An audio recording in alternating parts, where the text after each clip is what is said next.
through with it again. They know that I got spirit with a pen. Don't know why they try to compete when they know that in victory it's never gonna end. Them and a week, that's why they could never speak. They ain't like me, I take it to the peak. Different type of steeds that I breed. Wheel up on the mic, they won't get one of these. Please, I don't wanna hear no talk from them. I don't wanna see nothing at all from them. They can't do it like me. So all I wanna see really is a round of applause from them. Vibes in the air, we caused it again. Life isn't fair, but we rode it again. All of my teams being ready for the war, there's no warning for them. Tell them again, I ain't here to make up no friends. I just came through yet again. We look, you never got one of them. Top of the pile yet again. They can't stop this child now again. Reigning champ, I won't lose it. So you know I'm gonna win that again. Tell them again. Tell them again. Tell them again.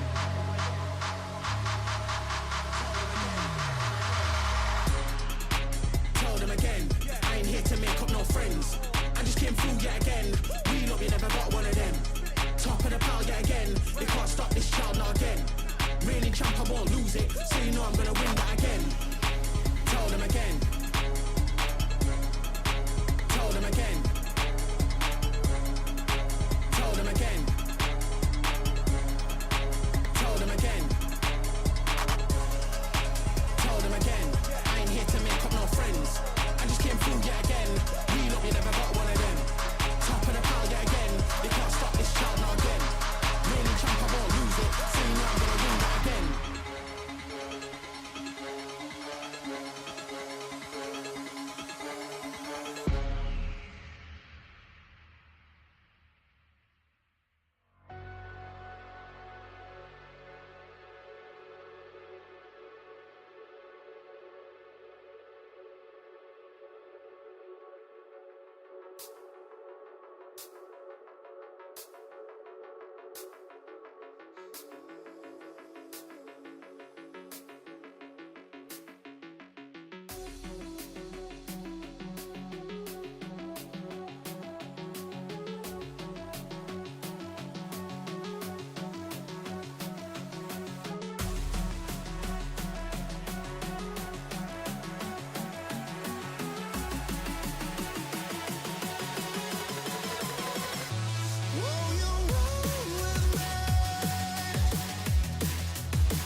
about time to get it. It's about time I forget it. It's about time. Never gonna get up now. Never gonna stop now. Whoa, you roll with me. Whoa, you roll with me. Whoa.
4 teams will fight today to avoid elimination and make it all the way to Ascension. As we continue this lower bracket run, welcome back everybody to VALORANT Challengers North America. I'm going to be your host for today, Dryad, and on the desk, I'm going to be joined by Emily and Gompers to talk about this elimination. We're in the lower bracket in the second round of eliminations. Yesterday, we had to say goodbye to 2 of our teams in Gompers. Today, we have to say goodbye to 2 more.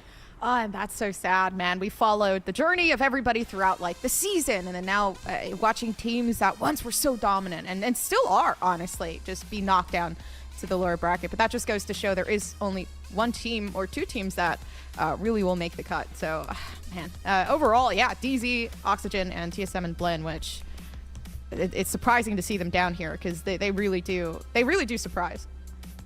And yesterday we had to say goodbye to Fluffy Aimers, who lost their match against Dark Zero, and to Sad Esports, who lost a 2-1 match against TSM. And these are the teams that we're going to be watching today, are Dark Zero and Oxygen. Emily, this is one of the matches that we expected to be actually in the upper bracket. These are the 2 teams that a lot of people thought were going to represent North America and Ascension, and now only one is going to move forward. Yeah, and it's hard to tell who's going to make it forward because both of these teams really show that they want it. And when both teams want it, it's like going to be a full-on battle. So I'm excited for these matches today of these 2 teams. It's going to be exciting. It's also going to be dramatic. The teams having to say goodbye, as Gumpers was saying, is nothing easy, especially because we've been watching them from the beginning to the end of the year. We have a video, though, to get in the mood for where it's going to be this Dark Zero and Oxygen matchup. Let's take a look.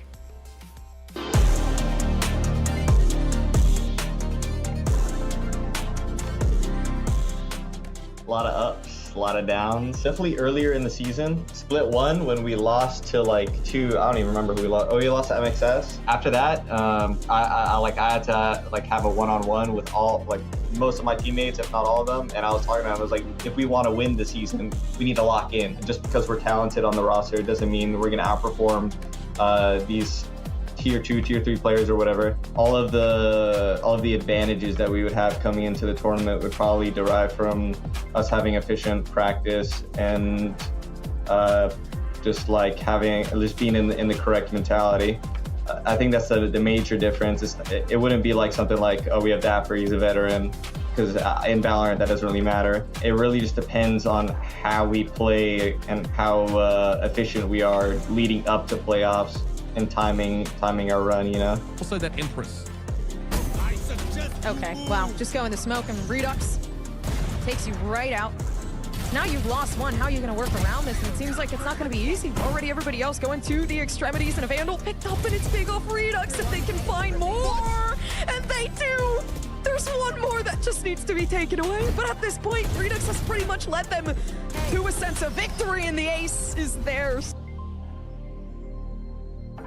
I feel like we just work the best when, I don't know, we just have like the energy. It really starts with that. We need to just have the energy and have the comms and stuff like that. We got to be talking a lot. We got to be like there, like present. Sometimes someone, me included, sometimes, you know, I'm just like not there. I got bad sleep, or I just stayed up late the night before. I'm tired, and you know that like ripples and it affects the whole team. So when everyone is there, when everyone's present, when everyone's calming a lot, talking a lot, has high energy, that's when we're at our best, and that's when we're playing our best. Adder would need to win this first. He's ready for it. Great jiggle. Peak shuts down Cypher counterpart. Role theft. A lot of information now. Yeah. Adder, good for the opener. A chance at this to try to maybe isolate, but it could just be an easy swing. Although it doesn't happen! My God!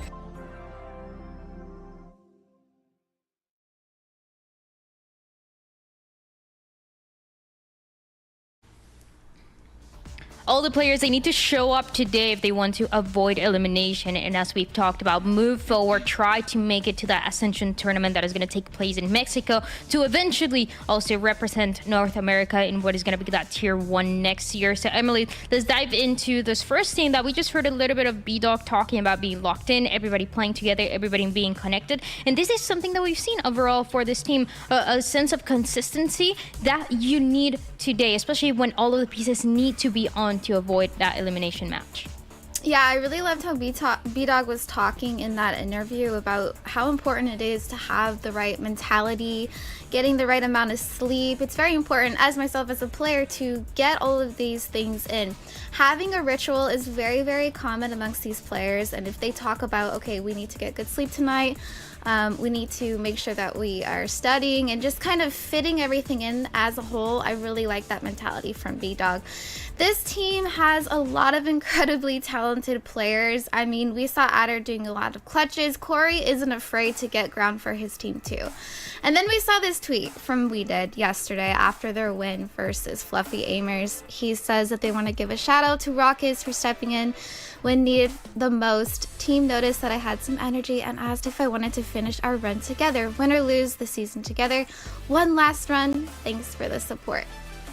That's gotta make you emotional. I mean, like, reading that, it brings, like, I don't know, it makes me kind of, like, sad, because it's the honest reality for, like, not only DZ, but, like, the same feeling that I'm sure Oxygen are feeling right now. Such a tough run, going through challengers, you know, and whether or not this is the last, I think the attitude of, you know, we did our best, and I'm really, really proud of our performance, and I had fun, this and that. I think that's so charming coming from We Did.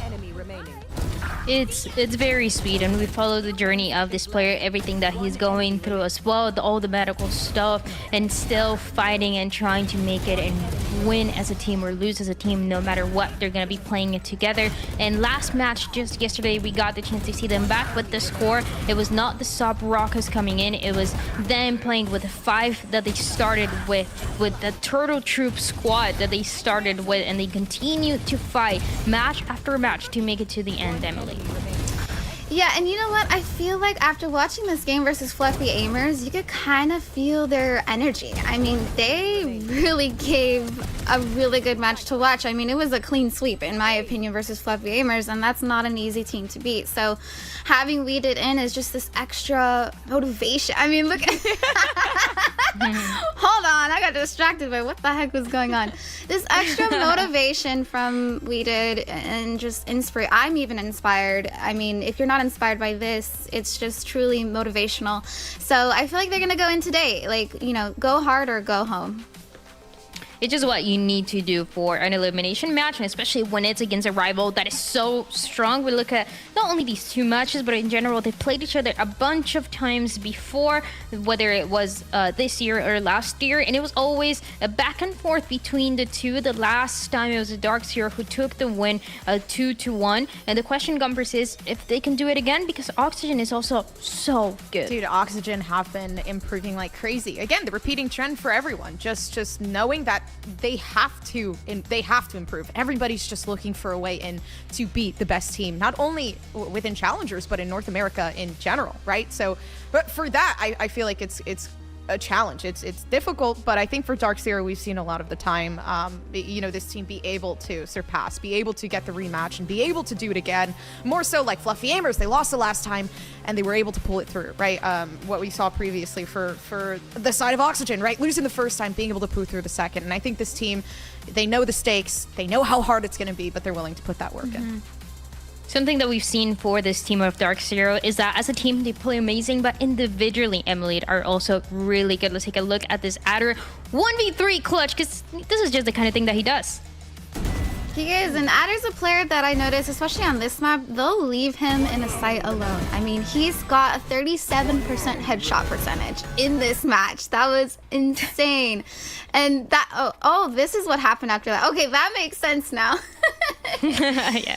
They typically like to leave Adder alone on this site, I noticed, because they trust him. He's really good on Cypher, utilizing those one-way cages that he has. They're super cheeky, and he's also he's just gonna be making them guess where is he, and that's good, because then the opponents will have to use more util to find him. The way they closed out that round and that whole series against Fluffy Aimers with that 1v3 clutch from Adder is something that nobody was expecting, but Adder, as you're saying, Emily, he's been incredibly consistent. One of the best, if not the best Sentinel that we have right now as a contender to make it to Ascension. And Gumpers, now we get the chance to look at the other side because they also have very good individual pieces on this team of Oxygen. This is a team that for so long was undefeated until they lost that match against Dark Zero. Dude, man, against Dark Zero, and then, you know, just previously obviously being dropped down by M80. So they had a rough run. They were doing so good in the beginning. This team, the cohesion is crazy, right? But once they start losing out on the mental, it starts to get messy, and then things really do start to fall apart. And I think that's, if anything, the biggest weakness, because we've seen Redux play, right? We've seen Dapper obviously have these clutch moments. This team is unbeatable when it comes to aim, when it comes to those individual mechanics, but then when things start to fall apart, like I said, it really just, it takes them out of the game entirely. And for a rematch against Dark Zero, they know what to expect, they know what they're going up against, and I feel like it does give them a little bit more leeway here. And I feel like whenever you press tab for Oxygen Esports and you look at the scoreboard, usually it's dead even. Everybody is even across the board. It's not one person carrying in particular. Everybody shows up for their team when it's needed. And this is just an exciting team to watch because they've been playing together for a long time. They're very established. They know what they're doing. The match where they lost, which is why we're seeing them today, versus M80, was also a day of 9 threes. It looked like it was going to go their way.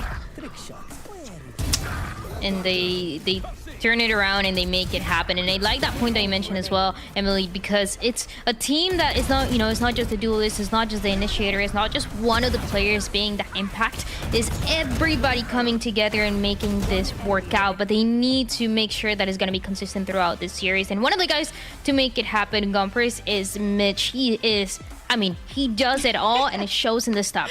No, it truly does, and I'm excited to see what Mitch has to offer now too. Like, I think overall against M80, yeah, they lost, but Mitch totaled an average of 18 assists throughout, I believe, 3 games.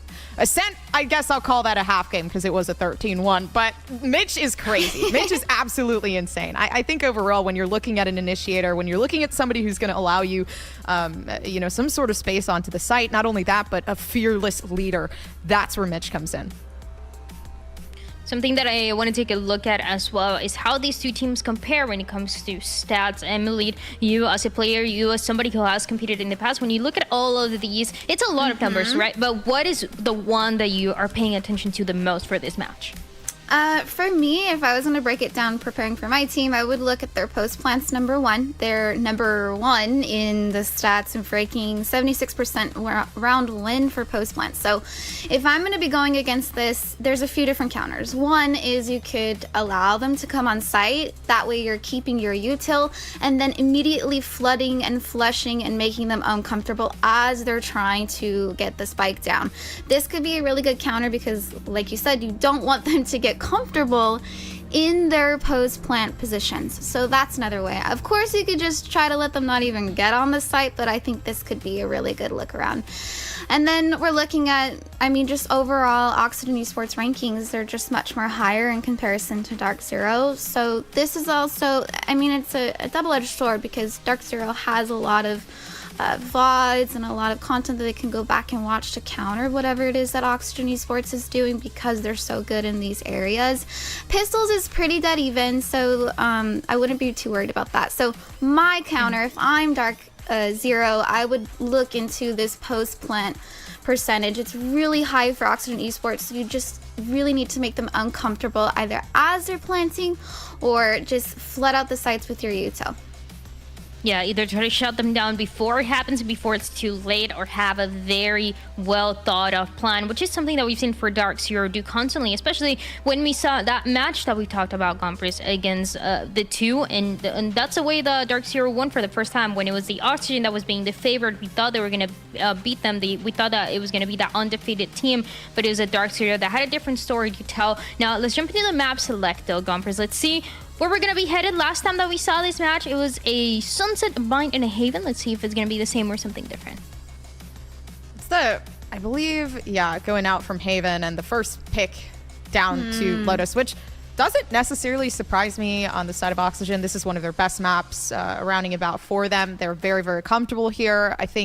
I believe there was a loss against Dark Zero on Lotus, actually. I'm not sure. I'm trying to take a look. No, it was not on there. But for Lotus, it is a map pick that I feel fits comfortably. Actually, my apologies. DZ picked that, so I'm trolling. Never mind. I lied. DZ are really, really brave. No, you're right. You're right. It's pick defense. Yeah. Okay, never mind. I'm correct. I actually lied again. I lied again. I'm a liar. We got it. Thank you, guys. Anyways, I digress. Please take the stage. Emily, what do you make of these? The only one that we're seeing that is one that was played out on that last match was with that map of Bind, and we might or might not get there. I would love to see Bind. These two teams on Bind, I think, could be really impressive, especially because it could be the third map, do or die, you gotta go home. I think this could be where we could see some incredible gameplay from both teams. For Lotus, I don't know, Oxygen Esports just has such a larger map pool in comparison to Dark Zero, and Lotus is a very, very strong map for them. They have, from stage 2 till now, 100% win rate on it. They've won it 5 times. Their attacking side that we were talking about is so good. They're so good at that post plant for that. And from stage 2 till now for Dark Zero, they haven't won it yet. They've played it 2 times. So that could do or tell of what's going to be going on for that. So next up is going to be Icebox. I don't know what you think about that, Gompers, which way Icebox could go. I'm not sure. I'm pretty mid on that. I'll be honest. I feel like Icebox is for Oxygen. I feel like Icebox is a map where you really do have to be pretty synergetic, and I feel like Oxygen, out of both of the teams, they have such a good variety of that. I don't know. I say I'm in the middle for that. I feel like we're going to the map 3, so yeah, I'll leave my hands up. What I'm thinking here between these two teams is that it's going to depend a lot on the way that we're going to start for Lotus. Something that we've seen for Oxygen throughout the matches, especially the matches that they've lost, is that they get momentum and they might sometimes get carried away by it. Yeah. So if they have a very strong half and they start losing those rounds, they start losing the 9-3 half, as it happened on the last match, then things get a little bit more complicated. It's going to rely on them being resilient, being able to bring it back when they lose a couple rounds, being able to carry on that momentum from that first half into the second half, from that map 1 into the second map. Or if not, it's just the vibes that are gonna end up carrying it away, and just the way that Dark Zero, brand themselves to be is just, we're a vibes team, we're going with whatever happens, even if they need to change the composition, because for a lot of scrims they said that they haven't played with we did. So you're going with the vibes, you're going with whatever it takes, and whatever it takes with a new composition, with a dual this, and that's the way that you're gonna win. But before we continue, we're gonna give a shout out and thank our sponsor Blacklyte for understanding that the gamers, whether it's gonna be the pro players or us here, we need to be comfortable, and that means being comfortable with your desk, being comfortable with your chair, being comfortable with whatever you're doing, whatever game you're playing. When you're playing Valorant, you want to be getting an ace in the most comfortable situation, being able to play for 10 hours in a row, as I do sometimes, I gotta be honest. So thank you so much for our sponsor for supporting this Challengers playoffs and this Challengers finals. And now, Gompers, you were giving me a yes, no, maybe. Who's winning this match? Give me your prediction, and I want a strong, confident prediction. You mean the whole thing or the first map? Okay, fine. First map. Okay, first map, I'm saying it's Oxygen. I think Oxygen for sure. This is like I think this is a destroy map for Oxygen. Okay. And Emily? I think you have to go for Oxygen. Like I said, they're just too good on Lotus and those post plants. But I'm gonna go ahead and skip forward to the whole BO3. I'm rooting for Dark Zero. I love their story. I want them to do well. I'm gonna go for them winning the whole BO3. So we're thinking map 1 goes the way of Oxygen. With the way that they've been playing this map, they look insane, but in the long run, it might be the Dark Zero run. And this could be exactly what happens. Last time it was the 3 maps. Let's jump into the Agent Selector. Let's see if there's going to be anything different, anything new. And Gompers, it continues to be a little bit of the same for both. Yeah, it's not looking too different, honestly. The Breach, the KO, coming in for actually no KO this time around for Dark Zero. So they did make that difference into that fade, which I am liking quite a bit here. I'm interested how the fade is going to work on both sides, but the Deadlock I've been growing really, really a really big liking to. I feel like we've seen a lot of impact on the deadlock, and the fact that it's now taking like huge popularity is really fun and new, and it's so fresh. We're gonna see how this one is gonna play out. Is it gonna be Oxygen continuing to be undefeated on this map of Lotus since that second split, or is Dark Zero gonna have a story to tell right from the beginning and start it strong? We're gonna find out with your casters, Isvans and Lemon. Thank you so much, Dryad, ladies and gentlemen. Blacklyte. It is I, Blacklyte, the best gaming cherry competing in North American Challengers.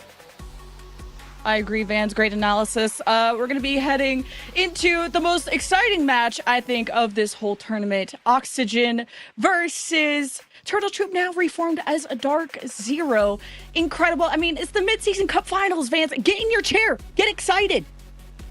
Woo! Get me in here!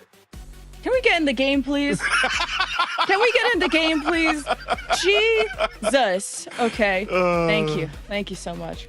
No, this is definitely going to be a very fun game. It's a back and forth. It's been gone through so many series between these two teams, from challengers to off season, going head to head, but always Oxygen most of the times getting the upper hand out of these series. I think they met each other like 6 times so far, where Oxygen has defeated Dark Zero most of these times. But this is going to be a very interesting map and an opportunity here for Dark Zero to really come back in the game on Lotus, because Oxygen haven't always been the best on Lotus, and it came out with a different comp change. And if you've witnessed this, they played this against M80 the last time, and their attack side was, or even their defensive side, wasn't the best. So you're hoping for them to get as many rounds as possible here on the attack as they start off on this side as well. And then we'll see how the story will switch around here when they're going to play the defensive side.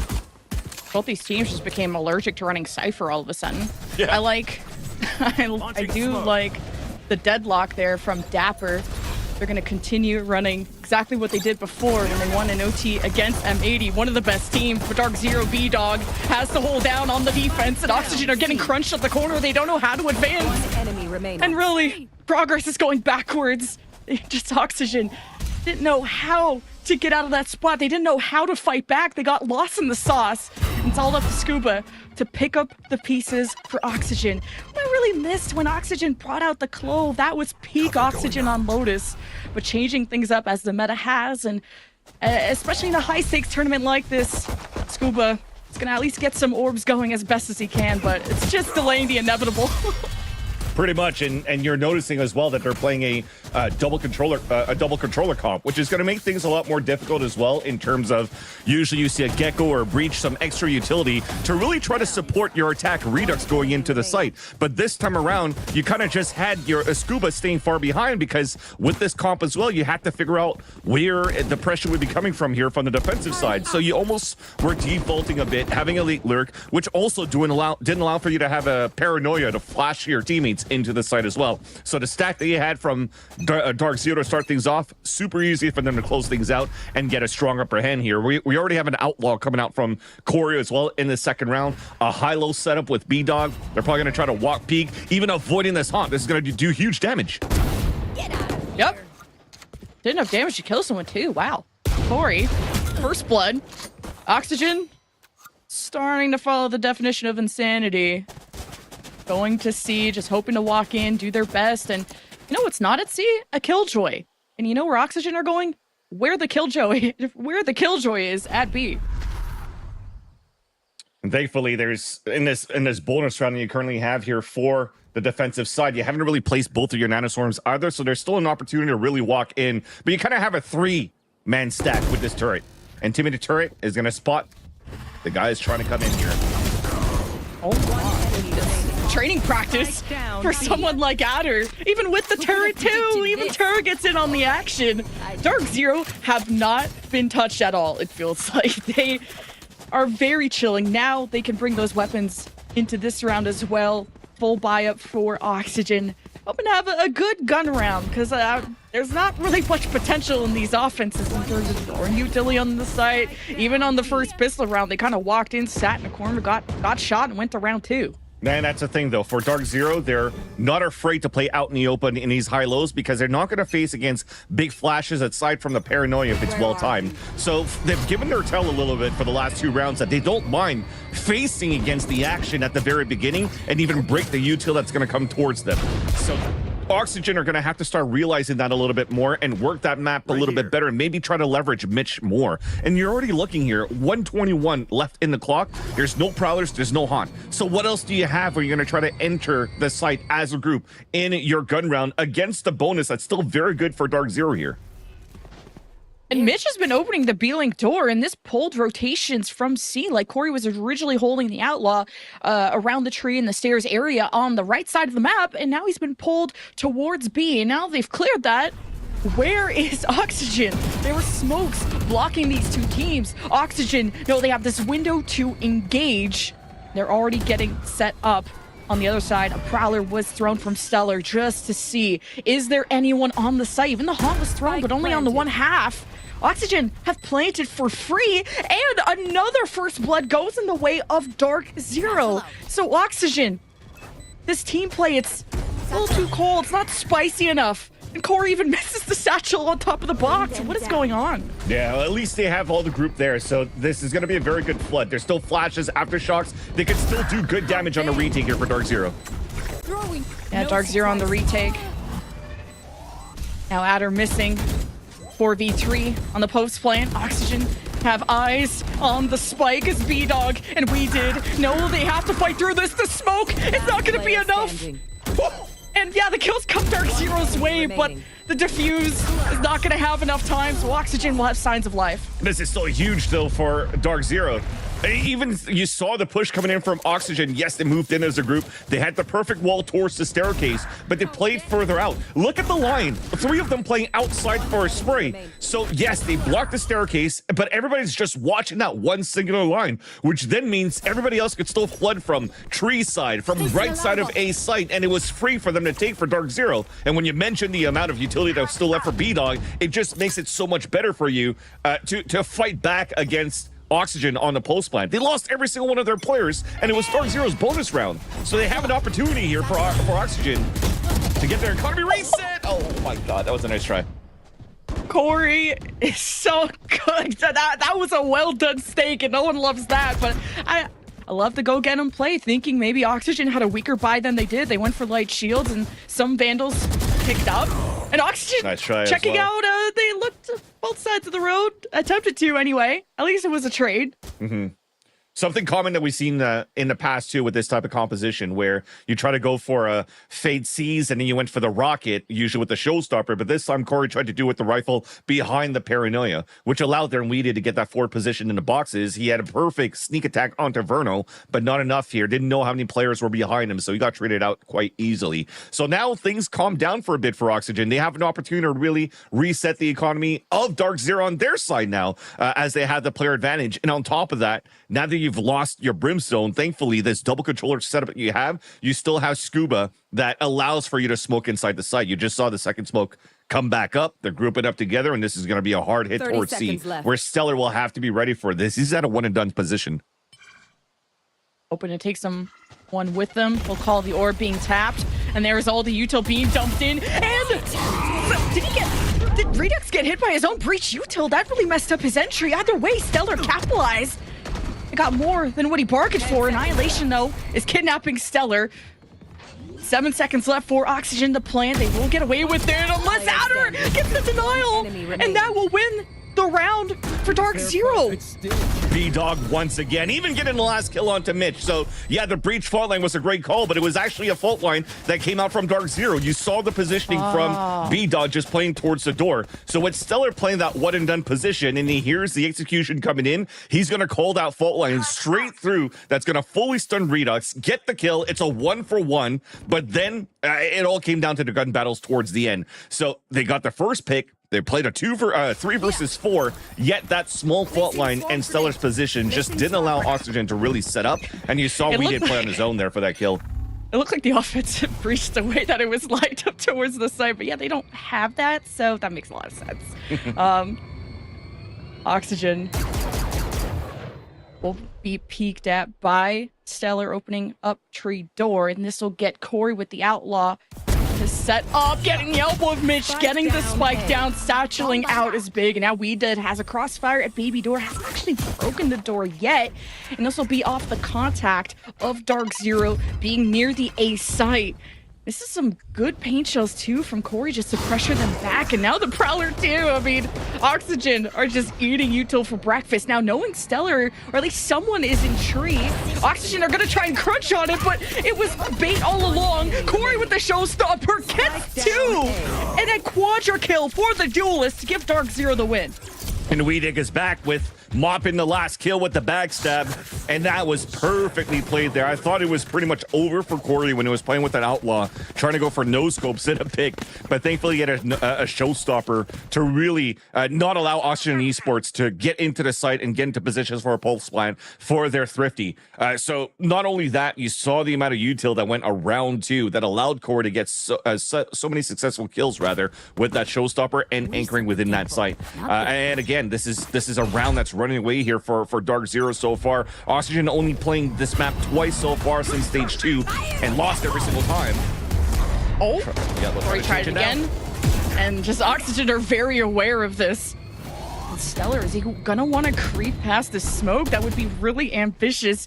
You're hoping someone like Adder rotates from B, or someone like Stellar pushes up more with B-Dog, but Dark Zero know they're at a disadvantage right now, so you don't want to be too over-eager. Yeah, it might be over too. I mean, you look at the utility that's left. We were praising how much B-Dog had in that second round that they had on the anti-eco, what he did on that third round for the bonus. But this time on an early 5 versus 3, when he was trying to unload the payroll to support Dark Zero to fight back against the showstopper Redux and can't get any kills, you're playing a 5 versus 3 now for OXG. Against minimal utility coming out from Dark Zero. You already see players pivoting across. They're going to try to gamble one thing, but as soon as B-Dog dies here, this might be over. Oh, the Nightfall for Oxygen, and then they just kind of flip-flop on the side of the door, and B-Dog can't get the read. So Oxygen have an opening. They've dwindled Dark Zero down to 2 members, and this is how Oxygen try to catch up in the score, and they'll also get to keep all of these guns into the next round. Exactly, and this is perfect so far for Oxygen. They're moving in to get these picks. They got entries with the showstopper, and now they could go back into, I mean, this comp in itself already. You're forcing yourself to be or very explosive as a group towards one end, or default a little bit more. And I think the next round is going to be a little bit more quiet, where you're potentially going to try to leverage the next ultimate that's available here, so you can cycle the next one. That'll be Verno with the orbital strike rather within the next round. So I wonder if Dark Zero want to try to challenge this a little bit more on the C mount at the very beginning, just because again it doesn't feel like you're able to get out too quickly or well enough here without the showstopper towards the A side for Oxygen. At least Dark Zero are trying different things, trying to change up their aggression, whether it's Corey flying at them and now getting punished twice in a row, to Oxygen taking their time. They're very patient and regulated with their approach, and this has been some successful pushes towards A to get the job done. Now C has been a different beast for them, and I'm not seeing Adder switch up the setup here for this Killjoy to maybe want to go towards A or C, but now he's more set up on the C side solo, hoping that Dark Zero stack more at A. And you have a perfect rate for Dark Zero, so Satchel's coming out, the Haunt. No flashes to come behind, and that's where it was going to get difficult usually to try to take control of the rubble that I was trying to say before. But it's not being challenged yet for Dark Zero. They want to hold back, and this might be a costly mistake here if they have Verno trying to move in to grab this orb. But at the end of the day, it definitely looks like a mid to be split, where B-Dog is going to be left alone here to try to fend against the world. B-Dog can just fall back a bit, use the flash to his advantage, even using it to slow it down. He'll use the aftershock to do so, get himself around a safe corner. We Did is smoked off from the shadows being used there by We Did, and he gets punished. He's snuffed out by Scuba, and the plant will ensue on B. But Dark Zero are around the corner, coming in at multiple angles, and Adder through the CB link door, which could be an important backstab for Adder right next to Scuba and Verno. Clearing out these smokes would be so important. There's Adder's swing. He'll go 1 for 1, and Verno will live on. Orbital strike now from Verno to keep this defense off the spike. Dark Zero have eaten enough time. It is time to act. But as they swing in, Oxygen have a perfect crossfire setup, and B-Dog knows it. They definitely need a more utility coming out here from Dark Zero from the backside of B before at Waterfall in Heaven, before Adder could really try to move in and open the door to fight, because losing that fight on a perfect trade setup between Scuba and Verno allowed the orbital strike to activate and delay the clock even more. You needed to try to shut that down at the very beginning here with how Oxygen were really set up here in this post plan. But look at this utility that's going to come across, like a Paranoia allows for you to get in very quickly into sight quite well. But look at those sonic sensors that came through, a net that was being thrown. Yes, it grabs Redux in the process, but Redux, it doesn't matter. He's got his teammates watching with him and he's staying crouched. That's good enough to get your kills when you're playing close range. So they had great positioning there. Just for Dark Zero, a little bit of miscomms on how they wanted to retake the site when they were so heavy lean from the spawn side of the defender side. So that said, that resets the economy. Dark Zero are going to be on an eco. There's not going to be any type of like surprise plays coming through. Just trying to get some leveraging, trying to leverage the Sheriffs into the long range as Adder's already being challenged down to half health. And leverage that B-Dog Vandal too. He was sitting at B, just allowing him to be flexible, whether the hit was coming C or A. Nightfall and Lockdown, you're wondering, is that going to be something that Dark Zero want to invest? Depending on, I guess, how the mid-round goes. As Oxygen, they've already head back to spawn, not really happy with their approach to C. Yeah, playing, again, you only have this single initiator.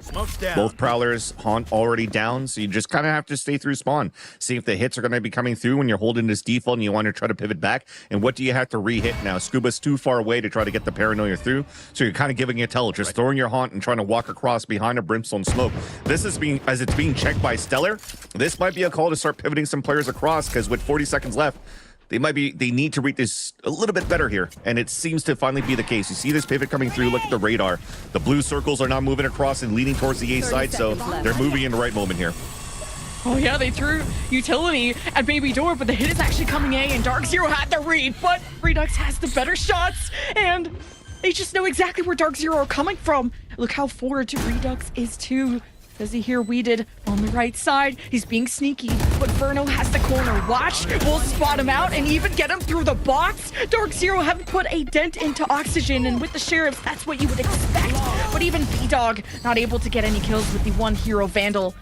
Not gonna do well. So Oxygen tied up 4-4. I'm starting to think here that maybe you want to try to get an op-out as soon as possible, but Oxygen Esports have been doing a very good job keeping a Dark Zero economy quite low. Again, when we talked about there's not too much flood that's going to break line of sight against the defenders, and you saw the value that Corey had on the Outlaw in that second round, then you probably want to try to get that op out as soon as possible again.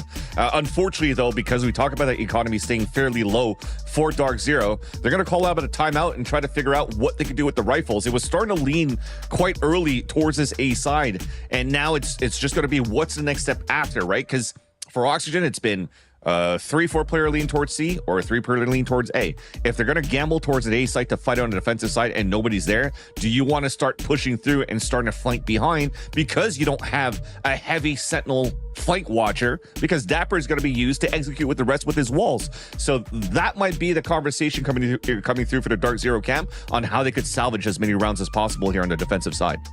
And not only that, but the lockdown and the Nightfall that they still have banked up, where Oxygen, because they're running this double controller, it takes a lot of time. They're kind of playing this element of surprise, trying to play as hidden, as quiet as possible to really make Dark Zero second guess, to really have Oxygen catch a weaker sight. And sometimes Oxygen take a little too long. Like there was one round they dropped because they tried to plant C with 10 seconds left, and they got shot and it was over. So Oxygen have found a good middle ground since then. But yeah, lockdown, Nightfall for Dark Zero. It's going to be what they have to use, with mostly Vandals being bought. Yeah. And look at this. As they're still fast pivoting for Oxygen towards the C site, on the A side, on the defensive side, they were just ready to fault line and really pinch against a second wave push towards A. But instead, it's a gamble that didn't pay off, and they're going to have to play a 5-player retake here against Oxygen's post plant. Oh, and with this deadlock too, this can really lock down the site. That is why Dark Zero really had to go in prevention mode to not let Oxygen even get in the first place. When is this nightfall, and when is this lockdown gonna be used? It's the lockdown as plan A, but that may not last long at all. It's already been destroyed. Plan B ensues, and that is the nightfall from Stellar. And Corey will satchel in to make the most out of this moment. And through all of this noise, paranoia, Oxygen don't know where the threat is coming from, but they hold their own. Mitch in the corner does his best, and it's Bruno and Scuba that are left. And an Oxygen win 4 in a row. Dude, that was so good from Oxygen Esports. When you saw for them to just flip the map and try to push forward towards Waterfall, knowing that the lockdown was available for Adder, knowing that there was going to be some sort of a fast retake behind a better timing once this wall breaks here from the deadlock that was thrown by Dapper, then it just went through, fought, broke the lockdown, and there's nothing really that Stellar could do because it was netted inside the Omen smoke, and he couldn't get away, and he had no support because everybody else was getting ready to flood towards the back of the site. But when you're flooding towards the back of the site, what was there? 2 sonic sensors, just to stun players back. So again, this is such a good comp for when you're actually able to get inside the site. And Dark Zero, they can't give the space to Oxygen.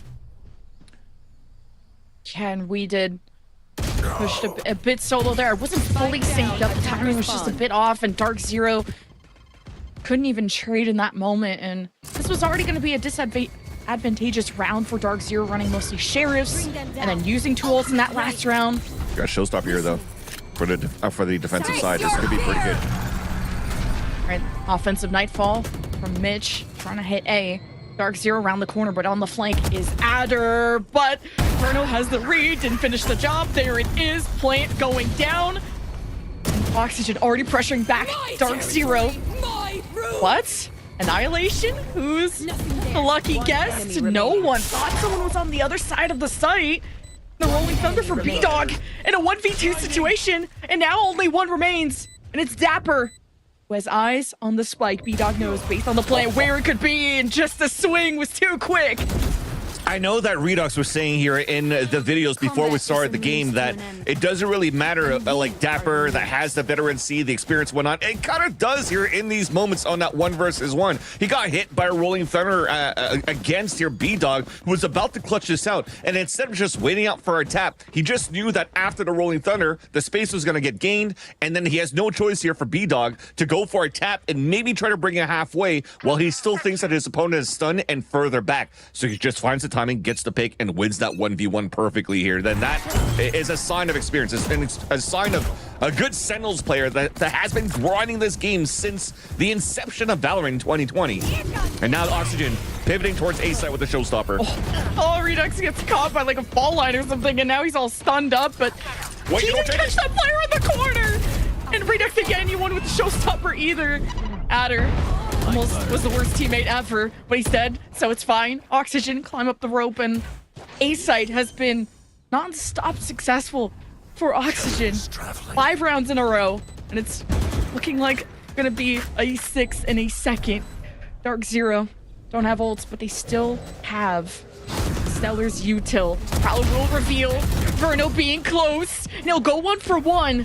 We're left the main advantage for Oxygen on the post plant. The Haunt eliminated, but revealing that player close is big for Oxygen at least. And they're on a tear.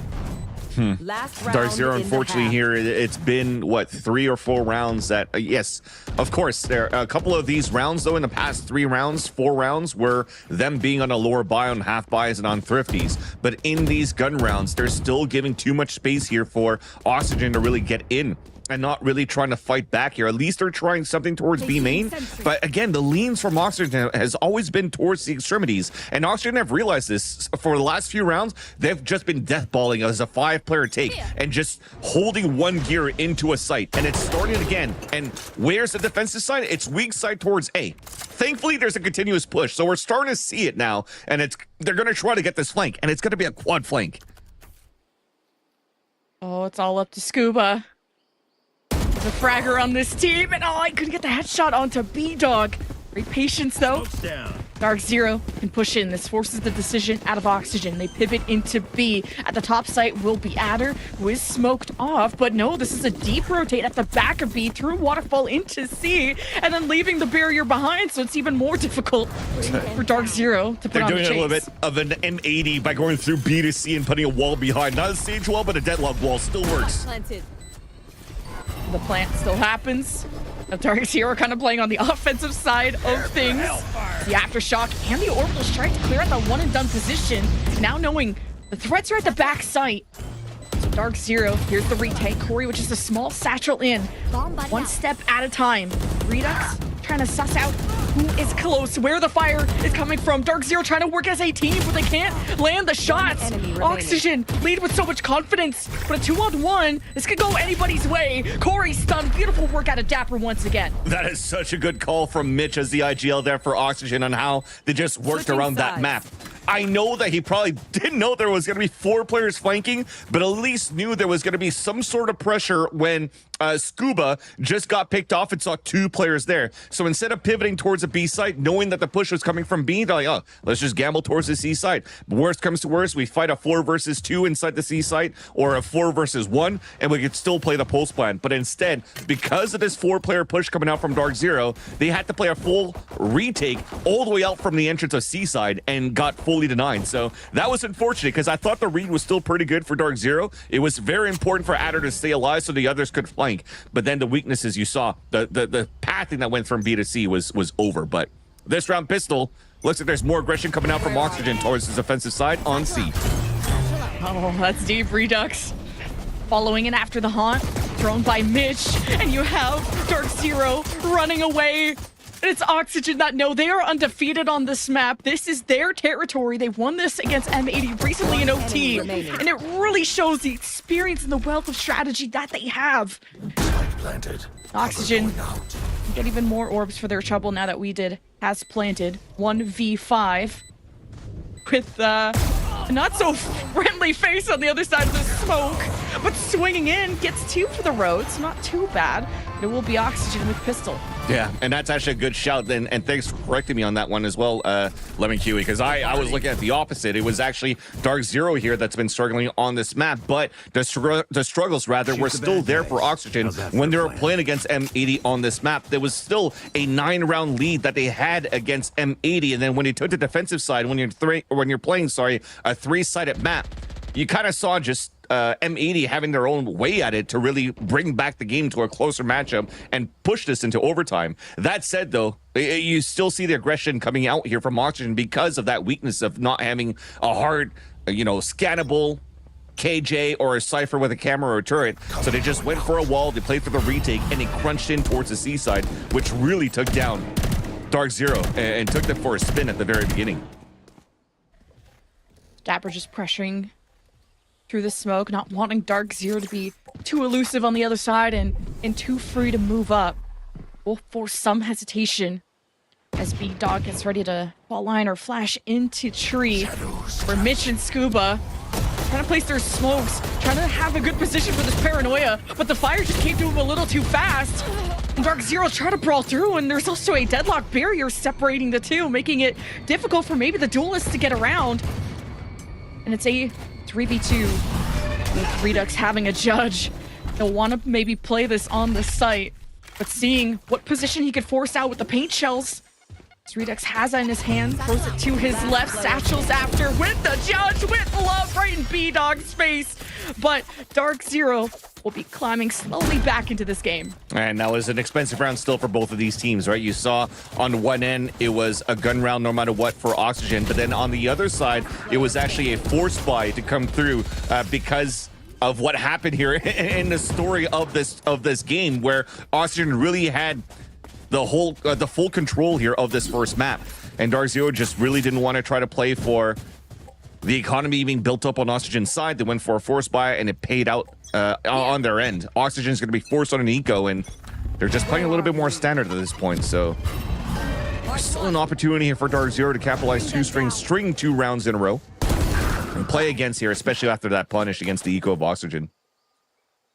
Yeah, the Honda that Stellar keeps throwing out, kind of doesn't allow Redux to maybe satchel in, and he'll be discovered before he could really do anything. And Bruno thought he was free to push up, but Dark Zero, yeah, we're still in A lobby, so a deficit for Oxygen.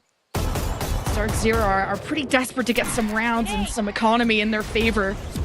They'll just start nading in, and Scuba, I think, was placing some util down, so got caught by the paint shells, and Dark Zero just salt to the wound. Want to bulldoze into the site. Now open the door to kind of fake it as Oxygen round the corner to get vision, and as they do, Oxygen can go 1 for 1. But with their forces diminishing, it leaves Redux to have the clutchless with just the Sheriff. Might be able to pick up a Bulldog. There you go, left behind by Corey too, who he had great pathing going into the site to open it up in the first place because he found the timing behind Dapper throwing the barrier mesh at the very beginning here in front of the C site. And now all angles being watched. Free kill for We Did once again. And Dark Zero is able to capitalize on a second round in a row. And economy is going to be pretty decent, though. This is now going to be considered somewhat of a bonus round that you have for Dark Zero. The only one investing into this round is going to be Corey. Maybe could go for a Stinger buy. Maybe they could go for orb farming as well, because having a showstar could be quite important going in for the team. And instead, it's going to be Adder buying him a rifle so you can have a full gun round against Oxygen, who have Annihilation ready this time around. 4 players leading on this side too. Of A, rather. Yeah, they know that Stellar has thrown a haunt pretty often at this A side, and this is where the Annihilation could have been thrown out early, knowing you're almost guaranteed to target. So someone has been chosen, and they got the one-way smoke. So yeah, Stellar is now liberated, but drops the spike.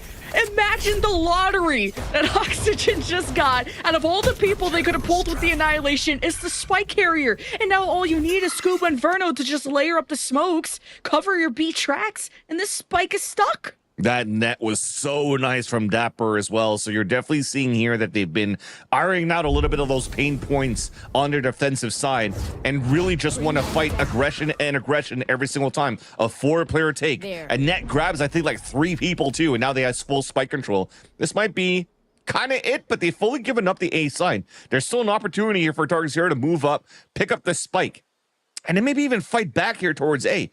Because there's only Scuba watching it so far from the top of the staircase, and it's so passive. Oxygen is going to let him have the spike. No one's looking at it.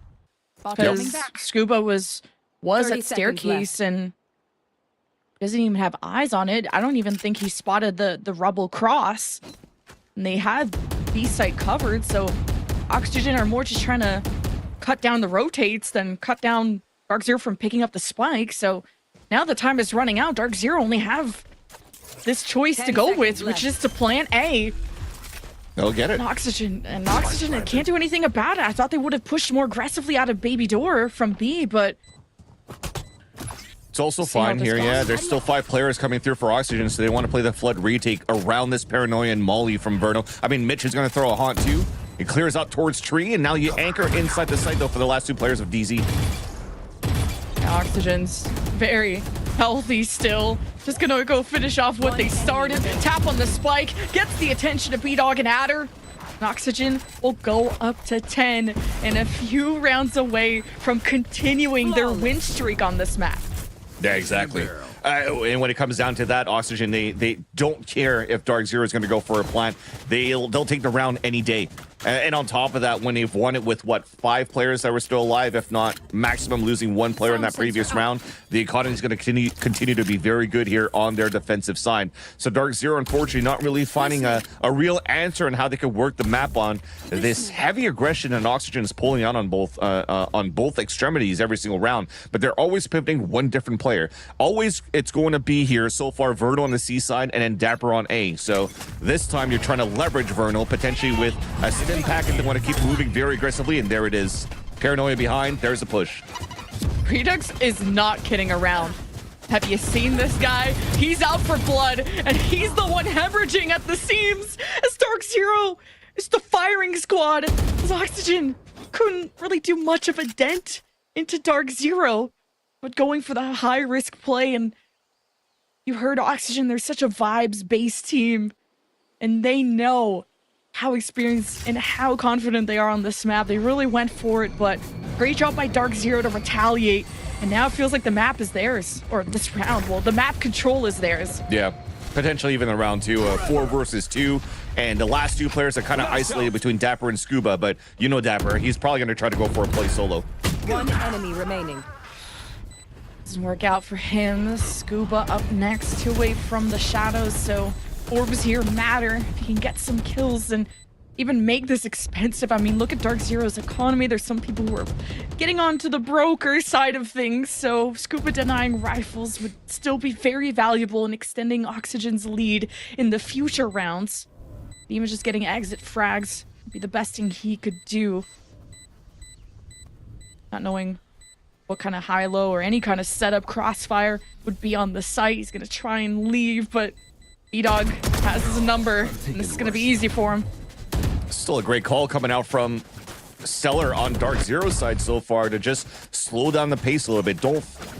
Don't be fully extended towards these extremities, towards the mound or towards rubble at the entrance because of the aggressive pushes that are to come out from Oxygen. And you saw it where they tried to do a very similar play to what Dark Zero was doing on the defensive side, which is crunch very aggressively with haunts, with satchels, with a brimstone stim pack on top of that to try to catch your opponents off guard. But the difference is now that you have an opportunity to see the whole roster on both sides, look at what you have on your right side of the screen here for Oxygen. They don't have that extra piece of utility that could stall players or slow them down from like a fault line that's usually combined on that pinch. So when Oxygen is still trying to chase after them and hunt them after the initial satchels, well, as everybody's still holding back towards the spawn, Dark Zero is just owning them right after. And that's probably the problem of not having Dapper with you when he's forced to anchor up towards A just to try to slow and delay on that side. So I guess this timeout is probably going to have to come down now for Oxygen to figure out like, oh, okay, they might want to be playing towards spawn now. Do we want to play a little bit more defaulty and more just set up for retakes? Yeah, because Oxygen went for a really aggressive last round and got heavy punished and gave a lot of orbs in the process. Showstopper from the shadows, 1 away. Rolling Thunder, lockdown like Dark Zero. This could be a really explosive round, and this could be a huge turning point for them. Being down 7-10. As that usual haunt there from Stellar, from the Shadows fake, from We Did, getting Redux to bite down and look at Rubble as Oxygen takes control of in front of a lobby. And now with the Sonic Sensor up, they'll also try to stop anyone trying to push through, but Dark Zero have already pivoted to the other side of the map. With a Showstopper too. So now Oxygen is just going to have to give this up. They also have a lockdown that they can play on the retake, or on the pulse plant rather, for Dark Zero. So they're looking pretty good here to leverage these ults to try to get the round. Redux. With the boom bot, orbital strike too from Verno just to disperse them. As the haunt on mound just to see how close, who has vision from the site. Oh, as no. Mitch holding it down gets a double kill. Now Dark Zero on the post plant kind of desperate for those kills and went to chase them, and now they've been locked out of their own site, or at least smoked off their own site, now having to lock down their way back in, and it's an all-out scramble for Oxygen to try and fight through it and to destroy the lockdown. It's a 1v1 batter versus Verno, and it's Dark Zero catching up. Amazing plays for the last 2 players there from We Did and Adder using that lockdown. I called the oh no because the Showstopper came out and then the Paranoid came through, and then instantly 3 players fall inside the site for Dark Zero. Again, a great change of pace for Oxygen for the retake, not allowing Dark Zero to really set up here that lockdown immediately. And as finally it was desperate measures, it came down to the last 2 players to win a 2 versus 4 on the lockdown, defending it, and then a labored fight between Adder and Verno that's won. And Dark Zero now finally is finding some sort of groove here on their attack side. And you see even the changes in the position they're currently letting queue for Oxygen. They're not as aggressive anymore. They went for the standard haunt towards the top of the A side, hold up towards the sites. Now just go for the duels. 2 offense-heavy teams. It's going to come down to who is going to have the better attacking half, because Dark Zero were down tremendous.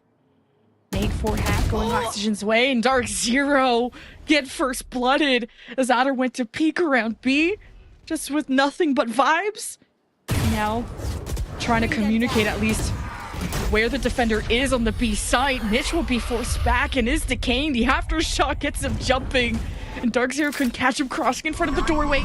But with the smokes in place, Dark Zero get the plant. Nightfall coming from Mitch, allowing Oxygen to retake immediately. But the timing is a bit off. Mitch gets caught and Dark Zero peel for each other.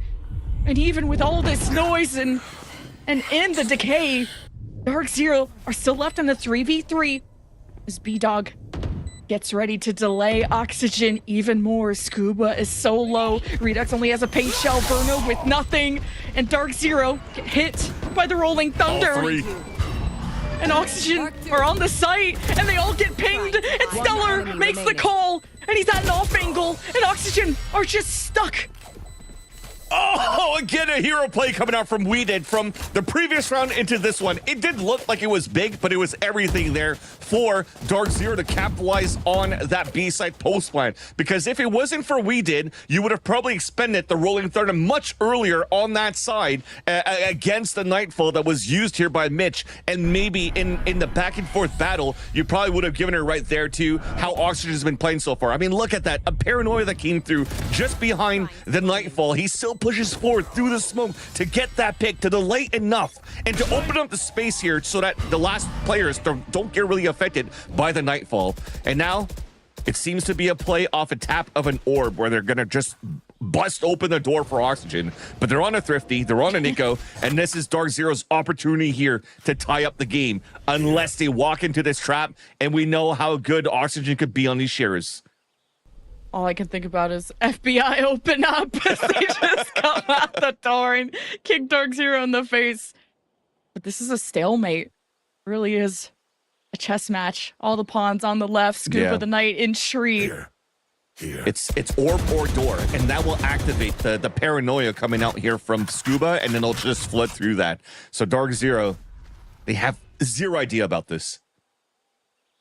Good patience from Oxygen. You already heard Dark Zero putting some fire down. There's some paranoia. Stellar explodes. FBI open up. Oxygen storm the trenches. Dark Zero try to escape through a lobby, but some are just unable to. So Corey and friends will be forced to fight.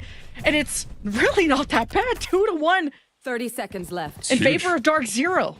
And thankfully, the turret never saw anybody pushing out towards B. So now Adder takes the opportunity to open that area, hold it on towards that side, and especially on a 1 versus 2 when Verna was there and damaged some players and upgrades the weapon. That's definitely the call here from Stellar for the last 2 players to pivot towards C. And now Adder's going to cut the rotate. Has an alarm bot watching the waterfall. He's watching spawn. So this will give plenty of audio cues for the last 2 players to now set up. Ooh. Verno's been sussed out. But hey, keeping this rifle would be really nice, and it's not going to happen. Just, you got to look at both sides of the road before you cross, and Adder has had a really great game. Yeah. So 10-10. We have a game on our hands. Definitely a game on our hands, and already burning the second time out for Oxygen. This is the same story once again when you're trying to figure out how to play this composition without this Killjoy, without the Cypher, without being able to get some active information here on the side of the defense. You kind of just have to use your body towards it. And again, the slow pacing that's coming out from Dark Zero is really catching Oxygen Esports off on how they could play into the mid rounding. Once they clear the wave of util and they get the spots that they want. So this is very, very nicely displayed so far from Dark Zero, from the IGL of Stellar. And again, I've repeated this a couple of casts ago, but this, I think now they have support from Data as well, from T1, as he was coaching out on that side, has experience coaching with TSM also in the past year with Eng, if I'm not mistaken, when they had that TSM roster in the past too. So there's a little bit more help coming through these timeouts that allows Stellar here to have some cleaner calls.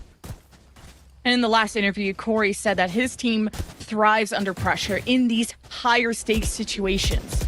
And they really thrive off of those vibes, like I said before. Yeah. And for Dark Zero to be down, to go up against Oxygen, who are a top team in their own right, but also on their best map of Lotus. Oxygen were undefeated 5-0 over this regular season. Dark Zero have come back from a heavy deficit to now tie things up.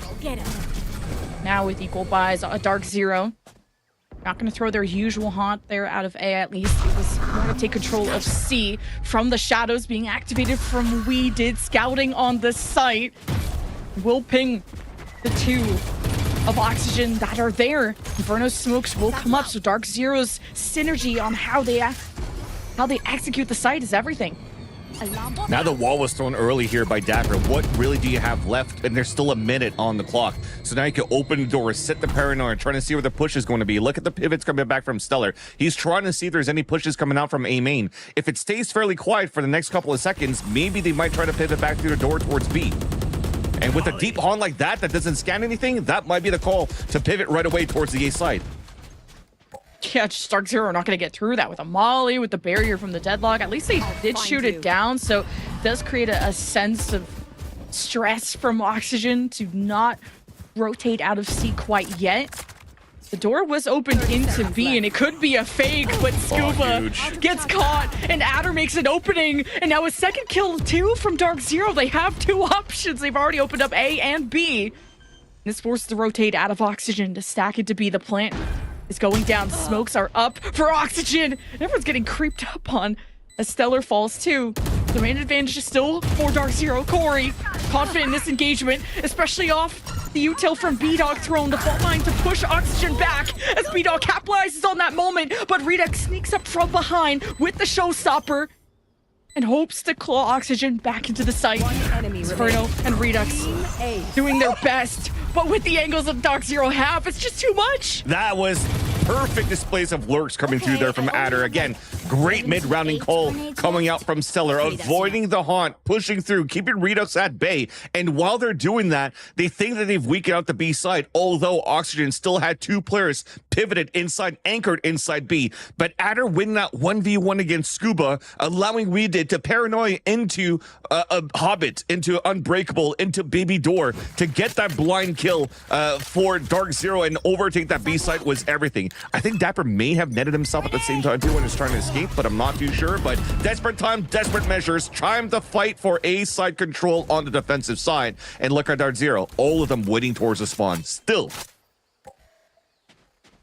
And Redux went for that knowing that Stellar throws haunts usually at that A lobby side, but knew if he could get any information that there was a stack of Dark Zero there, an orbital strike could rain down on them in the worst of ways. So Oxygen and get the trap play they were hoping for.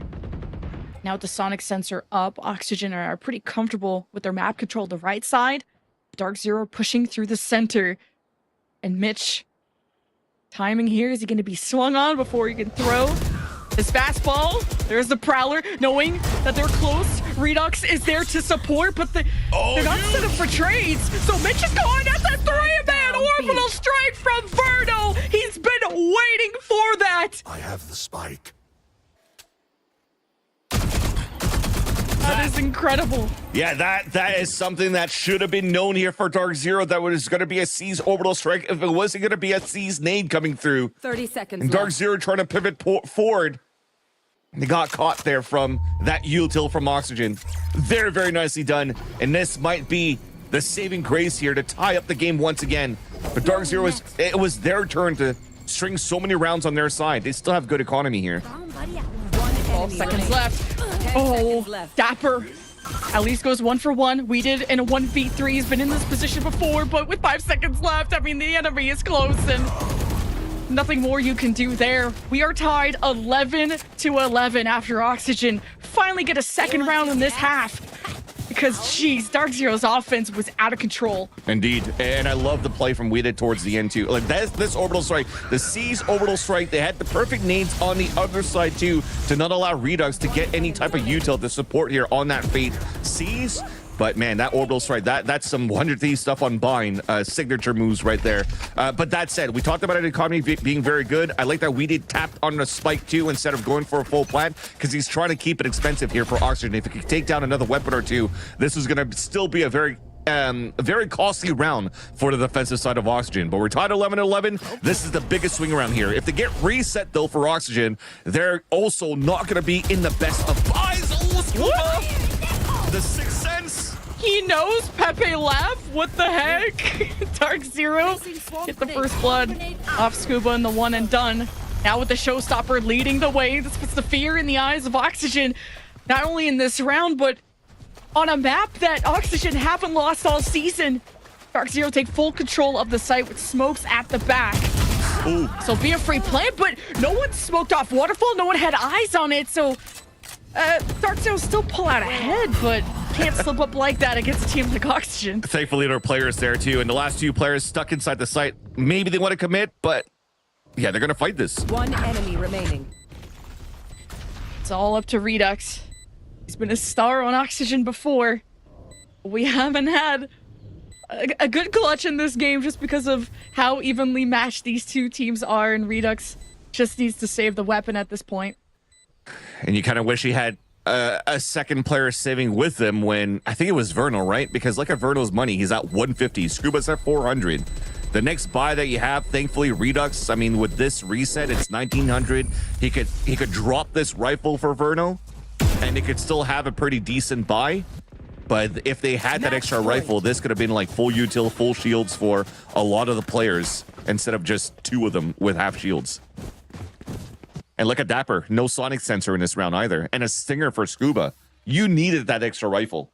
And look at the ults that you have on the attack set for Dark Zero. They have everything in the recipe, in the melting pot, to have a recipe for success and finally get a win here on this map of Lotus against the undefeated team on this map, Oxygen Esports. Dark Zero, this is for the win. Haunt being destroyed. Usual strat for Dark Zero. Now the Prowlers just see how close Oxygen are. Are they around the baby door side?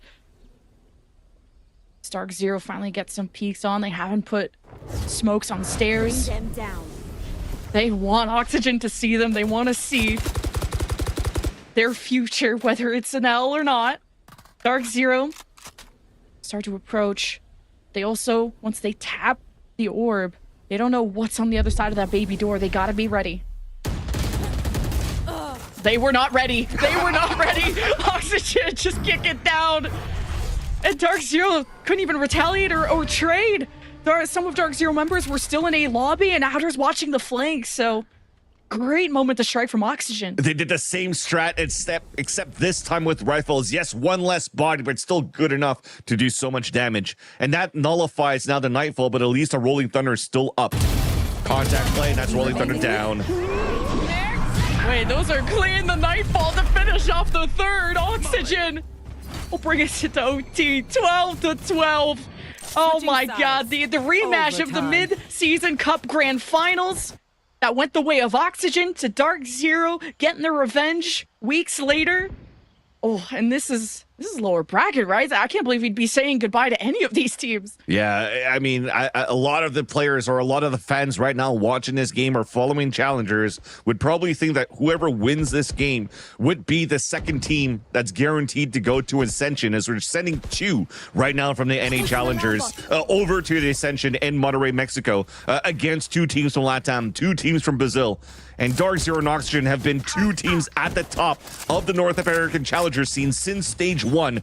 And it's only normal that this is going to go back and forth into a close game. Dark Zero back on the defensive side. Dark Zero looking to pinch in for a C-side hit with two players on mound. Breach helping out towards B main and potentially even a door opening to help out on the C-side. But for Oxygen, they don't want any of those smokes that were thrown here at the entrance of the C-site. They pivot towards A. Oxygen definitely had a good offensive half. Bring them down. Now the Prowler to clear stairs. Boombot through tree. Oxygen, good coordination so far. Paranoia right through the site just in case Dark Zero were playing up close and personal. The smoke's in the way. With Redux being aggressive, the execute is complete, and now Oxygen have to just play the post plant with all 5 alive. And you do not want to let Dark Zero go to offense. But Redux has already spotted 2, but just panicked. Too many targets for him to shoot. Instead, plays patient around. Stellar is already low. Dark Zero starts to swing, and it's a first blood in favor of the defense. And Mitch is stunned and did his best, but it's Dark Zero that just have better utility on this retake. Spike being tapped. Oxygen have to take a peek. Trying to be as patient as they can as B-Dog emerges. He gets 2, and Dapper trades with 2 of his own, but the defuse will go through for Dark Zero. Dapper could have been one of those other moments once again, outside of A main, clutching a moment with the spike planted for his side. And he's been so good at that position in those very moments where, unfortunately, didn't have the support of his teammates to make this even doable on his end. They all try to fight back. They try to push back and flip the map for the remaining members, as you saw once again Dark Zero flitting back towards the A side. And unfortunately here for Oxygen, they couldn't hold the post plan, which now allows Dark Zero to have redemption, to go back into map point where they couldn't even leverage our ults in round number 24, and are hoping to do so with now some stellar calling coming out from the IGL and how they want to work the mid round. Yeah, Dark Zero went 7-1, I think, at the start of their offense. It just looked unstoppable. They're gonna do what they do best. They are getting seized right now, so Corey's gonna take a second as the Prowler swims by. Oxygen have Sonic Sensors 2 at B. First blood for the defense, as Dark Zero can't even safely cross in to see it. When they do, it's a crunch from Oxygen and say goodbye to Corey. And Dark Zero have to do this at a deficit, and now they're split up a little bit as they try to regroup, and Oxygen are also pushing out of B. They don't want to be over eager either.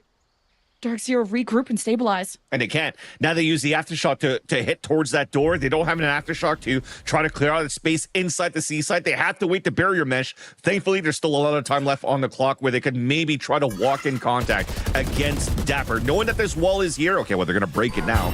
Forget that. They're going to rush in now for the hit. Stellars went away from Nightfall. You could pull off a kill here. Oxygen have Dapper front and center with Mitch and Waterfall, but he's isolated away from the duel, and the paranoia allows Dark Zero to step in. And a beautiful smoke from We Did Too blocks a lot of the vision from Oxygen. And now that that dissipates, it's time for Oxygen to brawl. And the spike has been tapped, but it's not planted yet. 14 seconds left. This is for the Dark Zero win, or Oxygen to extend this. And so far, it's just Oxygen have a full hold on this defense. Hey, it was such a good gravity net being thrown there by Dapper on that second wave of Dark Zero trying to pinch back towards the mound that actually caught a player, allowed another pit to come through, but Verno was that first one at the point, inside the smoke, winning that fight against Adder, and he's able to finally get something here that's good for Oxygen. We know that Verno in these overtime moments, in these games that they've had here in the past matches, has been popping off in the overtime games, and here he is popping off once again. That one single kill that he had on Adder did not allow Dark Zero to fully pivot back into the C site, and now that was a beautiful hold towards the end. We go once again into extra innings, but now the timeout being called by Oxygen. Once again, despite them winning the round, despite them tying the game, they need to figure out how they can work their attack side apparently now against Dark Zero.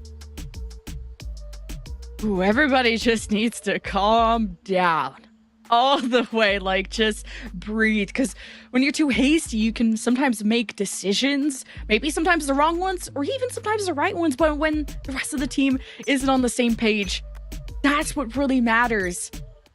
Because you could have a foolproof plan from scrims, but it's how you execute it in the highest of stakes, in the lower bracket of our Challengers playoffs, for a chance to go to Ascension. And so far, both defenses in overtime have won after domination on offenses on both sides as well. So Oxygen will be leading the way on A lobby first. Yeah, it's a rare moment too, because we were talking about how difficult it was going to be for Oxygen to play defensive side when they struggled here against M80 on this map on their defensive end, but they're able to make it work so far. Both teams actually having strong defensive side despite the struggles of the first halves. Oxygen not wanting to linger, and even while Mitch was messed up by Util, he still fires the B-Dog. Double kill from Adder, as Oxygen were still clearing corners. Kind of lucky timing. Still 3v3 as Oxygen get ready to plant. They'll have the barrier on staircase. This will cut off Corey with the op. He's not going to get good sight lines on the flank too, as we did, but nowhere close. Prowler on the top. The Stellar. That's the biggest has thing. More in the tank. Both of them staying back towards that spawn so that Weeded can find that timing, make sure that there's nobody towards Baby Door so they could pinch and run after. So Weeded has to start pushing up a little bit more quickly so that the rest could react on that pinch.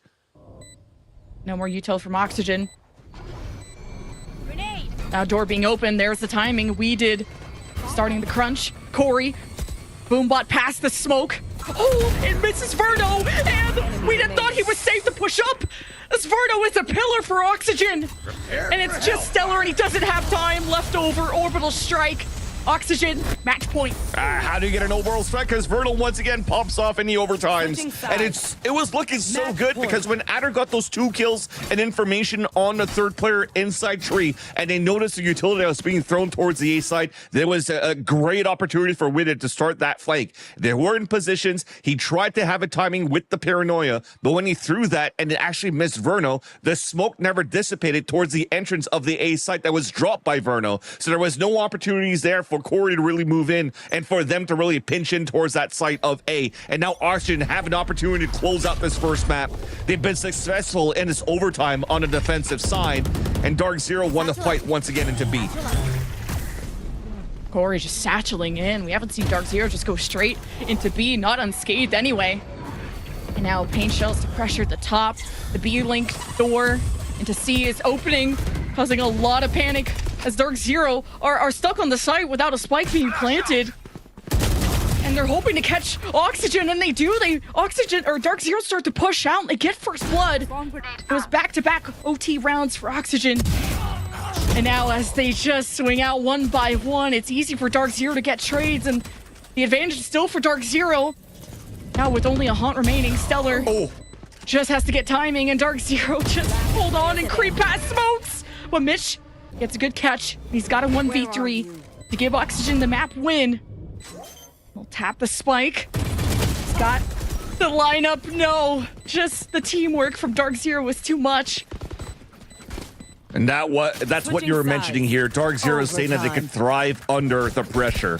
Going into the B side, there was a first wave of delays, and they didn't try to scramble around and go for a plan and play post plan or anything. They just waited inside the site for a bit, tried to listen carefully for footsteps. Once the action resets, they went for a double swing down towards tree to get that first pick, allowing for the plant to go down. And then you had great delays coming through from nanoswarms being placed by Adder on both waterfall side and both towards baby door. And that biggest kill that you had from Corey onto Scuba did not allow Oxygen to have a smoke for the defuse. And that Haunt, though, gets a lot of information on the defensive side for Dark Zero to start. That pinged out 3 players at the very beginning. It forces out a very early rotate, though, from Dark Zero because they know that Oxygen's been very good on deathballing with the utility that you have out from Dapper.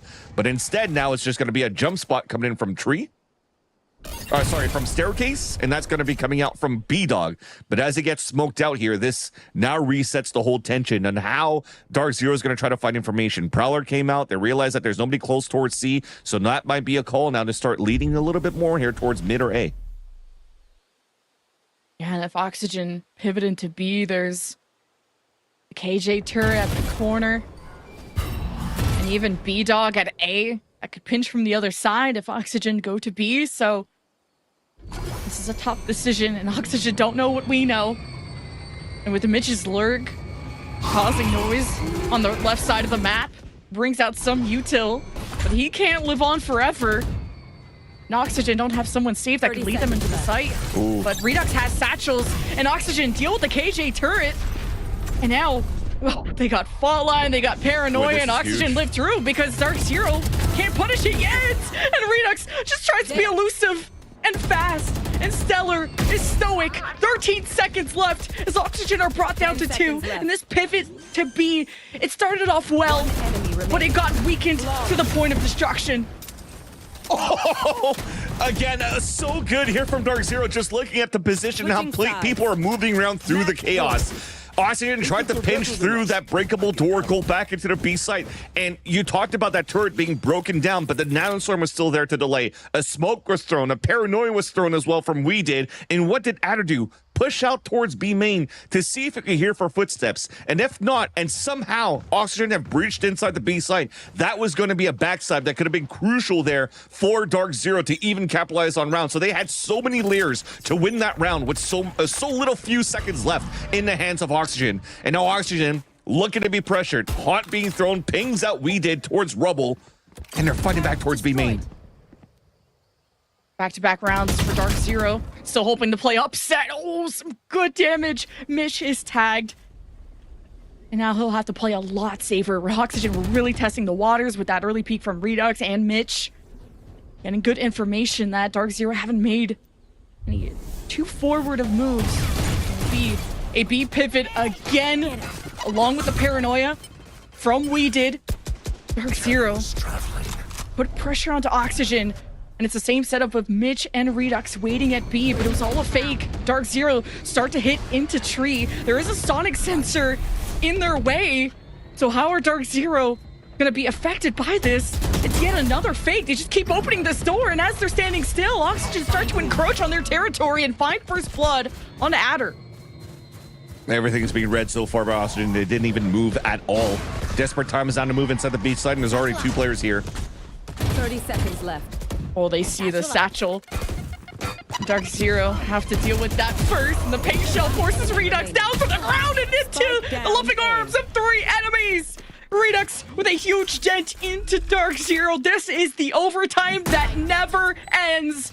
And Corey hopes to end it shortly, but in 1v3, 2 players tagged on Oxygen. Spike planted. Oh, good shots, but not enough to kill Verno. How the hell did Redux get 3 kills like that when there's paint shells being thrown by Corey through the window inside the B site, and he lands those kills before he gets picked off?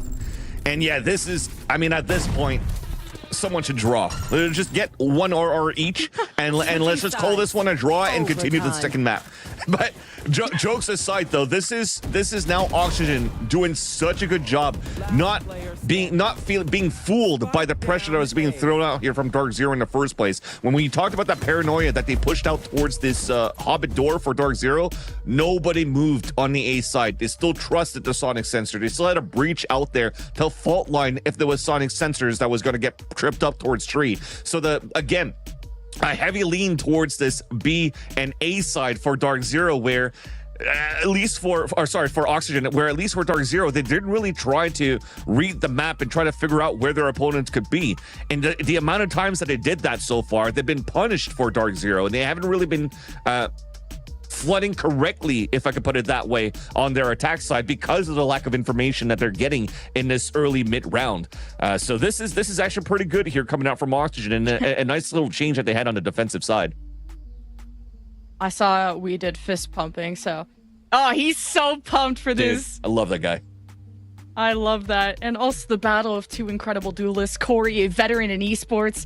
Redux, young blood, but so hungry for Ascension and wanting to prove himself. But what a challenge this has been for both these teams to get through to each other after this Dark Zero timeout. See what they end up with. 3 stacked. 1-3-1. AJ on the right side. Oh! Nice attempt. We did almost fist bumped 6 feet under there after getting tagged up. So Oxygen around the corner with the Prowler being thrown there from Stellar just to see or catch them if Oxygen were going to hit it right away to run after We Did when they tagged him. But now that they're smoked off, Oxygen can play the mind games. They're going to open the door and get the attention of Corey and B-Dog at B. Teams are starting to figure out how good of a value the net from Deadlock is. So good here for the team. It's not just about the wall. Sonic sensors, I mean, who cares? But it's those nets that are so good that if it actually catches players, that could have been huge there for a first pick coming out from Oxygen to kick things off. But We Did also falls back inside the site wounded. So you're going to have to keep some players anchored up. And you see how passively they're playing towards the A site now, which once again allows Oxygen to hit towards an A site that's basically open. And you know what happens when you give space here to Oxygen. They're going to take that, and hopefully they'll play in sight this time around so they can fight against the flood retake. 30 seconds Oxygen already had Nano Swarm, delaying them a bit so they know this Killjoy is around, and Oxygen pushed up and are trying to play below the rope, and the orbital strike at the back. Adder couldn't escape. Oxygen, great reads on when and where this retake was coming from for Dark Zero. 5 versus 3 on the pulse plant in favor of Oxygen. And Redux, he will not settle with just that. He heard the satchel from Corey, and he didn't go into the site. So could be expecting him on top of the box, trying to get some vision on top of the box, and Corey is clean with the swing. But now he has to pull off a 1v3, and even he can't pull off the impossible. Oxygen, again, with match point. And that's exactly what you wanted to see from Oxygen. Post-plant, fight towards the spawn, and use util to fight. And it started off with the Boombot 2, placed by Redox at the very beginning here on top of Heaven. So as it pings players, as it actually clears out a little bit of space, then it allows Dark Zero to really creep up behind the A site and then fight back in that area. So that was very nice. There's been a lot of moments here that that Dark Zero has been doing good on flood retakes or quick flanks, and staying within the sites did not give a chance here for Dark Zero to capitalize on a round. Once again, match point, but this time for Oxygen, and this time Oxygen once again on the defense. And back-to-back rounds for Oxygen. Hoping to continue their flawless run on Lotus. Set themselves up for success in this series. Now 2 from Oxygen, hold C. The sonic sensor hoping to limit everyone behind Corey that would satchel in.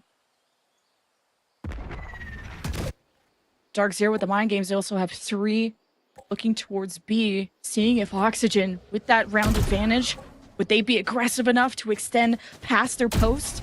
And the spike is still left behind, and it looks like Corey will be left to lurk and still look for that opening. Yeah. Once the barrier is destroyed, is that going to be the site they hit? That's exactly what you want here. Finally spreading across the map and breaking util. So that finally is going to spread the defensive thin this time for Oxygen and give a chance for Dark Zero to really hit as a group. And you called it. They are going to pivot towards the seaside. Late lurk from Adder, but there's still one more sonic sensor here that could stall it for a bit.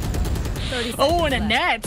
But Corey has a wall on the other side, and Weeded went to give him a band-aid, and he's the one who's suffering now. Oxygen, a man up, it is traded. Dark Zero. It's not a battle, but it's a war. The 2 best teams we have, the Challengers, but Corey was left on his own and had to peek in a waterfall, and Adder with a huge double kill to save this for Dark Zero, to tie this in OT yet again. And Verno is down to 25 health, and the Seas has already found him, so the high-low a little bit off, but Verno will get one, but Dark Zero tie it up again.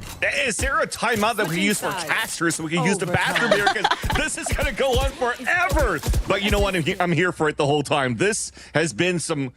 I'd like to say clean Valorant coming through, because in moments where it looks like it's very brawly and you're fighting and you're just looking in all angles and there's a bunch of util being thrown left and right and hero plays coming through, there's still adaptation that goes from round to round and from timeouts to timeouts that you're starting to see here. Then how they're currently working together here, both of these teams, on how they want to try to capitalize and close in this first map. But I don't think there should be any timeouts left this time around. So all of the responsibilities coming down to Stellar and to Mitch on both ends, as Oxygen once again looking to challenge towards C with a full KJ setup from Adder. And a scuba smoke to deny the one-way placed by Weeded. And another smoke to delay Oxygen right at C. And Weeded still has a paranoia and wants to be in position to get Oxygen, but also be safe to maybe retreat into Waterfall if there's a bit too much smoke being delivered there. But Oxygen just kind of defaulting right now with a lurk from Scuba deep into A. And this is going to be a second wave hit towards the C side, but because they haven't broke any of this utility yet from the very beginning, there's still going to be some good stalls. Alarm bot could trigger the paranoia. Nano swarms too. Hopefully the satchel from Redux going in could break some of that util. Oh, no! Teleporting into the smoke is crazy! Scuba gets punished. And Oxygen will have to go into this site without paranoia, without as many smokes. Verno still has a molly, but Oxygen are just still trying to find their footing. And getting the trade makes this more winnable. The spike is down, and Dark Zero have sensed their weakness, but Redux will not let his team lose, not on his watch. Now the Nightfall, the retake from Dark Zero, 12 seconds left, and Oxygen can't even organize. Another wave of offense. Okay, this time it got a little bit of chaotic when you see players just trying to jump across and trying to survive at that point. But that fall line coming behind the nanoswarms did one delay, but two almost got a combo kill. Wombo combo onto Redux trying to satchel in. He actually made it inside the site towards the bend at like 40 HP left. So again, not breaking utility going into the C side, not getting the satchels to break that util, not getting paint shells to break the KJ util was was really the demise now for Austin trying to enter towards the site. And now the tides have turned for the 69th time. Dark Zero back at that point. Nice. Okay, Dark Zero, have control of Mound. The usual setup from Oxygen. The barrier going to be thrown. Sonic sensor's still there. Paint shells the fourth player out of the corner, and the net again from Oxygen catches Dark Zero, but they come out ahead. Dark Zero come out ahead of the exchange and can't get Dapper on the retreat. Waterfall being smoked off, Boombot to see who else is nearby, and Dapper re-swings that before reinforcements were ready, and that's a slip up. And this is match point for Dark Zero, and they got the plant down. Scuba and Redux have to do this without a paranoia, but we're with Redux fully kitted out. Can he peak for Oxygen? It's a good start for Scuba. Through the smoke, Scuba just paves his own way and evens up the numbers. And the lineups are not there. Redux is better. And we did. Dark Zero had a 4 versus 2, and they're choking. Oxygen, tie it up. Scuba once. I mean, I can't say once again because this is the first time I see him pop off in this overtime and save the round for Oxygen. I was pretty much done at that point and praise Dark Zero. Now good. They entered toward the site. They got denied the last time they tried to work towards C. But what did they change this time around? They went for satchels, and this time we did also TP'd across so that he doesn't have to fumble trying to get across the net here from Dapper. So that split enough the map. That got some space that allowed there finally a plant to go down for Dark Zero and potentially even win that series or win the first map until Scuba came in and won the round here for Oxygen to keep this once again into a tied game. Man, this isn't even grand finals, but this is a rematch of one from the mid-season cup, and it went all the way to that deciding map until Dark Zero have improved so much over the season to best Oxygen.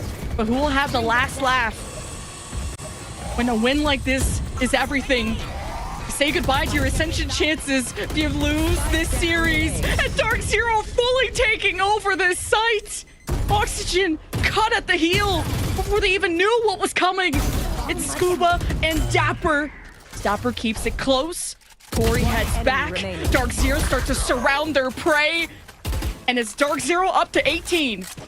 And you're now at a point of the game where you can't really think about the strategies anymore. It comes down to the fundamentals and how much you can maximize the trading space, the swings, the back and forth that can come through here for these wins, because everybody so far has been deathballing for C sites and A sites. No more defaulting coming through. Look at how Dark Zero grouped up once again at map point.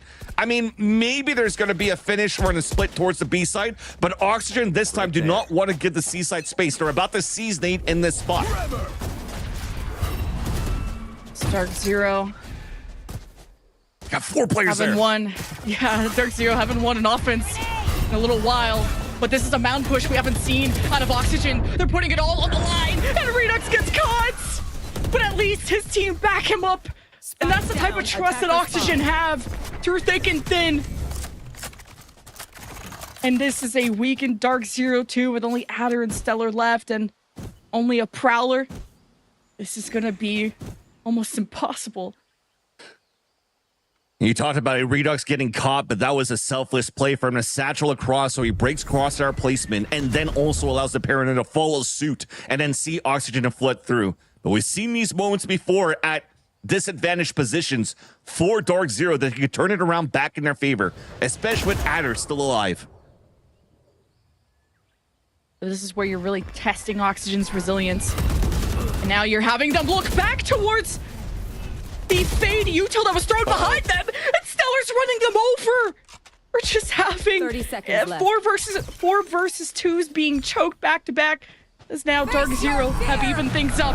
The Nightfall as Stellar shines. Everything goes black for Oxygen as Scuba holds his own. He goes 1 for 1. Dapper versus Adder for the Lotus map win for Dark Zero. 13 seconds left to plant. Dapper is nowhere nearby. 2 nanos available too for Adder. Alarm turret just came up. This is huge. Adder's stuck behind this box. Just hoping to hear Dapper come up. Really gambling that he's on the flank. As Dapper starts his clear, they're gonna go face to face very soon.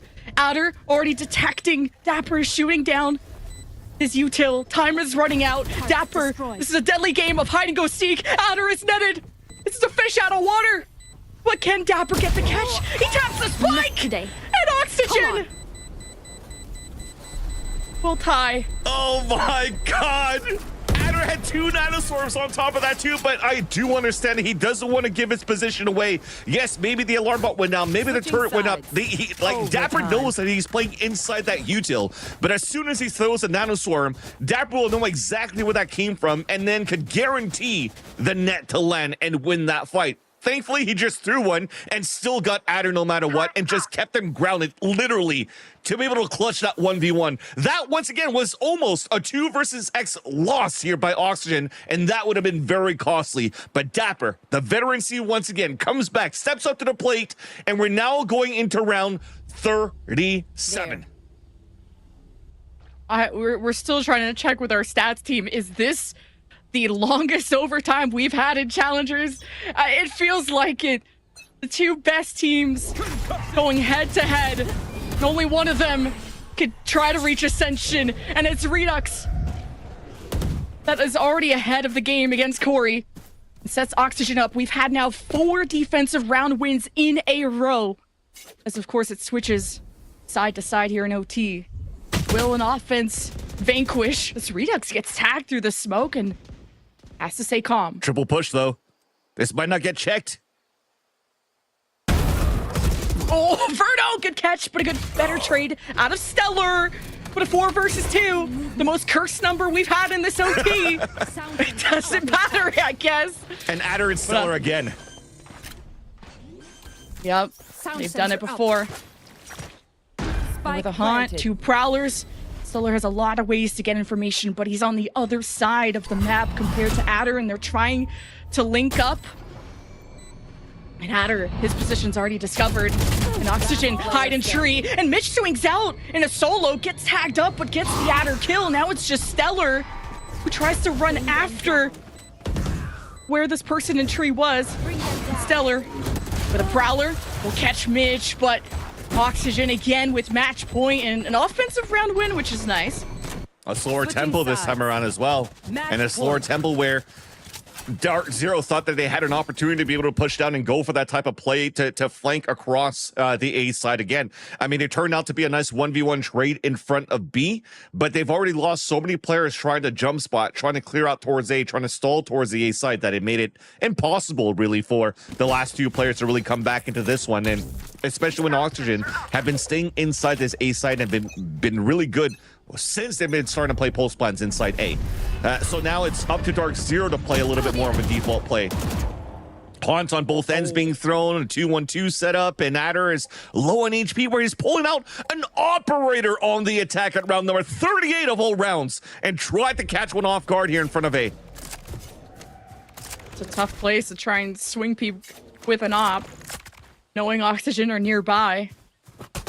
And when Adder is already low as it is, Redux up close with the boom bot, gets shot around the rock corner. Paranoia right through. This is the moment for Redux to capitalize. He'll get one. Paint shells to force them back into hiding. And we did teleports forward, sacrificing himself for the team. And only 2 remain for Dark Zero. Oxygen for the win. Showstopper. The real show is being put on by Redux. And that is it. Oxygen 20-18 and one of the longest OTs we've seen. We'll take Lotus. And I think at this point for both of these teams, they want a little bit of a longer break, but that, oh my God, has gone back and forth. And who better than Redux to hold back towards the rubble and get 3 kills like that, force a showstopper out, and just guarantee the round win, the map win for Oxygen. I think if it was going to go any longer, I'm going to have to go shave. But thankfully, it finally finished. But this is only map 1 between these 2 teams. Yeah, any more rounds and you were gonna get older, and you're already 40, so it's just Jesus, that's a free jab. You know what? There's been enough damage being done in this lobby after the rounds we experienced, but don't go anywhere. Icebox is coming up. But first, we gotta check in if the desk is still alive, so we'll see you after this. They're probably 40 as well.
Peace.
After 14 rounds of overtime between Oxygen and Dark Zero, it is Oxygen who get that map win of Lotus, and none of us were expecting the map to go that distance. We've talked about how well Oxygen were looking on this map.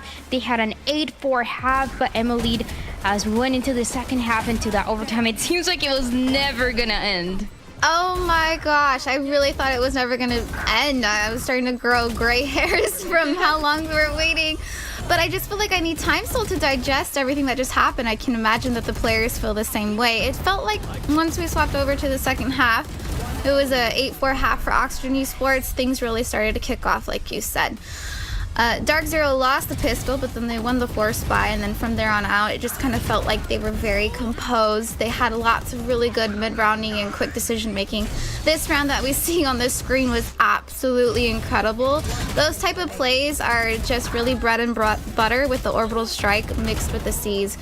These type of combos I felt like helped keep Oxygen Esports in the game, and Redux really stepped up towards the half. I mean, he had so many incredible rounds. Like this one right here, we had to go back for the replay to see that insane fast 3K that he had.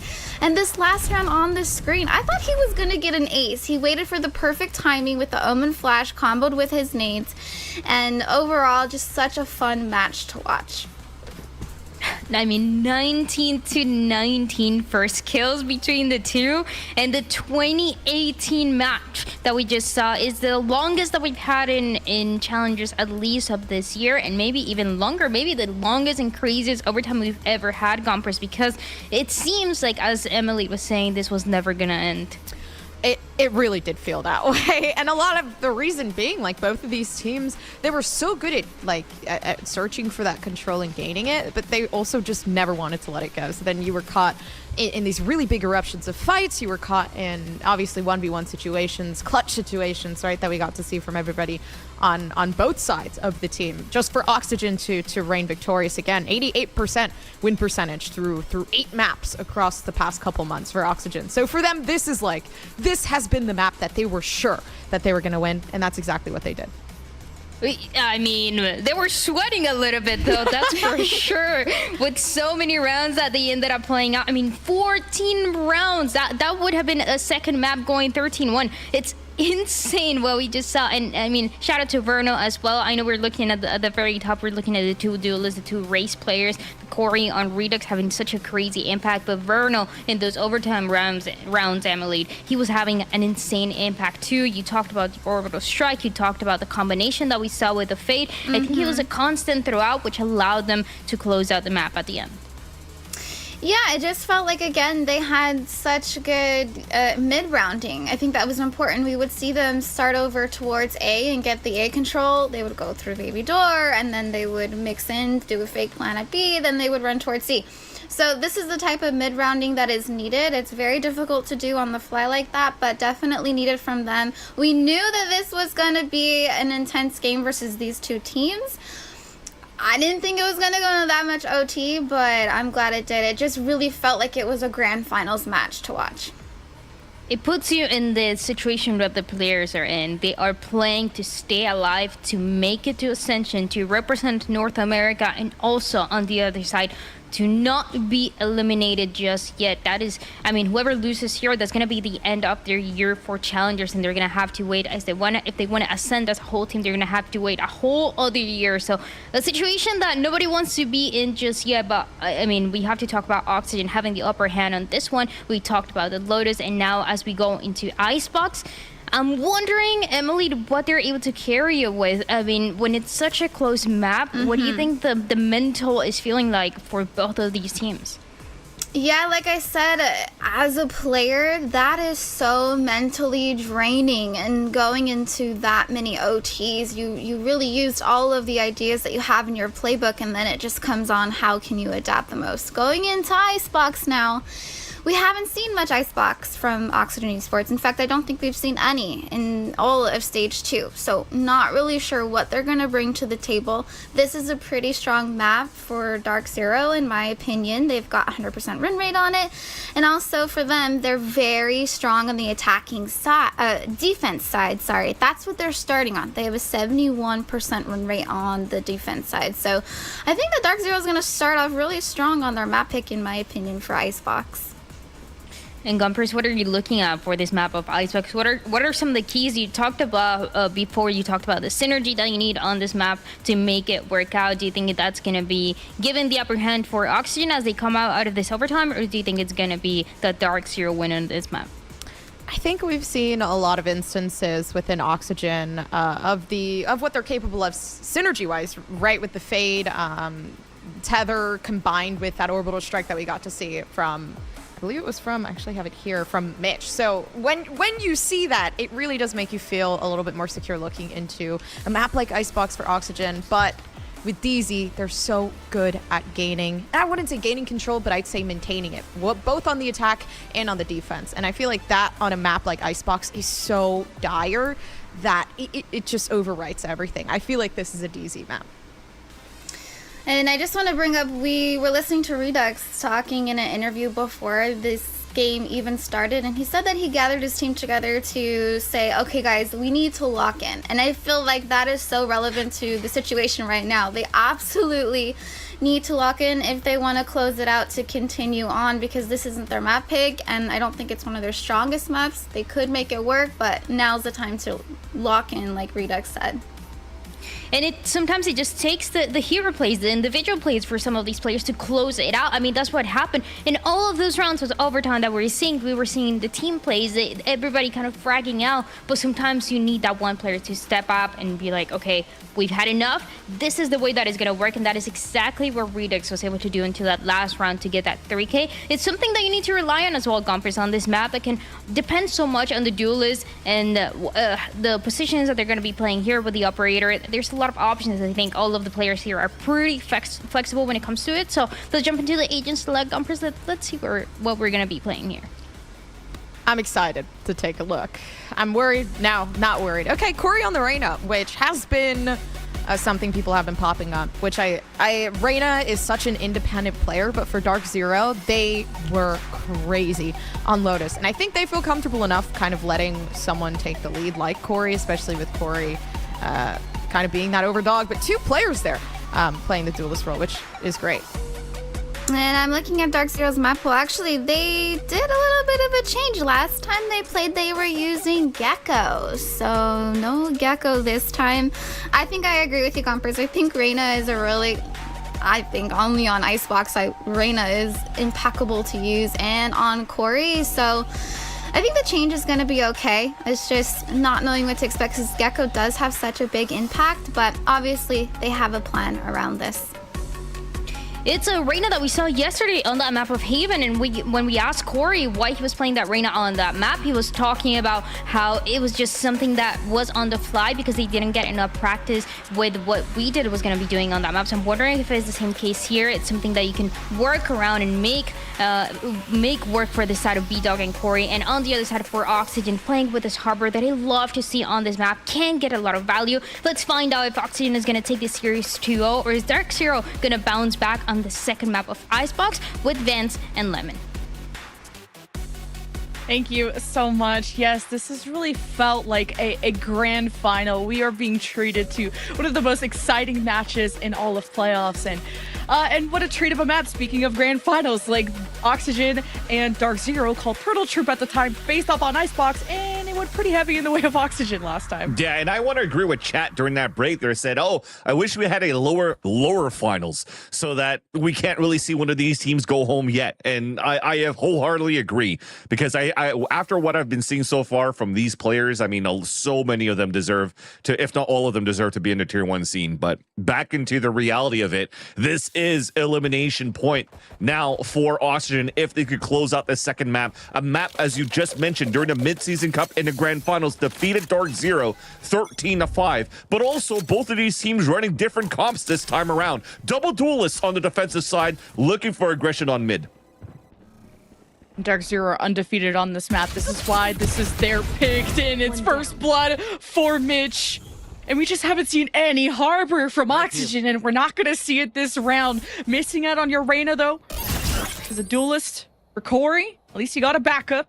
It's B-Dog, that jet specialist. This Dark Zero. No, there could be players on the other side as well. And as it drops, Oxygen were ready, and they fire right through the hearts of Dark Zero. Last player and it's a standing. 2v2, though.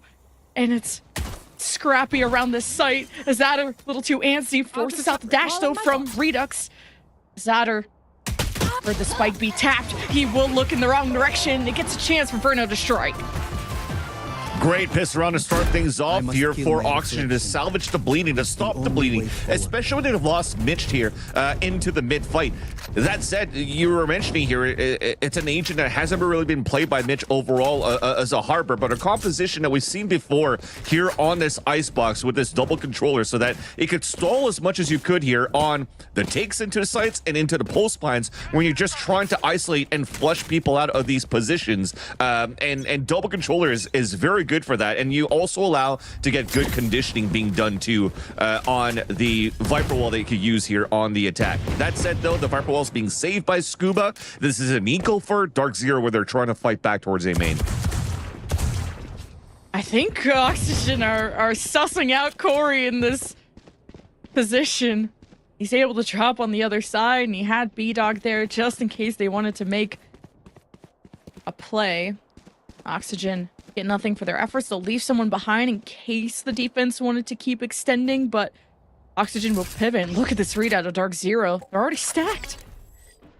Yeah, they're just going and gambling back and forth, and that was because of this wall that just came out here. Like I said before, it was held before by Scuba, and as they pulled that up, like, oh, maybe the hit's going to come here this time, especially with the Owl drone that's going to try to clear towards B. So this should be an open site, as you can see on the minimap. But this is also a composition, as we have a chance to talk about it, being utilized by Leviathan over in the VCTs, and it had so many good successes on this map with this comp. And that's also just leveraging how good Aspas was, of course, on opening entries, and also continuously fight towards screens, updrafting towards the air, above screens, and fighting. So I would like to think, because this is an Oxygen Esports that has a lot of grit and a lot of attitude, they would like to play some very similar playstyles. As you can already see them, nobody playing on the post plan, all of them except for one holding up here towards A, and they're just getting rid of the fight rather in the back of the A site. Cascade pushing the back, and Dark Zero, if they walk through that, it's gonna be cooked. You gotta wait it out, and so they do, and this is where the shock bolt puts pressure onto Mitch. And Dark Zero have their presence known, starting to establish themselves as Redux tries to be elusive through the smoke, and with the SMG gets one.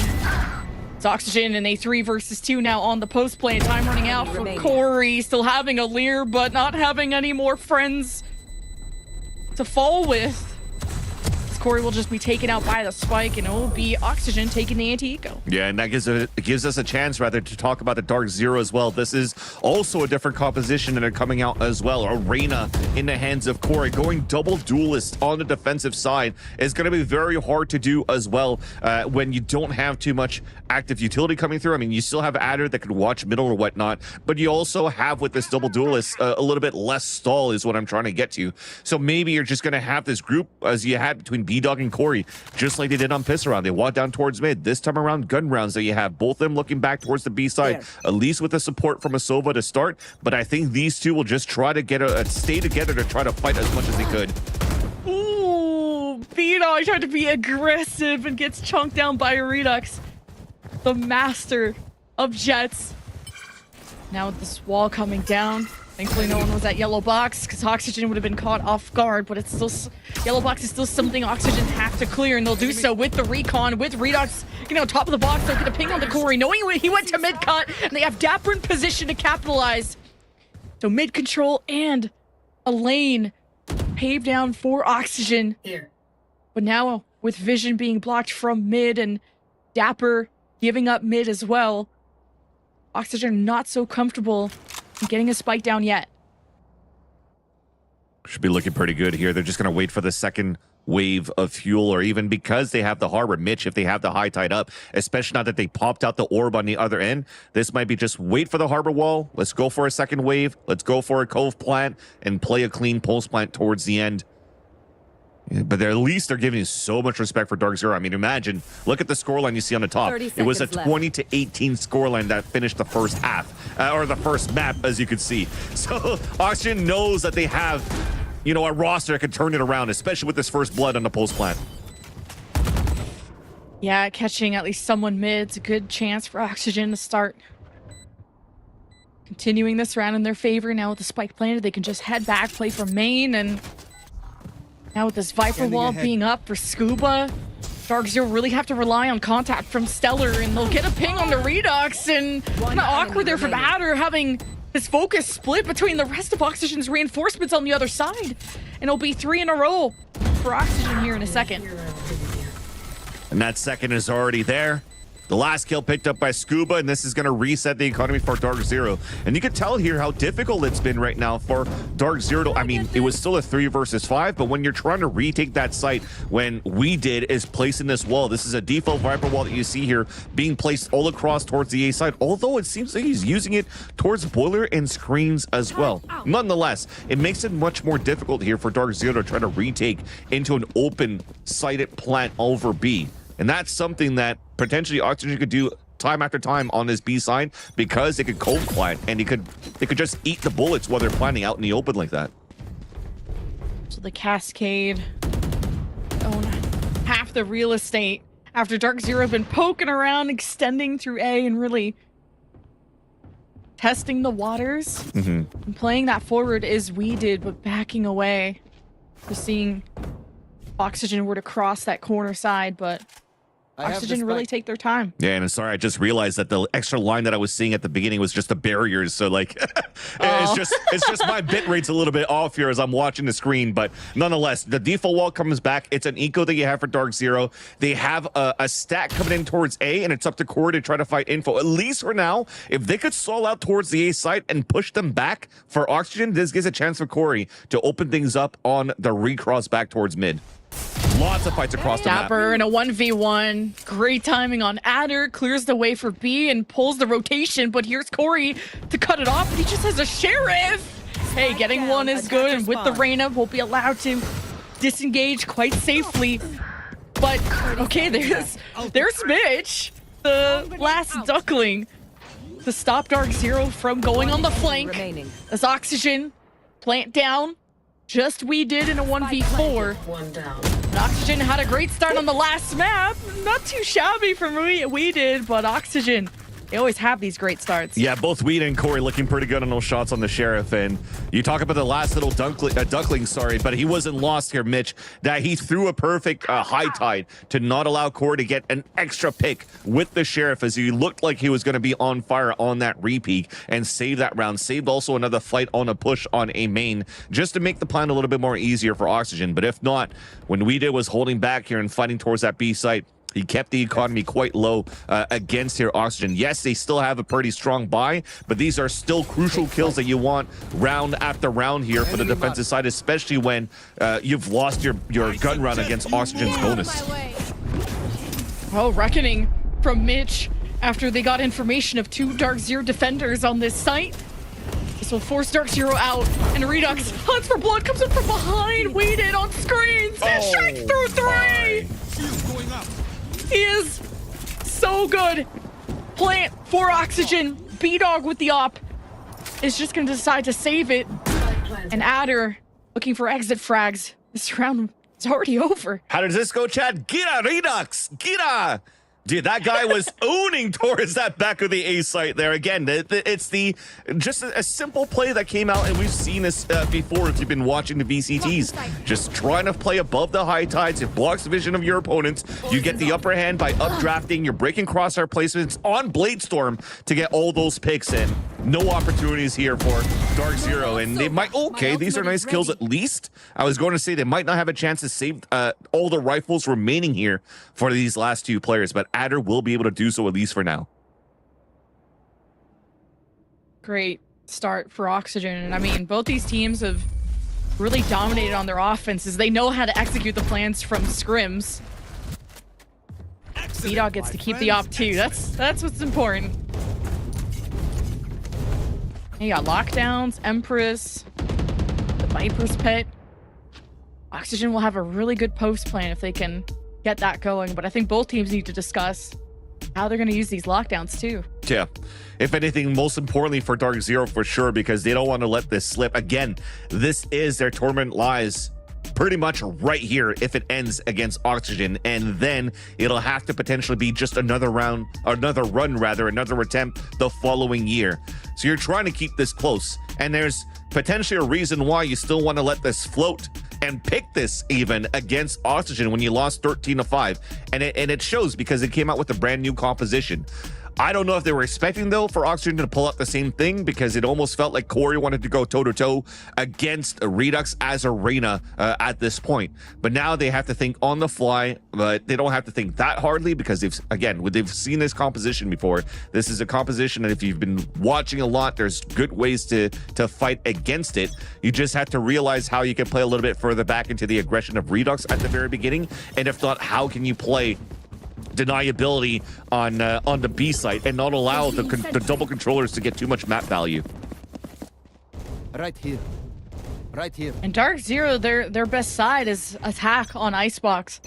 And this is also the same two teams that it went 9-4, a start for Oxygen, and it ended 20-18. So Dark Zero know how to play from behind. They're not worried.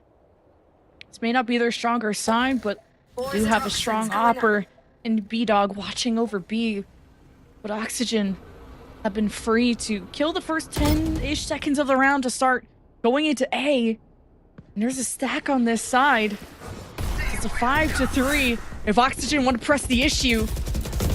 Now how do you flush Stellar out from this position? No one's really watching it, and now that the high tide is up, Oxygen have locked Dark Zero in a place they do not want to be. And this round already feels over once again for Oxygen, who are so deadly on their executes. Dark Zero for this round and the previous round, we're trying to leverage the operator towards this B side, and it's been avoided by Oxygen. Nonetheless, though, they still had a heavy lean towards A. But once the flood of util comes through and the pathing was different from Redux, you saw the positioning off this timeout. Oh, let's see if this fight continues on, though. There you go. Adder saves the gun for now. But you see the different positioning coming out. Stellar's playing on the top of the A tower, so we could maybe try to get that pick into the aggression of Redux, updrafting towards 410, jumping out on the top of the screens. But instead, this time Redux just pat down towards Generator, and then they had a recounter that pinged out Stellar, and boom, goes the dynamite. Ooh. Everybody falls for Dark Zero. No more op, though, for B-Dog. But 2 exit kills for Adder, which is great for him. Work towards another lockdown, but Oxygen 6-0. Flawless. There's nothing more to say to that. They have these 5v3s. They lock people in with the high tide. They'll cascade forward if they think someone's close. They have a game plan, and no one has forced them off of it. And that's why it was important a couple of rounds ago when we did and Core was able to do a little bit of damage with the Sheriffs. But now that you're seeing that this is 6 unanswered rounds, flawless on top of that you just mentioned, Lemon Kiwi, the economy is going to be just continuously very good for Oxygen for the rest of the half. And now you're trying to change the pace with the Sheriffs pushing up towards pipes. That's also something that they could leverage here with this double duelist on the A side. And hopefully they could do that with rifles in the next round. Yeah, best case scenario would have been B-Dog surprising them with a hero vandal, but the one thing that's for sure is what, death taxes and Oxygen going A and winning the round. Yeah. So well, I guess they went to B once or twice, but this is Oxygen on their playground. And even though Oxygen haven't played this map since the mid-season cup, so they obviously have worked so hard to prepare for anything. And Emily talked about Oxygen's hero, or not hero pool, but the map pool and how extensive it is. And it's really showing. 100%. And even for Dark Zero 2, a map that they've been playing regularly throughout the stage 2. I think they played it 3 times with that different composition, and then this time wanted to come out with something new, prepped just against Oxygen Esports. Again, probably leaving that open. Okay, well, we have an opportunity to really try to counter against Redux, against the composition here that Oxygen could have potentially pulled out the last time they met against each other, and maybe reviewing on that tape to fight. But Right here. now this is going to be a round where you're just hoping. I mean, this may be a swing round if B-Dog can get picks here with the Blade Storms, because they have ults to follow behind it. Okay, at least B-Dog goes 1 for 1. With these double duelists on Dark Zero's side, they're hoping to pull off more of these solo plays. And oh, a triple kill now for Scuba. And only 4 versus 2, but it's still cursed. It could still be cursed. We'll see if that follows into Icebox. 7-0 for Oxygen. High tide, but maybe leaving a small gap on that high ground. But Stellar is still gonna be conservative. trying to talk to Adder. Do they want to invest the lockdown against all the ults you probably assume that Oxygen have? And now that Adder is pinged, this is so chalked. Yeah. I think they might want to give it up, but Stellar looks like he wants to try to go for some sort of pick. But there's just way too many ults. I mean, Verno's already all the way back towards A. If anything, the Hunter's Fury could guarantee the round. They have too many ults now on the defense, on the attack side on the post plant. Yeah, please tell me Redux lag there. That was so weird. Now the Hunter's Fury on top of that. Time is running out to get the defuse. Oh, that was Verno's Hunter's Fury. Never mind. But 4 for Scuba and the ace and Oxygen letting them know what's up. Do we have any PC ads right now for aces like in VCTs? I don't think so, right? So we'll just call it a nice little ace on the lurk on the post plan as well for Scuba.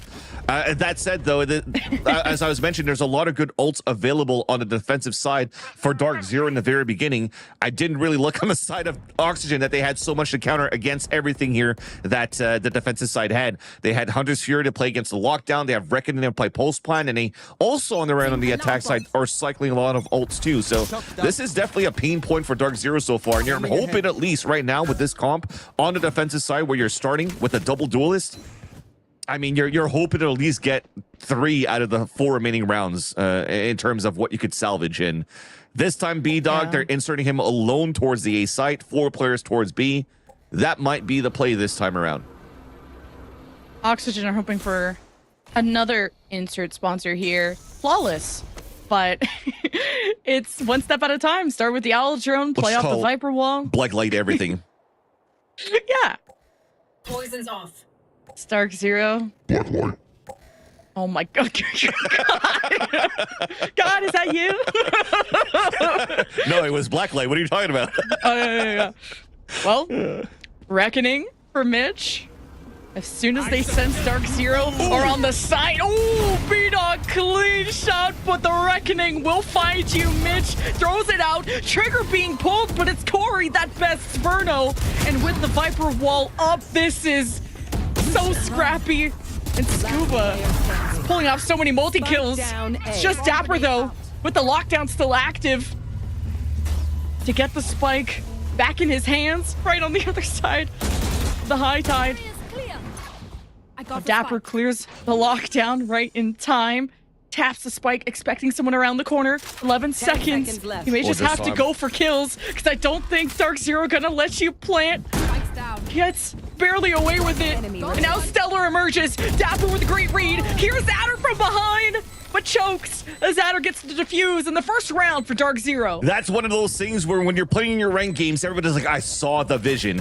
As he was falling back, he just saw the top of the head of Stellar, but switched out to the spike because of the time remaining, but at least identified where the last 2 players were at, and almost was able to win that 1 versus 2. But Adder keeps it clean. Adder also is able to conserve the op now for the next round for B-Dog, and that was the biggest thing as well for Dark Zero. Keeping the op, playing her for a 1, this time with the op on the A side, so you can get some good early information on top of pipes instead of trying to play more passively from yellow, and then you can react off that. And when they did that, he gave a chance there for Corey to move around and for both double duelists to anchor out towards A. Now Oxygen are realizing that Dark Zero are pivoting the op from place to place, so they need to try to leverage that a little bit more, or they need to try to figure out and snuff out where the op could be at the very beginning. His contact plays got denied. 2 Viper's pits, 2 good post plan of Oxygen could set things up. And now that they've finally lost a round on A, or finally lost a round in general, Oxygen gonna switch things up. They're gonna be running into a lot of KJ traffic. They're just gonna be relying on aim, I guess, to clear yellow boxes. And now the swing at the same time pushes Dark Zero back past the Viper's Wall. High tide just to cut off mid, leaving the very back of spawn open. Does Oxygen hope to plant quickly, and Redux does what he can to pave a path, but Dark Zero play as a team, and they come out ahead in the exchange. It's only Verno with no spike planted. Dark Zero did such a good job with reading this and preventing it from even developing. That was really on Corey's positioning as well on the top of that bridge. Here's the footsteps. Couldn't really find the first one that was hugging the high tide, but the second pathing where I was giving a lot of credit for Redux on the previous rounds on how he's able to scale up the sites and get a lot of space for the team. This time exposed himself a little bit as he was walking out towards danger, towards Snowman. The call came out from Corey. He dropped down and he pinched everybody fighting back towards B. Why? Because Dark Zero pulled nanoswarms into the site. There's no opportunities to play that open post plan at the default that Mitch was doing before. So they're just trying to pivot the fight towards a spawn, especially with the high tide that he threw. And Dark Zero looked like they were ready for it. Another A hit. Get out of my way. And this time we did place the Viper wall there to help them establish and retake the site if needed. Hunter's Fury, now that they've sensed Oxygen, are lurking around A. It's already too late. Oxygen are set up. And they have Redux on top of screens, getting a peek at Dark Zero before they could throw util, before they could try to emerge back in. Now Corey, the Empress, you better watch out. You don't get to see Corey on this agent too often. But with the spike planted, Oxygen can take a step back and play off the Viper's pit. And Dark Zero hope to flush them out. And they're starting with the perimeter. And now Adder steps up, but he was by himself. And Oxygen are just reacting quicker. We're now with the two-man advantage. And time on their side, Oxygen seem to just snuff out every target. And Dark Zero, it's an even bigger lead that they have to surmount. Yeah, this is going to be a 2-9 scoreline for Oxygen. I mean, this kind of just repeats itself of how Oxygen has been playing against Dark Zero, against M80. Always very, very strong first halves, and then it gets a little bit closer going into that second one. But I like the position that we had from Oxygen in that post plant, from that Viper, from Scuba. There's been, I know it was 100 Thieves playing, but I forgot against who. But they had so many players on the opposite end holding inside that pit that 100 Thieves had so much utility to throw inside that pit to take them down towards jail. But what's different this time around for Oxygen is they kind of keep just Scuba alone inside the pit and then two players on the left side of Nest so they could fight pipes so nobody could really jump across here for Dark Zero inside the pit to try to take down Scuba. So I like how they're working together here. Corey's kind of a one and done. He'll get spotted. Well, the Owl Drone saw a murder. And will be a witness in court. Oxygen now have a man up. But still one duelist in their path. And B-Dog is trying to play with Stellar. They've drawn back, so they know this is a real hit coming towards the B side. Now hearing them escape, Oxygen are going to head back towards A, and that's where Adder's utility is set up. I suggest you move, walls up. And it's going to be an open site. Yep. Going to be quite easy in the end. It's so free. Yep. Nanoswarms too, not even towards the top, and they could just wait this out here as it's pretty much an open site. Okay, catching the flank. Good read by Redux, but someone was swinging wider than he thought. 3 though, and I think Dark Zero won this. They're coming out ahead with Sheriffs and barely anything in the tank. But Oxygen just have to not choke this, right?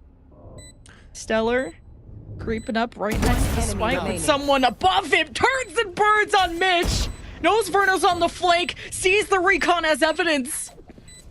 But he knows that, well, Verno's just gonna play his life until the last second. Gets it halfway. Stellar, the mind games. But it's looking too late for Stellar to win. Oh, yeah.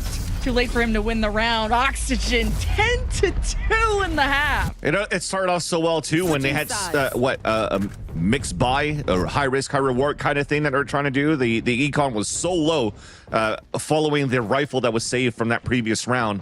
So they tried to go for that triple stack in that area. I probably would have wanted to give it to, you know, B-Dog instead with the rifle so he could dash away if the Owl Drone came out. But Corey just tried to go for that hero play himself and unfortunately got punished. In the end though, still made it close in that 3 versus 3 with the lower buy, but what's most important is Oxygen continuing this lead now by 8, switching over to halves, and that's just great displays of Oxygen and how they've been playing these post plans and playing it more, not necessarily more. They've been just in clean control of how they're playing the attack side, and Dark Zero, unfortunately, with this new comp, it hasn't amounted to the best success. Yeah, just the harbor from Mitch is what really sealed the deal for me on offense, at least. And at least on Lotus, when Oxygen were up, it was 8-4. There was a bit of a buffer there. But a couple of rounds away for Oxygen to send Dark Zero out of Challengers playoffs. Dark Zero dashing across. Good start, but B-Dog needs help. And Corey will get the trade.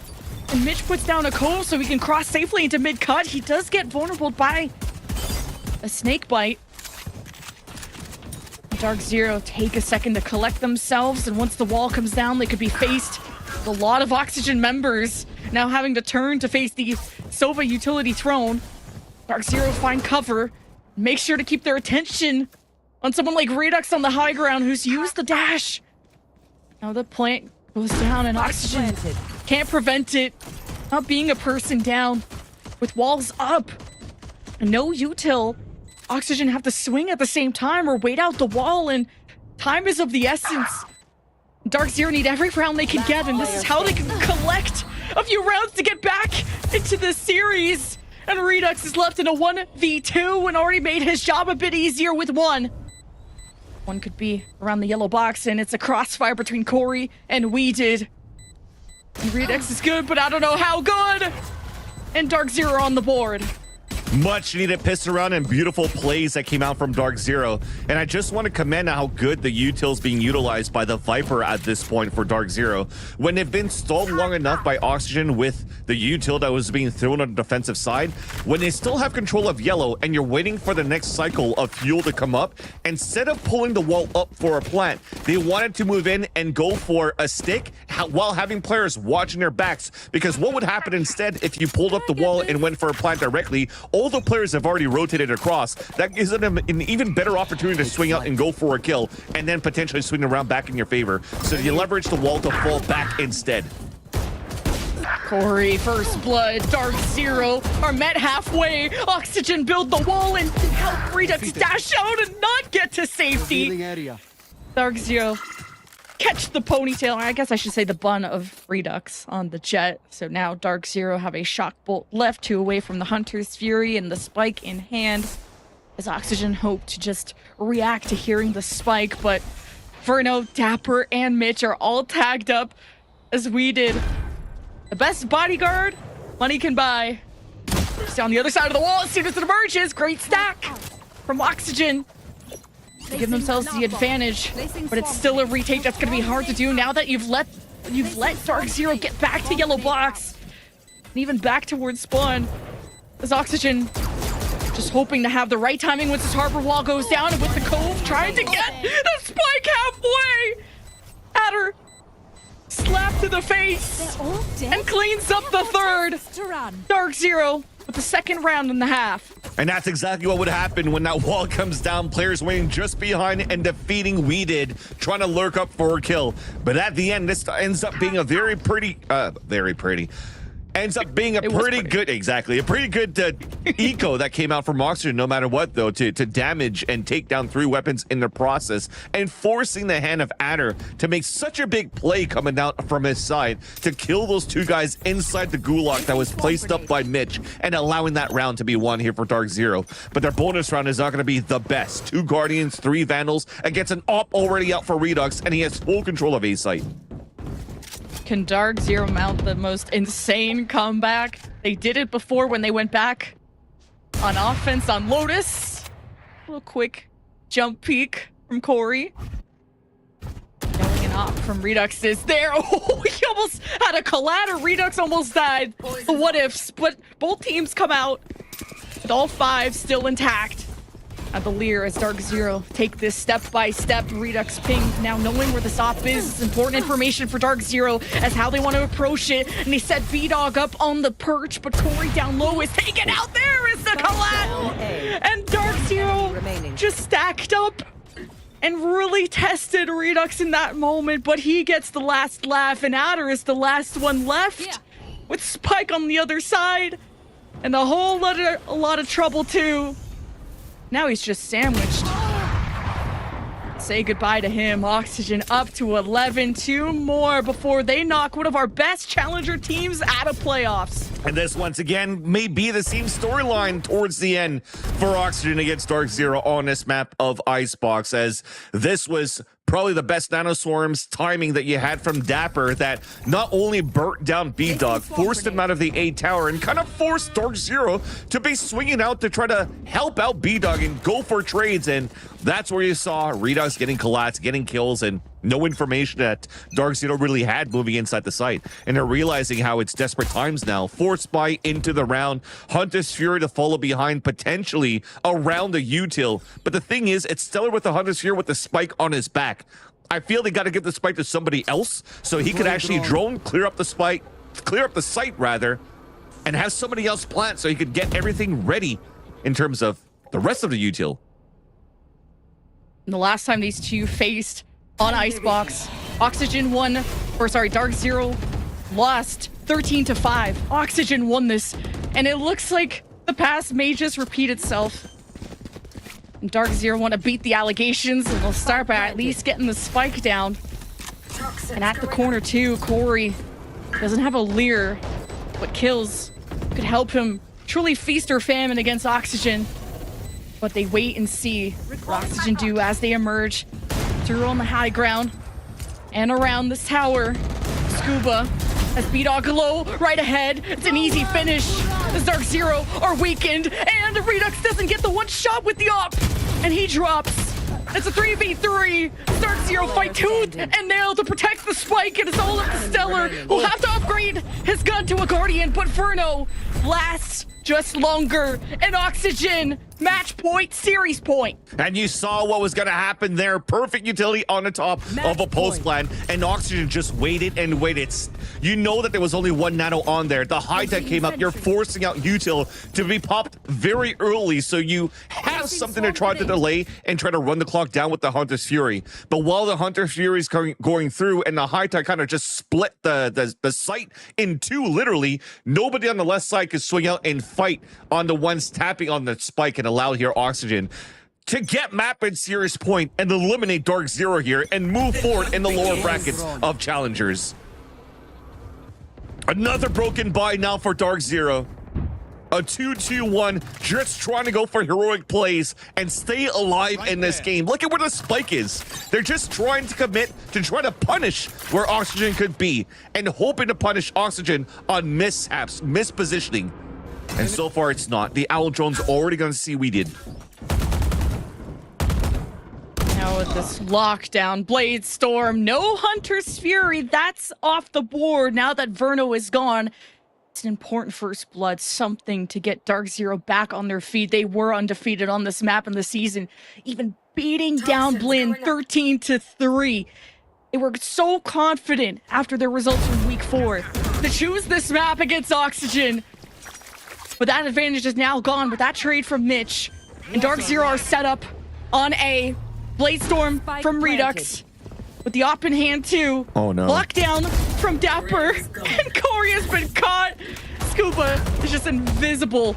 And Oxygen have not stopped tearing Dark Zero apart. Stellar, it's looking dim. It's looking grim. And it's an Oxygen win to move on in playoffs. 13-4. Decimation in the Dark Zero camp. And that is such a different story from the first map that we've seen here between these two teams, and Oxygen just continued foot on the gas, driving through Dark Zero in the second map on Dark Zero's map pick, and unfortunately now eliminating Dark Zero. A great run no matter what though for Oxygen, but also an even better run for Dark Zero from stage 1 to stage 2. Remember, this is also a team that was unsigned for 2 years of Challengers so far, finally had an opportunity, finally had an organization like Dark Zero that gave him a chance finally to play as a team in a house and try to compete through. But unfortunately, it ends now, and I'm hoping that we're going to see the same roster next year around, and I'm also hoping to see Read It again next year around.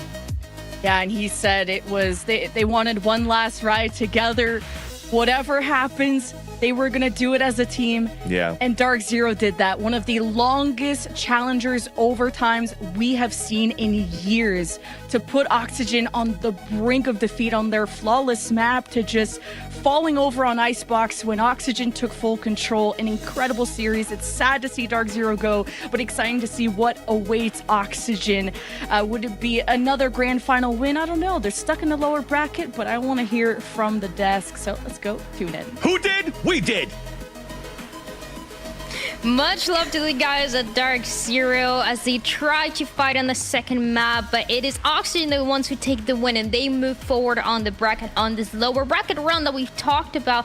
And Emily, we talked about it. It was a map one that was so exhausting. Could have been even 2 maps, and for the last one, I think for this map of Icebox was just all the control that Oxygen had to close it out. I know. I feel like it was just energy draining. It's so difficult as a player to reset when you don't have much time on that much OT, and I feel like that really hurt Dark Zero overall, because I mean Icebox is a really good map choice for them, and you could just tell that they just couldn't find an answer, I feel like, against what Oxygen Esports was doing. The half was 10-2, so that was really difficult. They started on their best side too, so it's really heartbreaking, honestly. I think we're all rooting for Dark Zero, but Oxygen Esports is just stronger at the end of the day for right now. And I mean, Redux is one of my favorite players to watch, and it shows. He's just constantly shining, he's constantly consistent, and overall they just take the dub.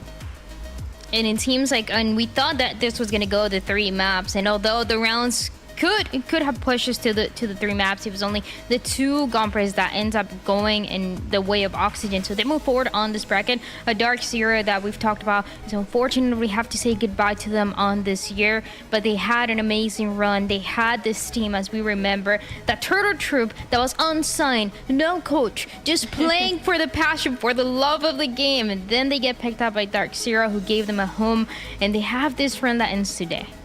They faced a lot of complications within Challengers, and I think, you know, even keeping that positive attitude with knowing that, hey, this might be our last game, let's just make a hell of a game today, and let's show people that this is DZ, okay, recently signed, and we're gonna come back and we're gonna be even better. And I think that's exactly what they showcased here. Obviously with the OT coming into last game, and now putting up a pretty good fight against Oxygen. But Oxygen, they had Redux, he kind of popped off, playing into that duelist role. You saw it, 10 first blood. So overall, it was a difficult game to play within the Icebox map.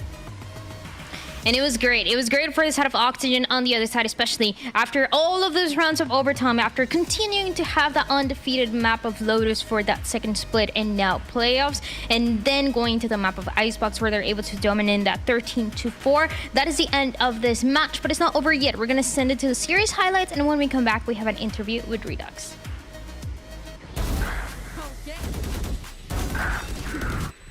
One enemy remaining.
For those who are just tuning in, is that win that goes the way of Oxygen against Dark Zero. And now we're going to the post-match interview, where this time around I get the chance to talk to Redux after the 2-0 win that we had today. And Redux, first of all, I want to say congratulations. And second, I want to talk about right into that first map. It was insane. An overtime that it seems like it was never going to end. What is the pressure and the emotions like when you're going into these rounds of overtime that seemed like they were never going to end?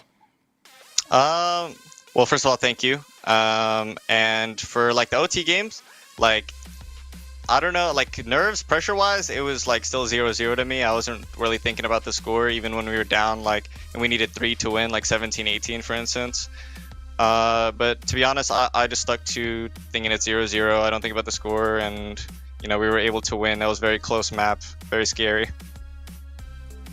And when we see that play to close it out, it was you getting a 3K. Is that decision, because for all of those overtimes we saw kind of the back-to-back between all of the players, but that one was you getting your moment for the 3K to close it out. Was that just that individual decision that you had, or was the game plan just to continue pushing with the team and close it out that way? I was not gonna let them come out A main for free, so I was fighting that shit. And I probably would have been a 4K, but I Rosa ulted pretty bad. That was a little embarrassing, but yeah, I was letting them know that they can't come out A on me. And that's just a way to close it out, and a way to go into the map of Icebox. Once you finish that map and you go into the Icebox, we had a feeling of, you know, whoever wins that map after being it so close was going to win that second one. Was that also the feeling that you had against Dark Zero and Icebox? Like if they won, that they were going to win third? Yeah, so whoever wins that, it was the feeling of whoever wins that first map, because it was so close, was going to carry on the momentum to the second. Okay, yeah. I can see that. It could. I just don't think their comp was that good on Icebox.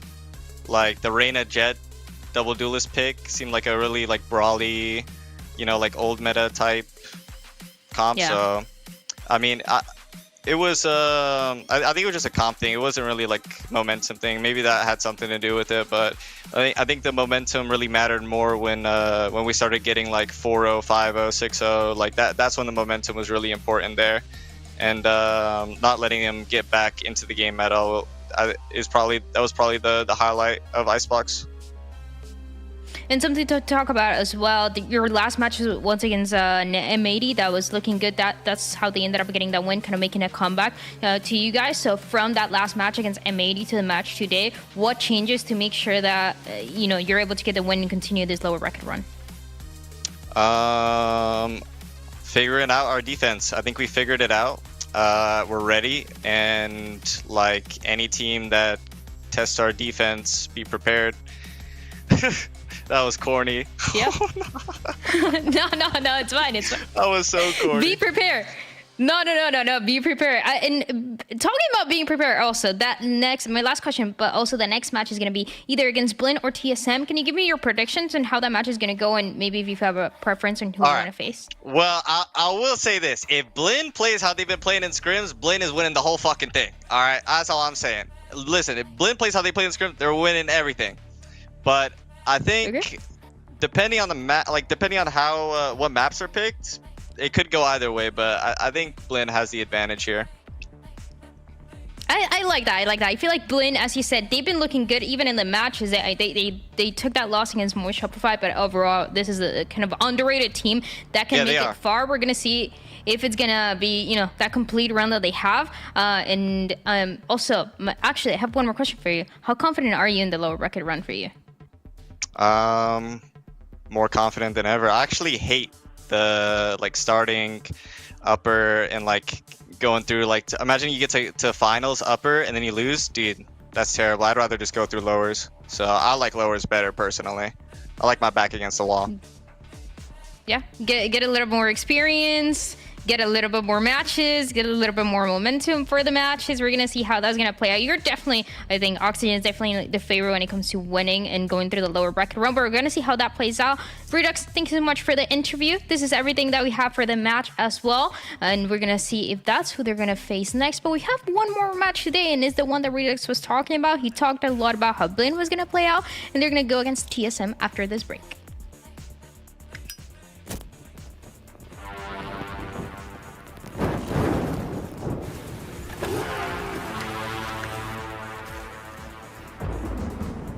say in life, there are no guarantees.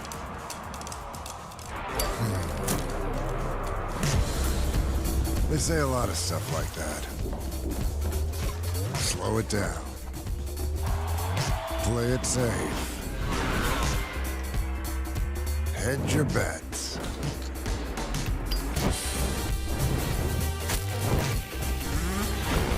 So what? You gonna listen to that? You gonna stop because they can't guarantee you'll pull this off? No guarantee you'll win? No guarantee everything's gonna be fine?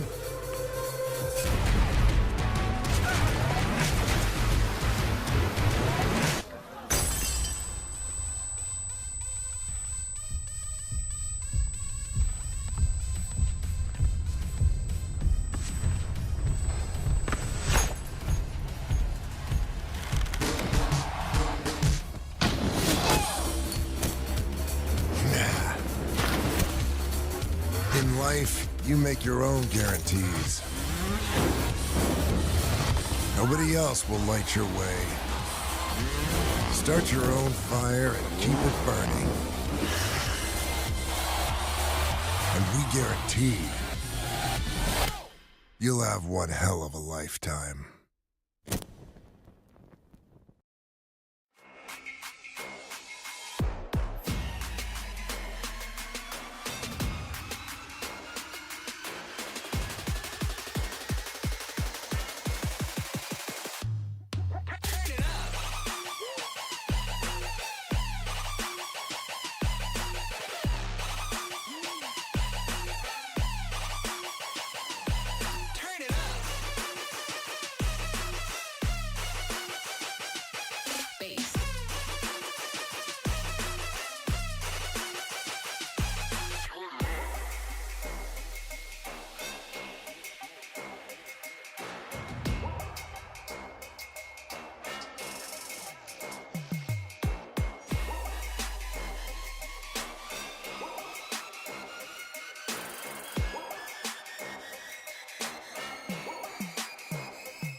I'd say the biggest thing is like, well, we've been playing a lot, and we've been putting a lot of time in it. Like even since like I'd say like November, December, like we've been putting in like a lot of hours every day, like trying to get better. Even though we didn't make challengers in the first opportunity, and like I think it was February, and even though we didn't, we kept grinding, we kept trying to get better, and we qualified through Premier, and we've scrimmed a lot of the challengers teams and stuff. So like we know that we're not bad. So like all we had to do was play how we do, like how we have been like in scrims, and it's been showing in matches as of late.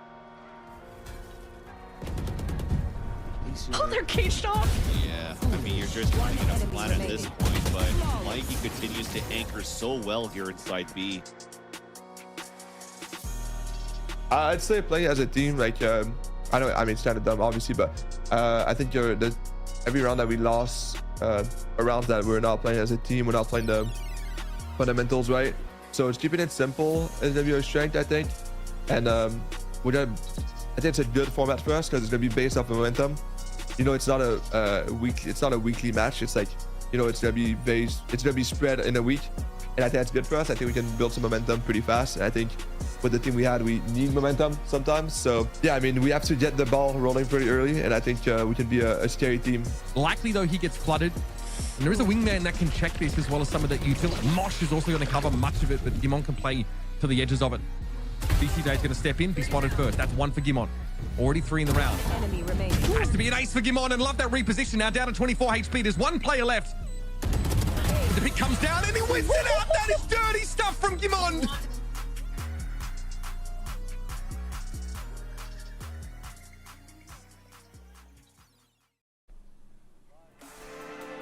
It's time we move to the second match of the day between BLIN and TSM. Welcome back, everybody, to VALORANT Challengers North America. For those who missed that first match, it was an Oxygen 2-0 win against Dark Zero. They continue to stay alive in this lower bracket, and now it is time for a second lower bracket match of the day in Gumpers.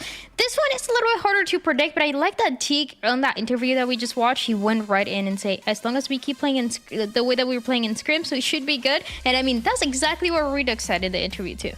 They've been playing good in scrims and also good within challengers. Unfortunately, they are coming off of a loss. I mean, I feel like everyone is. Yeah, everyone is. What am I even saying? Everyone's coming off a loss, and they don't want to lose again. You lose, you're out, and that's the name of the game. But for BLIN, I feel like this team in particular is one of the teams that have proven against all odds that collegiate kids aren't just collegiate kids. They are better than that, and they can be professional just like everyone else.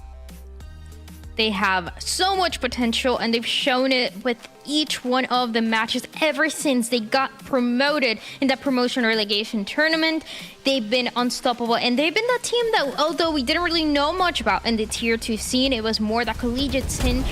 Everybody has been talking about this. Okeanos has made the team look great ever since he got added, and everybody else just pulling it together, making it work out, and now having a pretty big chance to also continue this lower bracket run. I feel like they could even put up a fight against those tougher opponents in the lower bracket that they lost against. So, I mean, we're going to see how this one's going to play out, Emily. Yeah, I think you're right. We're going to see a really good run from them. Apparently, they're scrim gods, I believe was the wording that Redux was saying about them. So if they play the matches like it's a scrim, that's a really good mindset to get into. No pressure, just play how you practice every day. Then I think we're going to see a very strong, confident team coming into today. And looking at their previous matches in the Challenger finals so far, they did really well versus Dark Zero. Actually, a lot of us consider this an upset, beating Dark Zero 2-1, and then they went on to lose versus Moisek Shopify, but it was a really close game versus this prestigious team that we think very highly of. It's something that they've done constantly, as we've talked about. Since the BLIN squad got added to the Challengers, they have been upsetting teams that people are not really expecting too much, or thinking, you know, this is just going to be a team that gets a couple wins and that's about it. But they could have a pretty deep run in this lower bracket, Gumper. So we're going to see if it's possible. The pieces are there. The scrim bugs are there. So, I mean, it's just winning the match against TSM, which is not easy at all. It's not going to be easy. I feel for TSM, again, looking at the roster, looking at the team history, this team is a team that has been hard to beat. And more so for BLIN, they played against them before, right? I believe it was actually BLIN that ended up going away. Actually, no, TSM that ended up going away with the victory. So there is this rematch. There is the opportunity to come back from this if you're BLIN, but you have that history there. You know how this team plays, but you also know that it was kind of a hard run. And I feel like that in itself, that drives you a certain distance. For TSM, this team has been good from the start. There had been some struggles within stage 1, stage 2. I mean, honestly, the improvement has been drastic. So I'm kind of hyped to see what we're looking at here. And we can look at one specific player here, and that is Mike. We can see the impact that some of the players have had throughout in Emily. I think Mike is one of those that still continues to be that underrated player. We've seen him across a couple of different agents. Underrated, and just like that, he's making it work out.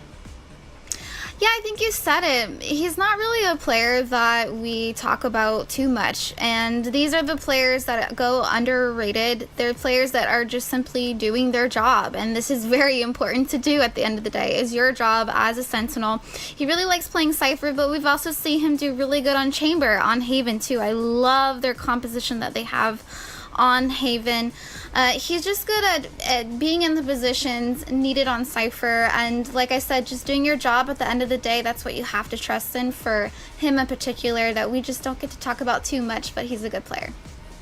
Especially as they continue, if they continue to win these matches, you're going to start to pay a little bit more attention to BLIN and the teammates that they have, because I mean, they have a crazy potential to make a deeper run. But now let's talk about the other side. Let's talk about TSM, because they are also a team that we know a little bit more than BLIN for sure. We've seen them since the beginning of the year and even last year.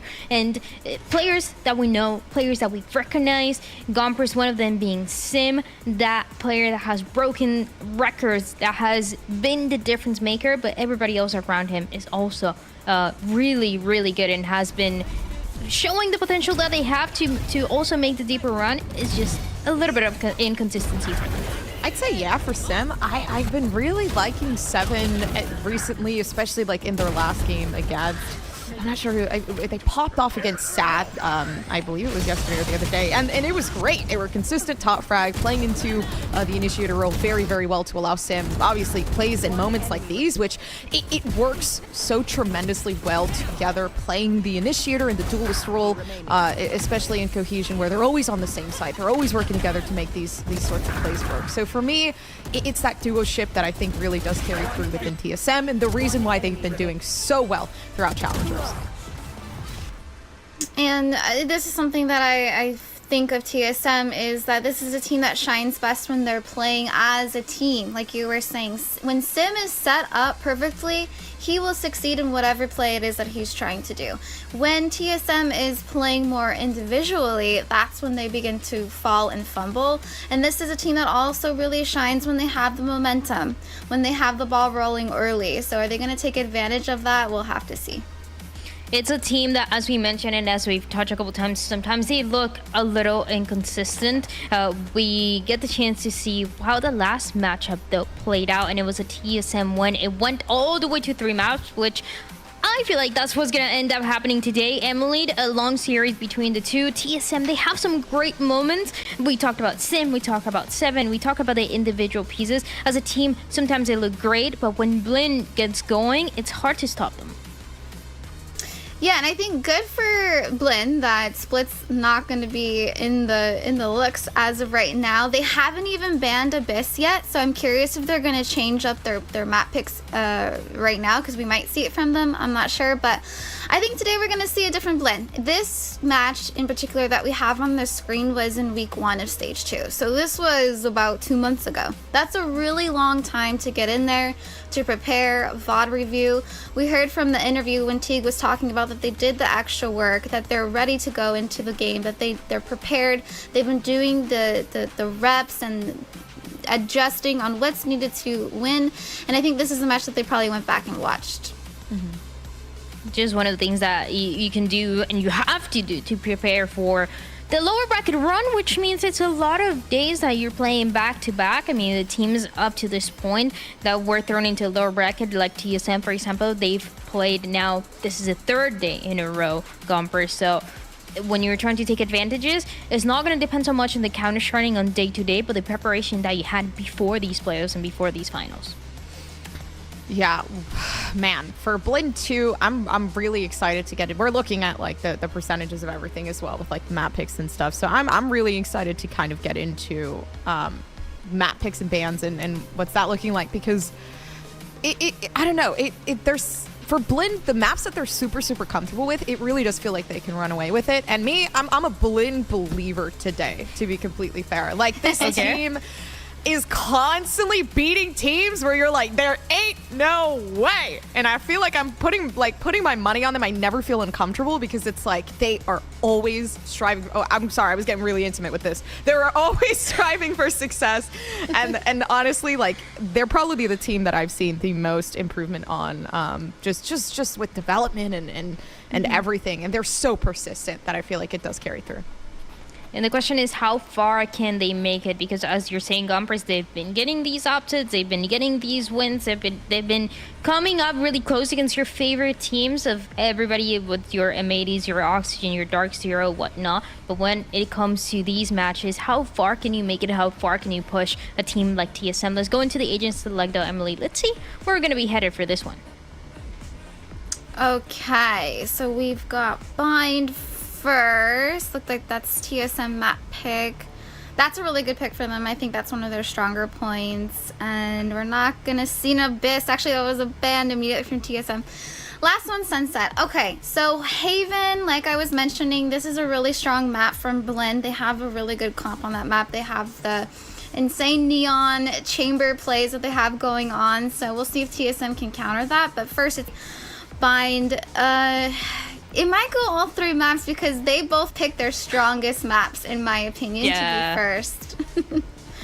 I think it's going through maps. With the way the two first maps are going to play out, I mean, we also said that about the first series, and it didn't really go that way, Gompers. But for this one, I feel like it's a TSM and a BLIN that, I mean, with the patterns that we've seen, with the matches that we've seen between the two, it's likely for it to go 3. I think it is a 3 moment, to be honest with you. Haven was only played twice. It's a 3 moment. It is a 3 moment. Haven was only played twice for TSM, so I'm not going to say they're not comfortable with it. We haven't seen too much of it. So for me, that's kind of a maybe, but to carry on to Sunset, I feel like if we're looking at overall statistics, BLIN definitely runs away with a 3. I think for sure first map Bind is probably TSM's strongest. So that for me is leading that way. I gotta be honest, I thought people were gonna put TSM for their predictions. I was like, I'm gonna be different. I'm gonna put BLIN. And I ended up doing the opposite thing where I put TSM because I thought everybody was gonna go with the same vibe. It didn't really work out for me for the predictions, but it couldn't work out if TSM win. I'll look like a genius. So we're gonna see if that ends up going that way, though. Before we keep going, we wanna thank our sponsor, Blacklyte, for making sure that everybody is comfortable. They understand that for gamers, for the pro players, for us playing at home, for us working from home as well, the #1 priority is being comfortable when you're playing, when you're working your computer. So they take care of having great desks, great chairs to work with, and continue having this consistent performance. I mean, if you can play 10 games in a day, I already said I actually do that. I need to be comfortable, so make sure you check out Blacklyte or go blacklyte.com for 20% off with VALORANT 20. And now we get to move into the Agent Select for our map #1 between TSM and what is going to be that squad of BLIN. And Gompers, what do you make of this? I'm making of it. I like it. It's good. I like the Gecko. Obviously, Gecko. Pretty much what's in the meta right now. The Deadlock, it's been taking a toll on Bind. And again, I've discussed my liking for Deadlock, but I feel like Bind is such an awkward map to kind of position that. I feel like TSM are going to succeed regardless. Of course, starting on the attack, I do think it's going to cause some issues. So early on, it definitely is going to be very, very skill-oriented and just, I guess, strategy-oriented for the attacking side. And I'm looking at the agents. It looks like TSM actually changed the last time BLIN and TSM faced versus each other. They added in the Deadlock over a Gecko. So we're going to see some different gameplay from TSM because Deadlock can be incredibly annoying to play against, especially on Bind because it goes constantly back and forth. It's also a map where we're used to now seeing this meta of no sentinels, of having a deadlock that you're not really used to seeing or playing against too much, maybe for a couple of teams max. It is going to be probably an uncomfortable situation for BLIN and something that they're going to have to adapt to on the fly. Let's see how this first map of BLIN, though, is going to play out between BLIN and TSM on this elimination match. This is map number 1, and the casters, Lemon and Vance, take it away. Thanks so much, Dan Dryad. See, I'm picking up what you're putting down with. She's gonna hate us, but I didn't say anything. It was all you. What are you talking about? You've said Dan Dryad like 75 times. I'm like conditioned. I don't know what you're talking about. To say it.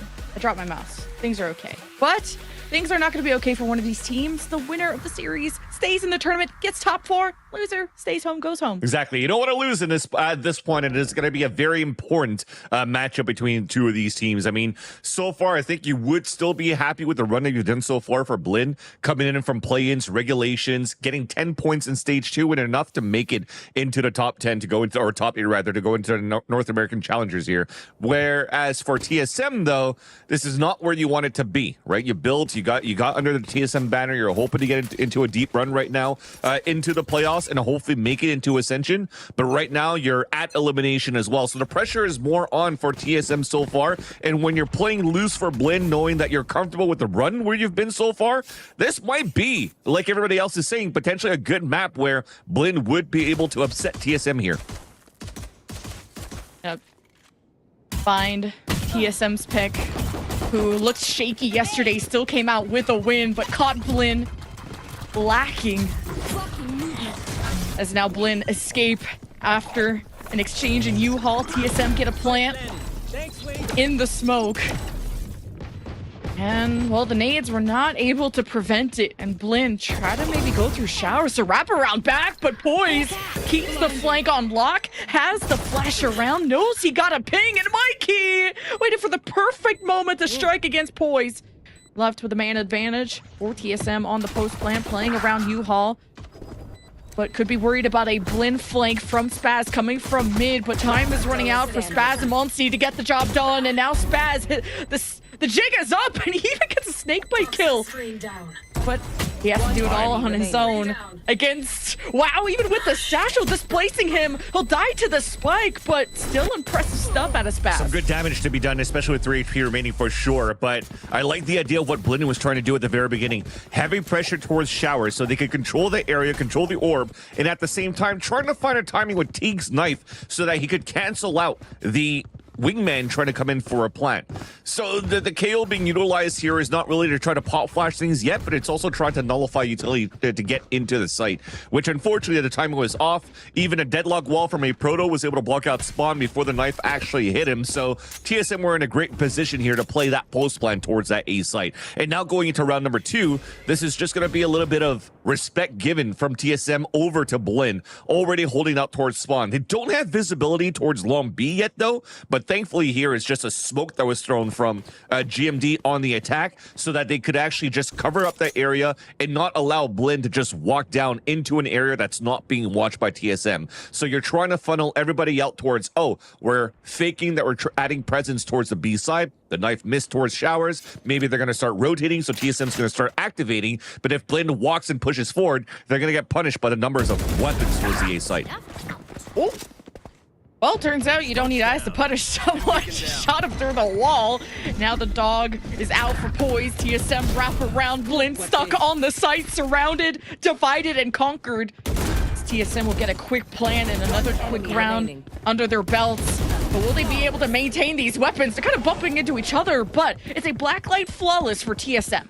Yeah, even if they bump into each other, it's still have better weapons in the end. And when you're bumping into each other and you have trade capabilities with these weapons, it'll work out for sure towards the end. So this is now going to be a pretty decent bonus round for TSM, especially when you had that Blacklyte flawless going in from that previous round. So you're trying to see how BLIN will try to set up into this again. It's still going to be continuously a pressure towards showers with the KO to play against the utility on the A side. But look how forward Spaz. Okay, I thought he was going to try to move forward. He's just setting up the one-way on the short A side, and they're going to try to delay as much as they could to funnel a TP into the stack towards the B site, where it's quite passive how it's being held by BLIN. So there's a lot of opportunities for TSM to take map control early here. Yeah, TSM gonna dog up, have 7, be in position to flash on the other side. But U-Haul, if needed, really just testing the waters, putting ripples into BLIN and seeing what util they fire back with. And BLIN hold their positions as TSM take control of U-Haul, hope to round back, and they get the spike down. That's the beauty of running a Gecko in this comp.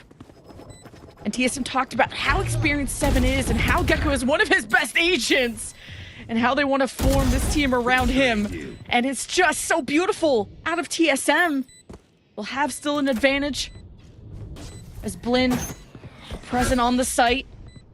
Monty and friends don't have a lot to work with as GMD is still a menace in U-Haul. And there's just nothing that can touch him.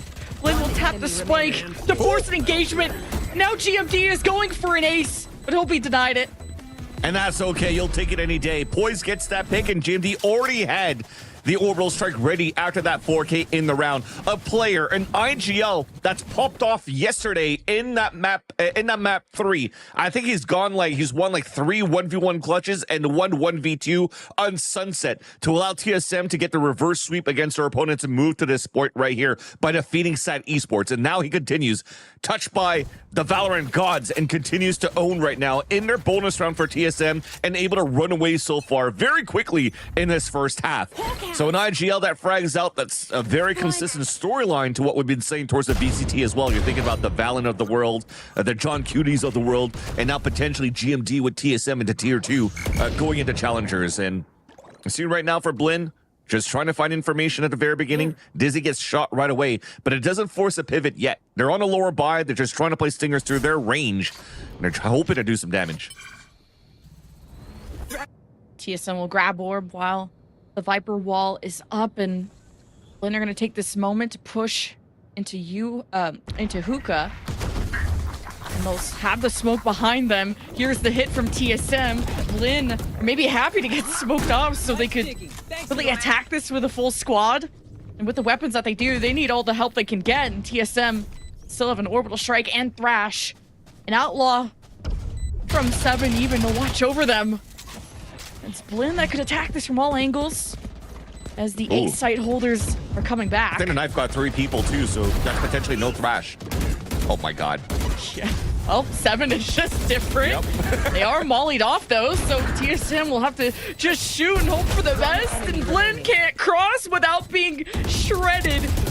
And TSM are on a tear, and BLIN gotta start putting a dent in the score. And that's what I was trying to get to. If it comes down to a silver lining for that round on a half buy they had for BLIN, the Buccaneers were hoping that TSM were going to be forced to use the orbital strike and the thrash on the post plan, but somehow after the knife hitting players, the wall coming up, TSM still found value through the Viper wall kills that was set up here by Spaz, and you're going to take that any day here for TSM.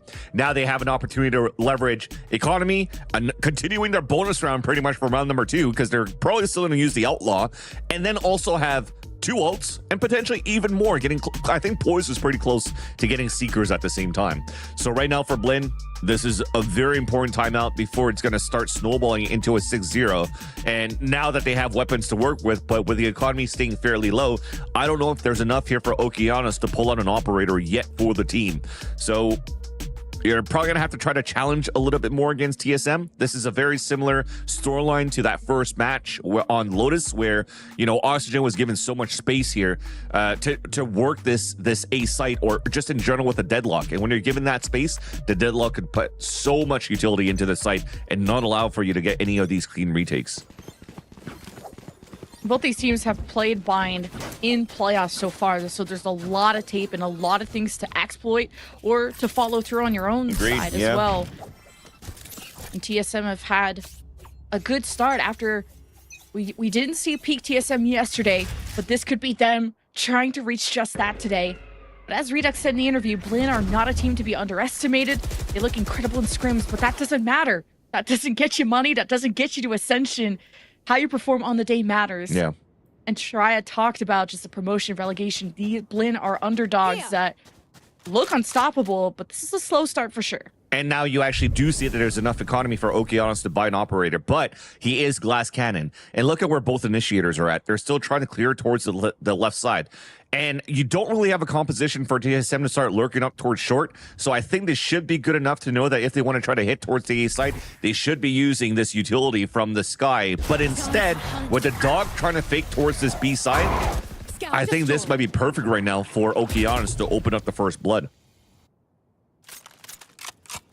Poison Cloud stands in Poison's way, still with another flash, but the real hit, the fake has been sold, and TSM have Thrash clear out U-Haul for them, and an orbital strike once they found Sim at the back, and it's traded. Somehow, TSM still hope to establish. They got smokes sectioning off the site, but BLIN are up close and personal. Wingman on duty, orbital strike, this time from... I don't even know who that was. Oh, GMD. So there's 2 orbital strikes. First one from Mikey. Second one from GMD. TSM will get the spike down in time, and Spaz is saving. Yeah, at that point, there's nothing much you could really do here. And it almost looked like there was a great opportunity for Okeanos to still get first blood with the operator, because the Thrash that was actually...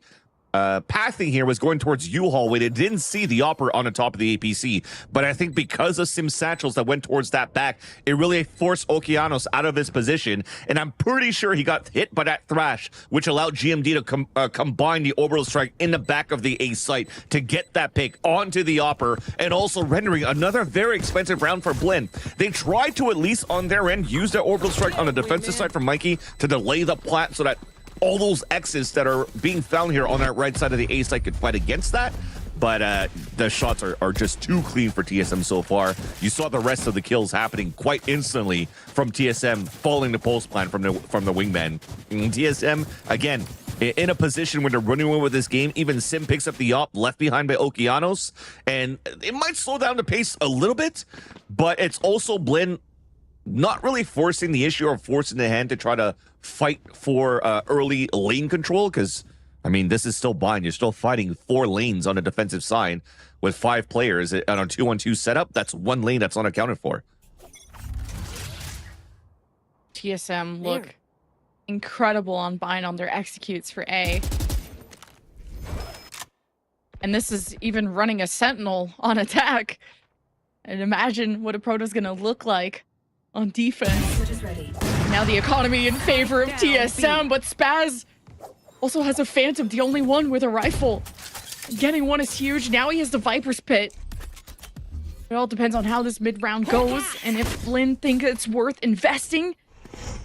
TSM won't be able to punish Spaz in that moment, but is this a moment to pivot? Is this a moment to now change your way towards A, or what?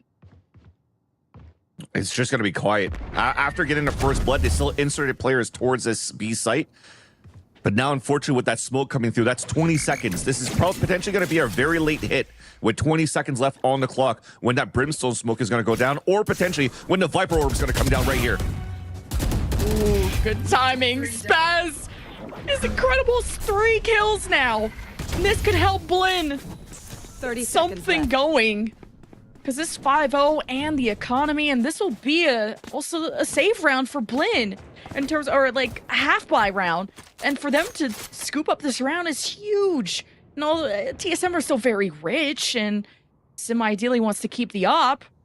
But this was a big round for BLIN to get on the board. Gun here. And unfortunately not checking the left side when the orb is being pushed up here towards Long B. And this is something that's common as well with the Viper Orb on the top of the B lane. And you have a Dizzy playing in the back here from the Gecko. This is potentially just an easy trap play to be held and to be used so that they could fight against the B lane. So not clearing the left side was a big punish there. With that last pick from Sim, that puts him 1 away from Showstopper. So is this... depending on which side do they want to go to, if they go long B, pick up an orb there, or through showers. We haven't seen too much showers push coming out of TSM. Been usually just run it down A main. But then you have Viper's Pit and Thrash from BLIN. Do they want to take the initiative? It's Viper's Pit from the defense of BLIN to lock off A main. TSM have left the spike behind. They still have a lot of options. And now that they've inserted Poise quite early with the flash to get information in the very beginning and sees that it's clear, you see the pivot now from Sim moving on this right side of Shower so they could control the showstopper right here. And this might be the play where you're trying to flash out, satchel with a showstopper, push the Viper away from that spot, and then you're forcing players to rotate out in the area. So hopefully both initiators on BLIN side could actually get some util out to flush out a lean towards B. If not, this fake is going to be perfect right now if they choose to do this for TSM. Yeah, the orb did go to Sim, so showstopper online, 7-2 with that first blood. Patient plays out of TSM. Bringing it down to the last 45 seconds as Poise gets in position for a flash to maybe see if there's potential to bring this Viper's pit down. And isn't gonna spot Okeanos on this box, I believe. So Okeanos knows Poise is around this corner, but who else? This is not gonna cause a rotate. If anything, TSM are gonna start their march towards B long and absolutely overwhelm Monty. Take the teleport and follow the tracks of Poise. You could flash away in, but he went too early and didn't use his flash. Didn't know Okeanos was in that corner, who now picks up a double kill with the showstopper. And even, no, didn't satchel the planter off, but TSM still get a dub. Yeah, it almost looked dangerous and potentially even an overcooked, but they knew that the Viper was still stuck inside that pit, so getting an opening, getting a perfect trade back towards the back of the A site was going to be quite easier to do, but I think off that, you still finished towards Showers. They didn't try to sell a real fake towards that side, but what really initiated everything in the end was Seven finding a timing as they were trying to walk contact up towards Long B. He gets the wide angle, holds the area, and despite you playing double initiator, you still kind of like just jump spot because you're trying to save your utility on an actual hit, and that punished him. And that allowed here TSM to get an easy round. Double swing potential now, and the first one picked off by Sim. Yeah, Sim playing really far back here. Goes undetected by the boom bot. And a Proto, one away from Annihilation. Poise, one away from Seekers. So Seekers will be online for TSM. And Teague is going for the flash solo play. And the Seekers come out. Sim, he has that window to engage on with the dog leading the way, seeing what's on the other side of the smoke. And Mikey will disengage. Hopefully be in a safe position for him, but BLIN are smoked off. TSM will have a plan, the whole site to themselves. The only opening, the only weakness is top of heaven. And Monty has a flash, has to coordinate with Spaz, who's all tagged up and can at least take the brunt of the damage. TSM, wait and see. It's a 3v2. With Seven still having an op. But now smoked off. Knows that Spaz only has a pistol, but it's close by. Mosh pit to at least prevent the defuse. And Spaz is just caught out in the open. Mikey. That's a tough one to turn around when the opponent was smoked off. 7-1. This is what a half for TSM. Yeah, good damage being done by BLIN no matter what, though in the lower buy. They had minimal utility to try to initiate the fight back towards the A main, and the overcommitment from TSM to play behind the APC, where GMD was really good at that round number 3 when they're playing the bonus round. They actually got owned by 2 Stingers playing close range against TSM, and it almost really turned it around in the favor of BLIN. And thankfully, realizing that they're losing numbers for TSM, they played back and they played a little bit more protocol base and were able to get that round. But change pivot quick towards the B side with a short A pinch. Gets information now towards the fountain, but look at them once again inserted TSM towards Showers, and this once it gets cleared and they realize the A side's open, they could TP once again. Monty just used Thrash to get that information, as you pointed out, but the most of BLIN's stack is at A, so that Thrash won't be recoverable unless they fight for it. You don't want to be taking unnecessary risk, and Teague shuts down both of TSM. But it was a fake. But it's gonna be a weaker fake now that TSM are actually hitting B. And the trades are okay. BLIN do damage to TSM. Can't prevent the objective from getting down. And Seven, quick reaction against the Okeanos approach. A 2v2. Oh, you heard the stomp. GMD peeks through the smoke, and It's all he bargained for. Both 7 and GMD are on a heater right now. 7 fighting timings with the op on the attack is almost giving me something vibes on Gecko opping on the attack and getting a lot of value as is Gecko op. And the other side is GMD, again, just finding great timings, getting through smokes, getting these fakes, but the reads have been perfect where they're kind of really catching all of their opponents off guard, off timings every single time. And you saw, yeah, you called it, some sort of a fake happened towards A. They were just trying to play a contact on that side and didn't realize that there was a triple push running back from short A. So that called for the pivot towards the B side, and somehow a converted 3 versus 5 won by TSM. A quiet early round for TSM. Same setup for BLIN, but maybe BLIN encroaching on A short there. But detecting poise, knowing where those flashes could be coming from is important. There are 2 initiators, though. Oh, they're walking down.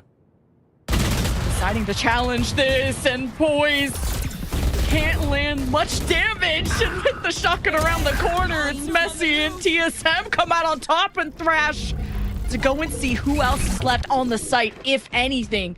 They haven't checked like the back of U-Haul, the back of the site, or Heaven, but most of the site has been checked out, and the smokes will block off any threats coming in. A wingman will go to plant. And BLIN don't have the best of weaponry to turn around this 2v4, so Monty still has a flash, and you still have a snake bite. There's a flank from Spaz. Discipline is there too. Coming around. You look at TSM in that post plan, or even when they were trying to plant, they also didn't clear showers. So they just made sure they have players crouching out, looking towards showers at the same time. The wall's watching the flank. But now, unfortunately, Spaz made it through the sonic sensor. Yeah, Spaz made it through the sensor and on the flank, but just to start taking down the weaponry of TSM, their economy that's been out of control, like GMD has 7k, I think I saw Sim with 5k, or, you know, they're all extremely rich. So every kill matters here for BLIN for any chance of recovering what's left of this first half. Yeah, and I apologize, Chad. I forgot to do an at the spheres here when we had a 7-1 scoreline for TSM over BLIN so far, but they are definitely looking like they have been cooking very well for TSM. I mean, right now it doesn't really look like there's anything that's like that is needed out of poise to call out the biggest calls on how they were doing their attack side. Everything just seems to free flow so far on the attack for TSM, and shots are just hitting too. And at that moment, it's just going to have to be BLIN just trying to salvage every single round as possible and try to bring this momentum back in their favor. I like that Mikey is playing safer. He's been tagged up before, holding U-Haul, and sometimes BLIN have even pushed up through A short. BLIN haven't gotten too many first bloods in their favor as a result of making these aggro plays, so trying to take a safer approach to let TSM walk into them. And it's a 3 stack this time from BLIN on A, with a flash still from Teague. Yeah. There's a little bit of damage being done here, so there's still presence from BLIN trying to jiggle peek out. Oh, is the gun sticking out? This might be a swing out from Spaz no matter what, but the call coming through, and I apologize, I was saying poise before, but I forgot mid-season. I think GMD's calling again. So GMD's calling for the pivot towards this B side, but this long push from Okeanos could be a great position for them on the defense for BLIN. 30 seconds left. Oh, this mosh pit is so annoying. It's gonna force them forward. Okay, they got some small space to work with. TSM wait for the spike to join them, while 7 is going to be at the other side. So one less flash for TSM to work with, and not a lot of time either. TSM gets one, and he's the one with the op, and he'll escape through mid. 7 seconds left, but the spike may not be able to go down in time. A couple seconds left, and BLIN can't prevent. But it was so close for TSM. Here's an orbital strike from GMD, knowing where the retake is coming from.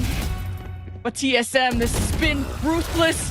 This has been without mercy. And it's 10-1 in favor of TSM. When I was mentioning that utility just flows and everything just works into place for TSM, they can't do no wrong so far on their attack side.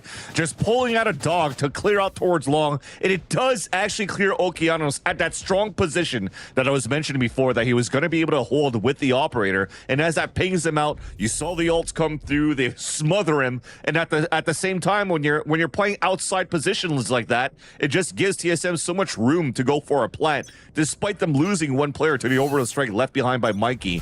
Now 10-1. This is surgical right now from TSM as we're looking for a push down towards long B. Denied! Spike down, attacker What a spawn. flash! TSM! It doesn't matter what you throw at them. They're in the lower bracket. This is their last chance to have a stand. To make TSM not regret their decision to come back into Challengers. TSM are looking so good. And they'll step in 4 versus 2. With on the other side, it's Teague with 1 flash. And Spaz on the other side of the world. Still trying to form a flank, but having no information on a lurk from TSM. But we'll teleport and try to pressure out Hookah. And to cut him off is Poise. But at the top side, Teague at least does some work. Spaz's flank doesn't work out. 1v3 with a flash, pop flash out. It gets someone in Hookah, but not GMD on the other side of the box. And TSM continue their tear. And you're almost sad here that he had to pop the KO ult on a 1 versus 3 because that ping that comes out every single time a pulse comes through his null command, he just basically gives his position away. So all of TSM were just kind of ready there with 3 players watching into the doorway and no opportunities for Teak to really come through. And look at the scoreline that you currently have in terms of their fragging capabilities when you see Okeanos and Monsi solo, but you also never had an opportunity to talk about these players of where their position or whatnot is just because TSM has been doing such a good job avoiding these players and also just avoiding the op every single time that BLIN's been able to try to bring it out. So this was a masterclass attack side calling here from GMD and TSM, and they have a chance here to shut it down right away. You already have a sonic sensor towards Hookah. Flash that does get the ping, so it does get contact into players towards Fountain, towards short B. You don't really know yet here for TSM, but at least they know that there's a lean here on this side from BLIN, and they already have 3 players getting ready to fight towards long B. Little dance, Poise and Mikey. Oh, but this is just not a one-on-one date. There is a crossfire now from TSM. Sim comes out with the pink shell, knowing he forced the reposition, and Teague is caught. And this is yet again a TSM first blood, and with pistol. If BLIN don't win this pistol, this feels like this map is going to be over. Poison orb emitting. It definitely looks to be the case right now. That was such a beautiful trap play set up for TSM at the same time. We'll talk about it in a bit, though, because BLIN's trying to enter the B site. Slowly but surely. Sim at the corner. He has the smoke and a wingman in his way, so Sim's position is ruined, and he's flashed. And BLIN, do they react fast enough to decide to leave? Spaz is in spawn. 30 seconds left. He can get 1, he can get nothing. GMD clean shots. BLIN desperate for this pistol, but we'll have to do it with only 2 remaining. TSM, they're unlocked, they're unleashed, and they'll go to match point. And now we have a chance to talk about that little trap play being set up by TSM, which really kind of dumbfounded BLIN trying to split towards this B site. So as this flash contact comes out from Poise down towards, like I said, we don't know if it's Fountain or if it's Sands from the positioning of the sky, but at least it gives you contact that there's players there. So what do? They throw the proto wall right into the Hookah so they could just focus the 3 players towards long. So when Poise jump spots and people are shooting, you have the Grafnet being thrown all the way down from Octagon with a pain shell on the left side. Then they triple swing on top of that to really punish BLIN. Yes, you've inserted Spaz into the A site, but there's just so many players that have a better timing against the forward position that you have in a 4 versus 1. Now you have to force buy going into this, but this is looking to potentially be just a TSM win. A very one-sided victory so far. Unless BLIN can lock in, but this judge, as you walk in, is so cringe. It's a mental boomer for sure. But BLIN will scrap their way through. Do so with 1 down, and spike that they still have to recover on a short. But they're trying to chase down these TSM members that scattered in different directions. BLIN knows the TSM aren't playing together right now, but it doesn't matter when TSM just win their duels. It's passes in a 1v3, and we'll ditch the site. The information at Poison 7, we're at A. We'll at least get a plant. But with this, there's a flash still available for Poise. 7 picked up a Bulldog, so they're group up together. This gives a chance for Spaz to reposition himself, though. Was he gonna try to fight this? Where they get set up while they're not together. Poise was too pushed up, but who would expect Spaz to turn the corner? And Spaz with the simple clutch to bring life to BLIN. And that's a high risk, high reward. Nothing you could really do there. You understood off the TP that there was going to potentially be some sort of a split timing that you could actually capitalize on, and he chose to perfection. Chose it to perfection for Spaz after the sprays right here. And it's quite interesting as well because it gives you a chance to reload because you're reloading with the Stinger. It's a fast reload, but at the same time, the thing that's interesting is that on the 1v1, there was still a Dizzy and a wingman available for 7 that he could probably use against his opponent. But I mean, like I said, those guys are kind of like feeling themselves since the first half. They just wanted to go for the duel and finish it there. Now there's a chance, room to breathe for BLIN, maybe to salvage a couple of rounds. But this is still dire yet. We're not at a point where we could talk about the dominance of BLIN or the comeback of BLIN, because TSM so far has not made too many mistakes. That's just been a rough map for BLIN, and this is their map choice. I wasn't expecting them to get dominated like this, but like I said, there's a lot of tape, and TSM lost this just yesterday to SAD Esports. But they played it 6 times, right? For TSM, it's a composition and very comfortable with at this so far to play this comp against BLIN. Oh, I was looking at their Haven stats. No, yeah, you're right. TSM's pick here on Bine. It's looking good. But BLIN have an advantage. Now have already pressured out Heaven. They get a safe plant going. They don't have smokes up, so they gotta keep eyes on Heaven. Not let anyone from TSM drop down and get any map control going.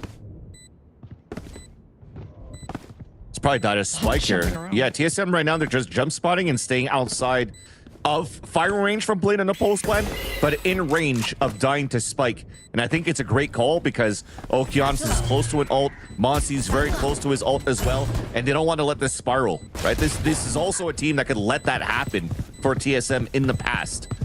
And yeah, even if Okeanos dies, this is a Nord for GMD, but this is also a showstopper at the ready for BLIN in their goals the next round. And Thrash. Exactly. That's huge right now for both Monsi and Okeanos.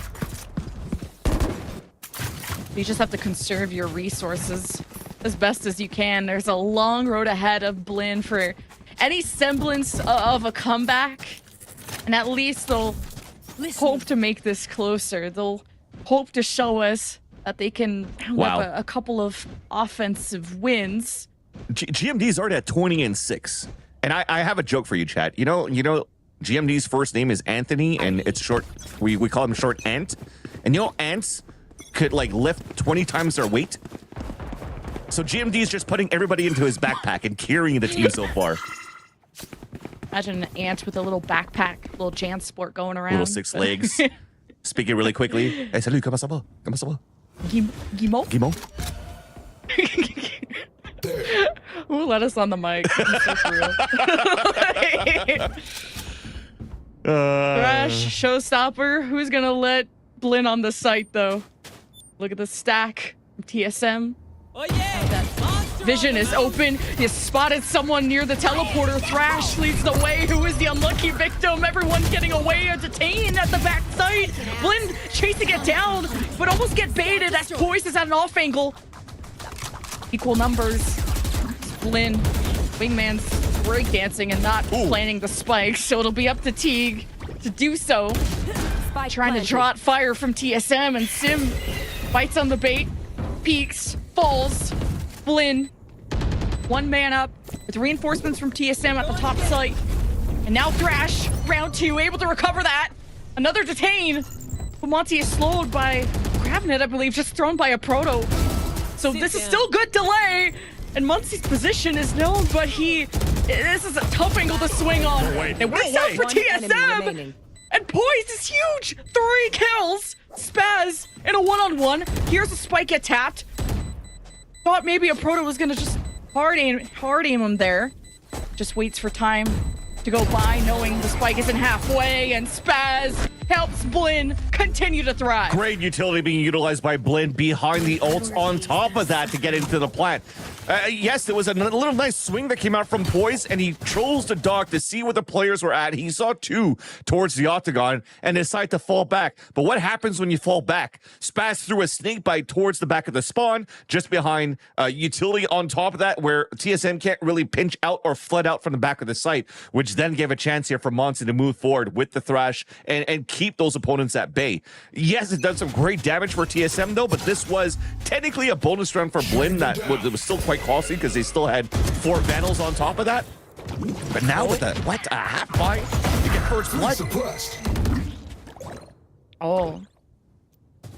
And 3 tagged by the knight from Keeg. Knowing the numbers on the site is always good. But any slip up from BLIN, any mistake, can cost them the whole map. And they have to take this round by round. Don't look at the big old 12 up there.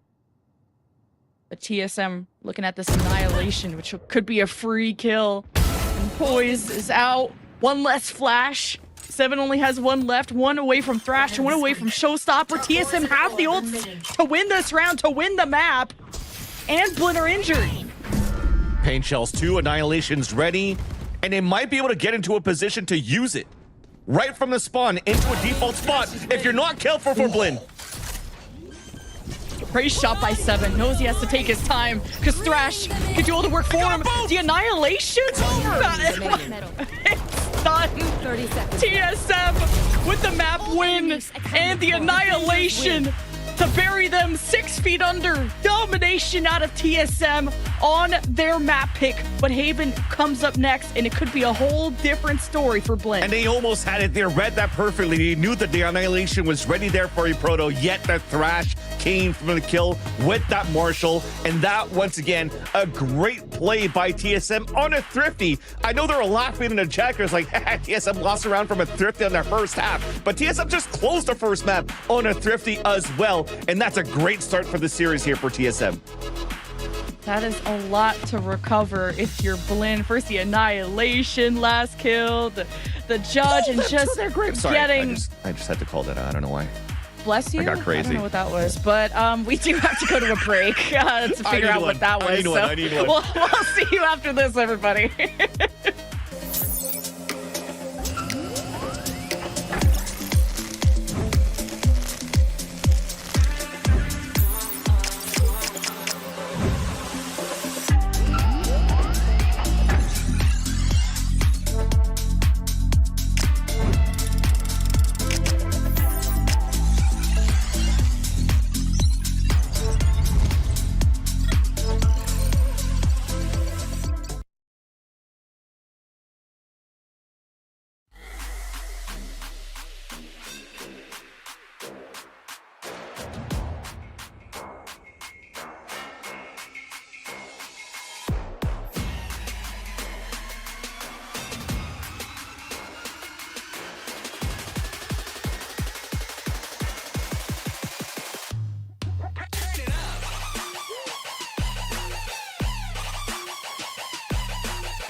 face.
It's a side of TSM that absolutely dominated on that first map of VALORANT. Welcome back, everybody, to VALORANT Challengers North America, where we just saw a 13-4, and I actually even thought it was gonna be like a 13-2, Emily, with the way that TSM was playing on this map.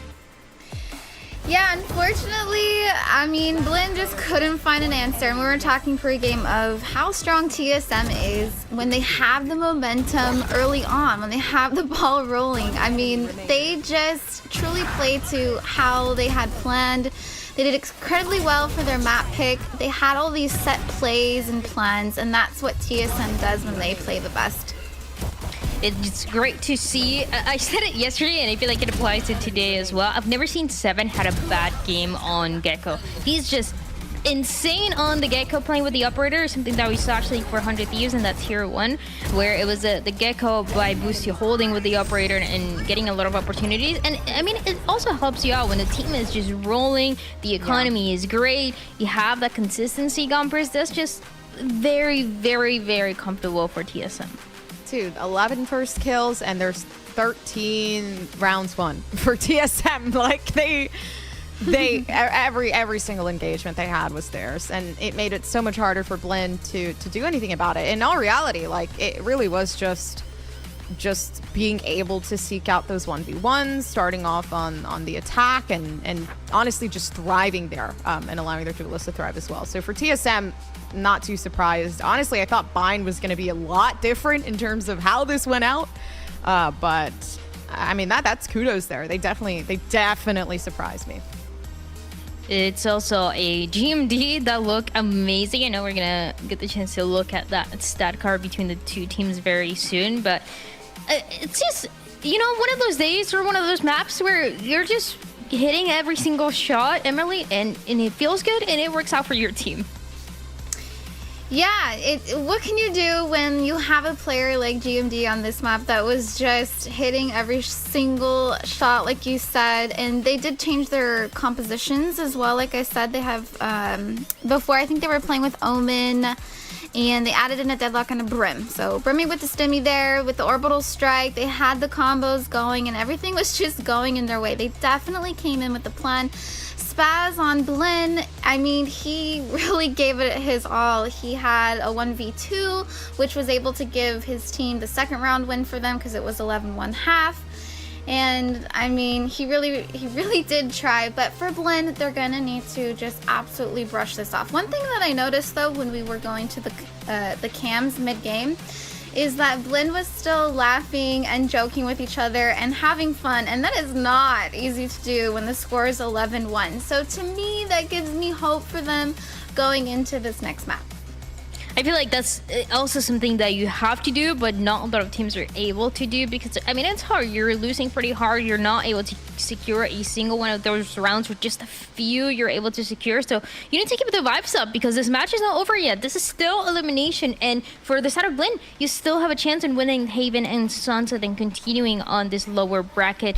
But Gompers, Haven, I don't know how to feel about, because it's a Haven that is the pick of BLIN. I want to see what they're going to be playing on this one. We've seen quite a lot of variety when it comes to the teams and how they're implementing, whether it's the ISO, the double duelist, these ideas around the controllers, the deadlock even. We've seen a lot, but I mean, the stakes are pretty high. So the reset, the good vibes as well are going to be crucial to make sure that they can take us to map number 3. I'd say if this is like the way that we're going for Haven, it does feel a lot better for BLIN that they got to both pick the map and the side that they want to start off, which they can prep for that, right? Going off of 13-4, they definitely have a lot more to work off of from that beginning stance, because they know now Haven is the map that we need to win. So how are we going to do that on the defense as we're starting off? And probably the most comfortable pick that we could do for the first half. So now they just have to solidify that, hey, this is what we're doing. You know, we're more comfortable on the defense. How can we set ourselves up for success so that the attack isn't that bad? Or maybe they did that vice versa, right? Just get as many rounds as you can on defense, get it over with, go on the attack. So for them, I think strategy-wise, they should be okay. I said that last time. They went 13-4, but like, but I believe. Well, and I'm looking at the stats too, Gompers, for Haven for both teams. So from stage 1, the beginning of stage 1, it was played twice by TSM. They won one and they lost one. And from the beginning of stage 2 is where I'm cutting off, because that was about 2 months ago. Played twice from TSM. And then for BLIN, they played it 4 times. They lost versus Moistic Shopify about 2 days ago, and then they played it 3 other times that they won. So it is a good pick from BLIN. And we can see some of the stats there that show it as well. This is from stage 2, just to compare for the Haven. But I want to keep in mind, TSM had 2 different comps that they were using for Haven. So one of the ones, they lost the original one, then they changed their map pool, their composition. They swept out the Jet for the Neon. Then they went on to win that one. So I wonder if they're going to stick with the Neon, because when we saw BLIN playing Haven throughout this week, they've never changed their comp. Yeah, it was Neon. And they have a really aggressive Neon. And they have the Fade that gets the info, making their Neon very comfortable to gain space, get ground. Like I said, Neon is just a player with some ice skates, rolling around and getting ground for their team. But the thing about it is that when we saw BLIN play this map just yesterday, or 2 days ago now, against Moist Shopify, it was a little different, because for BLIN, I mean, they're going on this defensive side first, and that one was not the best half for them. It was more that second half, that comeback that was almost taking place. They end up losing the map 11-13 against Moist Shopify, and things get a little bit more difficult from them. So going into this defensive side first, you're gonna have a lot of pressure on BLIN, making sure that those mistakes that happened at the beginning don't happen again, especially if you're gonna continue to play with this Neon. They have the Neon and they have the Chamber, so they have truly the balance between the two, the going fast and the playing back, holding back with the operator, Emily. So as we jump into the Agent Select, what are your thoughts on if they're going to be playing this and how it's going to play out? I think they're probably going to keep the comp that they were winning with. Oh my gosh, they changed again. They changed again. They're not using the Neon anymore. So what did they change here? Jet. They went back to Jet. Okay. So that's okay. I mean, so TSM has players on their team that are very experienced. They've been playing for a long time. This is a team that can study a team like BLIN and know the combos that they like to do, the aggressive early plays. So I'm going to be expecting a lot of counters to them, because BLIN is very aggressive on the defense side. TSM has a breach that will be able to stun the aggressive Neon plays, in my opinion, and that they might find a lot of good counters against them. And something that we've seen throughout is Sim going back on this Jet is the constant throughout the year. The constant that has allowed TSM to get these wins. So now with Sim once again on this duel, as they have the chance to close it out in 2, unless BLIN have something to say about it. Let's find out who's going to win this match, and if it's going to be closed out in Haven with Vance and Lemon. Thanks so much. Yeah, could this be the end of the BLIN Road, the underdog story? If you don't got a dog in the race, you can't be an underdog. But TSM, how are they going to do on BLIN's map pick? This is a different story. This is definitely going to be a very fun game, because both TSM and BLIN on different storylines on this map, rather, where BLIN is able to find a lot of success with this composition, while TSM, I mean, they've only played it twice going into stage 2, and they tried a Neon, they tried a Jet, they both kind of really didn't work, and they also lost to SAD Esports yesterday, where SAD Esports' playstyle is very aggressive with this ISO Jet. And the thing is like with BLIN, it's very similar. Look at the setup already. Look at her crunch very quickly down towards lower B, and TSM couldn't thrive under the chaos on this map. Will this be the same storyline? St. Com says the last time they went on this map, creeping by, and Mikey disappears into the shadows, and Okeanos goes to pinch in on the play when TSM were all flashed up. So almost more bang for their buck as TSM in a 4v4. Is that Okeanos still driving by? Oh, God, I can't believe you heard that. All right, well, the gang's rolling up on me, so we got to get this map going. All right. At least we stole everything for now. There was a little bit of an overheat from Okeanos, but with this position, Fortlet's ready for a second time. Paranoia hits him. Spike and this down, is still mid. pretty good for BLIN. Still get kills while blinded. That's insane. Now Mikey got first blood, but will you get the last laugh? With hearing a pro come through the window, trying to isolate the duel, and GMD surprises him, and it's TSM up 1. And once again, and I stand corrected earlier on here in the chat where we're hanging out during the break. Looks like we did have an update going into the past weeks once again that the IGLing did go back to Poise most recently, so maybe this is the cause to GMD being unlocked and be able to frag out as much as he could right now. So shout out to Sunil the Snail. If I'm wrong, chat, and it's still GMD IGLing, then it's Sunil the Snail's fault. Now we go into round number 2, though. Great trades that came out from TSM to start, and now they have a good round to play against the anti-eco. But once again, a Farland ready to go towards the choke, a double swing down towards lower. And this might be pretty good here to do some damage to start for BLIN, especially with that. Oh. Mikey is like a ninja. He's just appearing at different parts of the map and gets the first blood, and my job here is done. And then here, guess what? Guess who's next? It's Okeanos, who harasses TSM next. But TSM is the one who is still able to go toe-to-toe when those surprises happened in the pistol round, but TSM has better weaponry, but not a better team when they're missing GMD and 7. Exactly, and when you're talking about free abilities that are still available, the fall line's going to come back from take very soon in the pulse plant. They still have a paranoia for the retake. If TSM stay in the site right now, they're going to get overwhelmed with utility. There's been an upgrade for Okeanos on top of that, so you're definitely leveraging the utility to allow now Okeanos to slide through with this Bulldog. Oh, good dodge on the fault line, and Sim with the outlaw connects on 1. But here's the retake from BLIN. They're simply just going to overwhelm Poised in this moment, but he's at the back wall. Herd trying to isolate duels where he can, and BLIN got on the defuse. And they'll get the second round. And again, very nice plays from BLIN, and that's where they also thrive too, and the amount of trap plays that they could do around this breach. So when they walk down towards the sewers, and you see the first contact coming in from Mikey, yes, he gets a TP away, but there's still Monsi that's holding there. So when they think they have an opportunity to take down Monsi, the fault line comes in from the B site over down towards sewers, gets a stun, and Okeanos swings out with Monsi. And that's been like the success story for BLIN, as well as how good and how quick they are on fast rotates and fight within their defensive side. That's how they got a map that was so close against MXS the last time that they played this very map in this tournament in the playoffs. So this is something that TSM hopefully has more tape on, and he could understand what to do against this aggression. Yeah, aggression, all right. A Proto just got hosed down, and he's the only one who got pinged.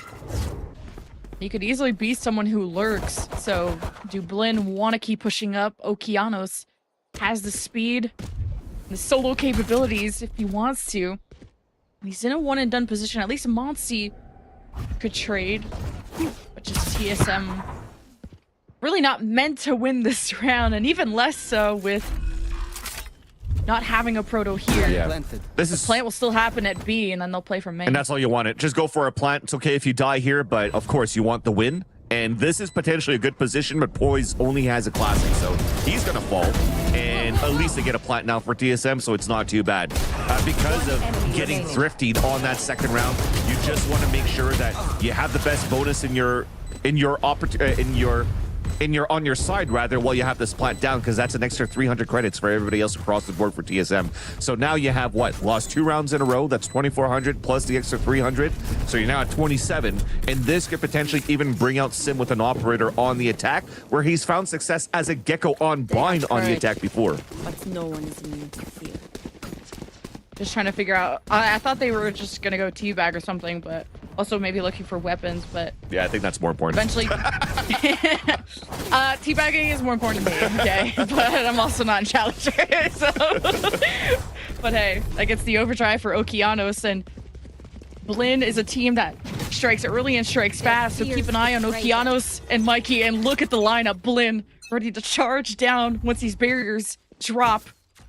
And TSM explore the courtyard again, and Seven's just posted up, and yeah, he's about to eat this damage from Mikey. Wait, they wallbanged him. High low swing? Nope, not even. It's a pistol round strat being held by BLIN, and so far, yeah, it's worked out for that first pick, but the result stays the same. After they get that pick down towards B, there's still overcommitment to try to fight again, and they get punished because there's 3 other players out there for TSM. So now again, they have a player's advantage. They already forced out. They know where the op is because he opted out towards long B, or front B rather. So TSM's grouping up together when they realized with this camera that nobody was really pushing out towards the A side. So they think here that A side's weak, but there's still 2 players from BLIN here. Where the economy is at. This is such an important round for TSM, or deficit is going to get even worse. Paranoia is going to hit too, as BLIN stand tall on the box, but GMD is built differently, and TSM break into A by force, leaving Mikey with the op to most likely save. 100% will save. And GMD continues to be a pain point on his side here for BLIN. That was a great paranoia that came across. Pop flash on top of that with Poise's flash, and it really didn't allow for Monty to be in a good position to play the high-low with Spaz. Spaz was only half blinded, but now at that point, you're committed to a one and done on the top of sewers, and there's 3 players swinging you. What could you really do? So you tried to play the high-risk position when you're trailing behind by 1 player, and unfortunately, the gamble didn't pay off in your favor, and you're going to have to think about it in the next round. And the good news is that Mikey still has an op for the next, and they still have a pretty strong buy for the next round for BLIN. But now this is a more even match compared to how the last map went. For now. I don't want to remind the BLIN fans, but yeah, this is still pretty early. A lot of mid control being prioritized from TSM, and it's gone back and forth. Not too bad, not too good. They haven't done too much C action, even with the wallbang onto Okeanos. Believe in double doors around that area. TSM never thought about pivoting into C. It's been a lot of A hits, some B hits. They're looking pretty committed to A, and usually stacked on that side is Monty and Okeanos. No fault line. Fault line's going to come towards short, where Okeanos can maybe fight this towards bricks. Look at how it's traced so far by Teague. They're just waiting for the first contact to happen, and that's all Prowler. Oh, Monty is gonna try and get out, manages to do so. Nightfall for Monty to help the team, and BLIN delay the approach from TSM, and Okeanos may just try to catch them on the escape, and Teague can help control the site in case TSM continue to push. So like BLIN, cover their bases. This is where it gets dangerous because they lost a proto on that hit, so there's no more trips or camera watching flank. So when you're trying to re-clear for TSM and you don't want to let the players know that you're falling back, you're going to have to play contact. So inserting players deep in these positions could actually yield high value, especially where Spaz is at now under the window. See?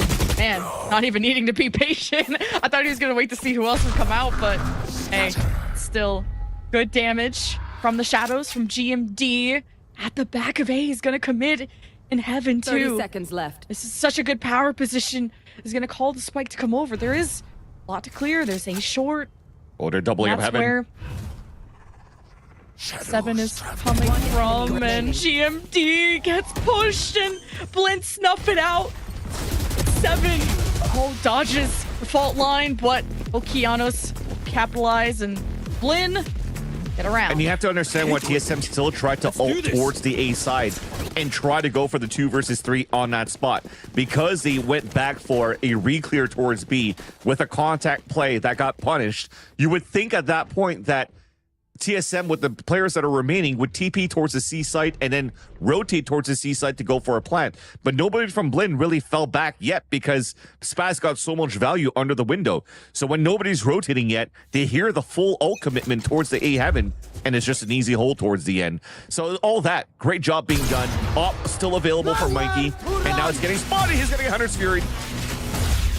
There's the C strat from TSM behind the Hunter's Fury.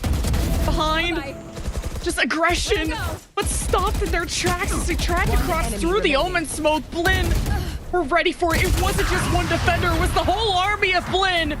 They take over the round. And that's the beauty of the neon buffs that you have right now that's come across the corner. Maybe not as visible as usual and not as direct in terms of what you could actually do.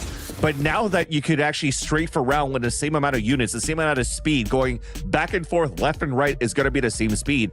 You see how Okeanos just kept that up and then just danced around the Hunter's Fury util and found the timing to get back in front of the Omen smoke after the last blast of the Hunter's Fury, and then gets the pick off of GMD trying to TP across. So again, some great anchor holds being done, great fault lines deniability. They had to find ways here too. If anything right now, they had to figure out how they could get around Teague, because Teague so far has had the most value out of these fault lines. I also see 5 assists here, and maybe it's not only on flashes. Usually flash or fault lines are not accounted for into the assist because of the time it takes between the fault line and the kill. But there's been a lot of heavy aggression just behind the fault lines that got a lot of value for BLIN on the defensive side to start. Just the setups defensively from BLIN have been really solid, having Okeanos and Monty on the right side, Mikey pretty flexible around. And that's caused maybe some hesitation. You just never know where Mikey's gonna creep up. He's a walking jump scare. Now that he has an op in his hand, yeah, good luck. And 3 ults too from BLIN. I'm excited to see how unleashed Okeanos will be. If he doesn't get wallbanged this time, but looking at where TSM are aiming at, I'm a little scared. And even though there's been no changes for Haven so far, you could definitely see that because the Jet had changes where she only has 1 updraft now, they're not really going for the updraft top A to get a pick towards long. So you're trying to salvage a little bit at util. So once again, it's just going to be a slow creep out towards Garage, and Aldron potentially to find value, find to see if the trip's there, and after that potentially go for a plant towards this B site, especially if these smokes continues to come out here from BLIN to hold out Garage. But everybody's kind of like just inserted to figure out where they could snuff or rotate. Either it's going to be the players pushing out towards sewers, or either the Owl Drone is going to allow the players inside sewers to hear rotates across. And Owl Drone just got picked off, they heard nothing, so they peek out, they get killed. Yeah, TSM were waiting around that corner to push A short, and the op is there. You have to just gamble of where Mikey is going to be peeking from. He's got so many first bloods already under his belt. TSM has to pull a lot of rounds out of their hat. And speaking of hat, it's the Proto with the neural theft, and 7 Poise will get 1 ping, and that reveals somebody in heaven. And at 5 HP, a Proto is not comfortable defending this, but the spike will go down nonetheless while Poise makes his way through the back, forcing the Rolling Thunder and a decision from BLIN. 10 seconds left, and the plant hasn't gone down yet. TSM may just have to frag this out. And Mikey, even with the up close and personal, Poise just hoping to keep the gun and may not be able to. Surprised he still has the gun out, or surprised he did that, but doesn't get to keep the gun after all. I think that's the second time Poise. We saw it on Blind earlier on, where I think it's a moment where he's looking at the radar and trying to figure out what to call next, and then unfortunately gets caught looking at the radar and then gets punished for that. But at least I was going to say they were trying to get the plant down. That could have been a great thing, but at least they flushed out the Rolling Thunder that denied the plant. But it's a big ult that doesn't allow BLIN to have the strongest retakes in these moments where Poise has an opportunity to do that with his team. So everybody's leading it towards the A side now, where they could get a lot of value out of this Rolling Thunder, especially now with 2 players playing so close.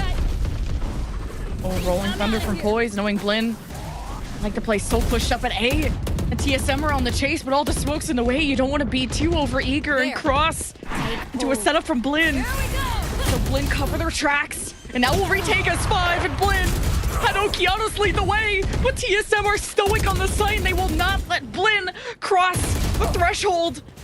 Monsi Spike down A. Evens up the numbers, though. And TSM don't even have the spike plan. There's still plenty of time in the round, tagging up T. Oh, huge. It's the job easier for TSM. He needs to bait for this backstab, and finally a Proto finds that timing. One dead. One enemy remaining. There's the backstab. I thought he was going to drop into the cage, but just goes fishing. Finally, TSM gets something after the timeout. Very, very smart, because the cage inside, if it actually doesn't get Teague in that cage and Teague's trying to walk through, that's going to make an audible noise. So with that, it leaves a gap on the left side, and he can just look on the top of the ledge and look straight down to the part where the cage is not making a sound, and he's able to win that fight against Teague, who was heavily damaged after TSM went for that Rolling Thunder attempt of a hit towards the A site. But what you have to commend BLIN for is that the amount of util that they still have, that's really good. That's really stalling TSM in these plant moments and denying a lot of these plant moments. So again, it's TSM finding struggling to find some momentum through the chaos so far of what BLIN's bringing. Just very similar to SAD Esports yesterday. Yeah, the economy gets real mixed up when the rounds just go from left to right. No way. Mikey is Spike down B. Unstoppable. I just haven't seen him lose a duel. Yeah. He just gets to teleport back, and TSM have no way to punish it. It's not like they're running a neon or something to stop Mikey in his tracks or to chase him down. BLIN have been getting away with so many first bloods, and now this time a Blacklyte flawless. That was nice from BLIN in terms of retaliation. I'm just trying to figure out here what happened to Sim when he was trying to dash inside the site. Did he get hit by Rolling Thunder, or did he just dash strictly right into the face of Mikey, who had the chamber ultimate to get that pick? And with that leaves that slow field across the B site, and did not give a chance here for TSM to really move inside B on this flood that they were attempting to do. So maybe a bad call there at this point for TSM on trying to fight against the chamber when he has his still defense ready. So something that they're gonna have to rethink about a little bit later on when they watch the VODs. And we just knifed the Prowler, the Haunt. I love that. Today I learned you could do that. You could do it in one knife swipe, because that would have pinged the entirety of TSM in that room. So BLIN will get no info out of that, and they're not going to be as pushed up, but this could be Mikey peeking around in sewers and getting that pick. And that alone, Mikey's going to teleport back, not wanting to take that risk. You walk into a trap again. There's already 3 players here from BLIN. Holding up towards sewers. The crossfire has always been very good towards short A here. TSM could be attacking this from many angles, and Mikey, he's in a corner, but Teague is front and center. Exactly. The spotlight on him. Wait. And the sight. Wait, a Proto is fighting with swords of his own. TSM in a 2v2, but a Proto and Sim have taken damage through the skirmish. And they'll have the spike go down as Sim will be the body block at the front, but maybe sensing someone on the flank. Okeanos has been discovered and opens it up with a pick.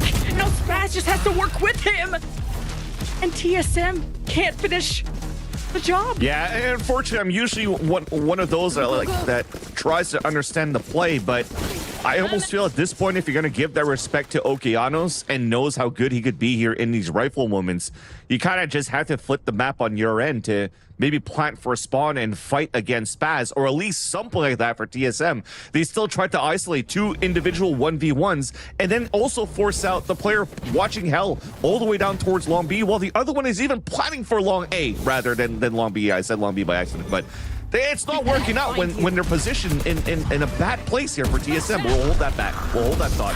BLIN's already looking to fight back towards the H choke. Ooh, a lot of info for BLIN, and they run through, and the aftershock from T gets 2, along with the multi-kill yet last round. BLIN are stacking up cash. They got investments going. This round How did that just happen, though? They had a perfect run from BLIN. Full line, relay bolts, everybody's stunned, double shot kill, and 7 gets 3 kills and a Hunter's Fury on top of that to potentially win the round back in favor of TSM. This should have been a BLIN round all across the board. Is that the slip up that is going to get TSM back in this game? They're only down by 3. We said this was so evenly matched. Like, no one's gone on more than a 2-round win streak. Both these teams have traded blow for blow. Now with the last round here, Hunter's Fury available for 7. They tried to Hunter's Fury towards the C site at the very beginning, and you're seeing for BLIN, they know this, that they know that TSM did that last time, so they want to counteract this right away. They're going to try to go for the fault line and slide down to maybe punish somebody, because look at these pings. But I like it from TSM. They still pivot back towards the A site. They gambled it for the amount of times that it's been successful or unsuccessful towards A. They still want to try to hit that. Teague actually didn't go for a fault line after the paranoia. So and Monty's not throwing out too much either on A, and BLIN have gotten such good information with this phase pick at A. Now you sense the op. TSM want to push this, and Poise drops the spike. Nightfall in retaliation from Monty, and Mikey teleports before dropping the op. And TSM take control of the site. BLIN are right around the corner. There you go. Go plan. I was like, don't say your graffiti, man. You're out in the open. Please go play. He's like, oh yeah, I got the spike. That's happened to all of us. BLIN sweeping up into heaven. Rolling Thunder. Ready. Teague. 3, 2, 1, go. They're playing outside of it. The aftershock. But now the Rolling Thunder pushes TSM into sewers. The Hunter's Fury from 7 to push back to delay BLIN to fire back on all cylinders.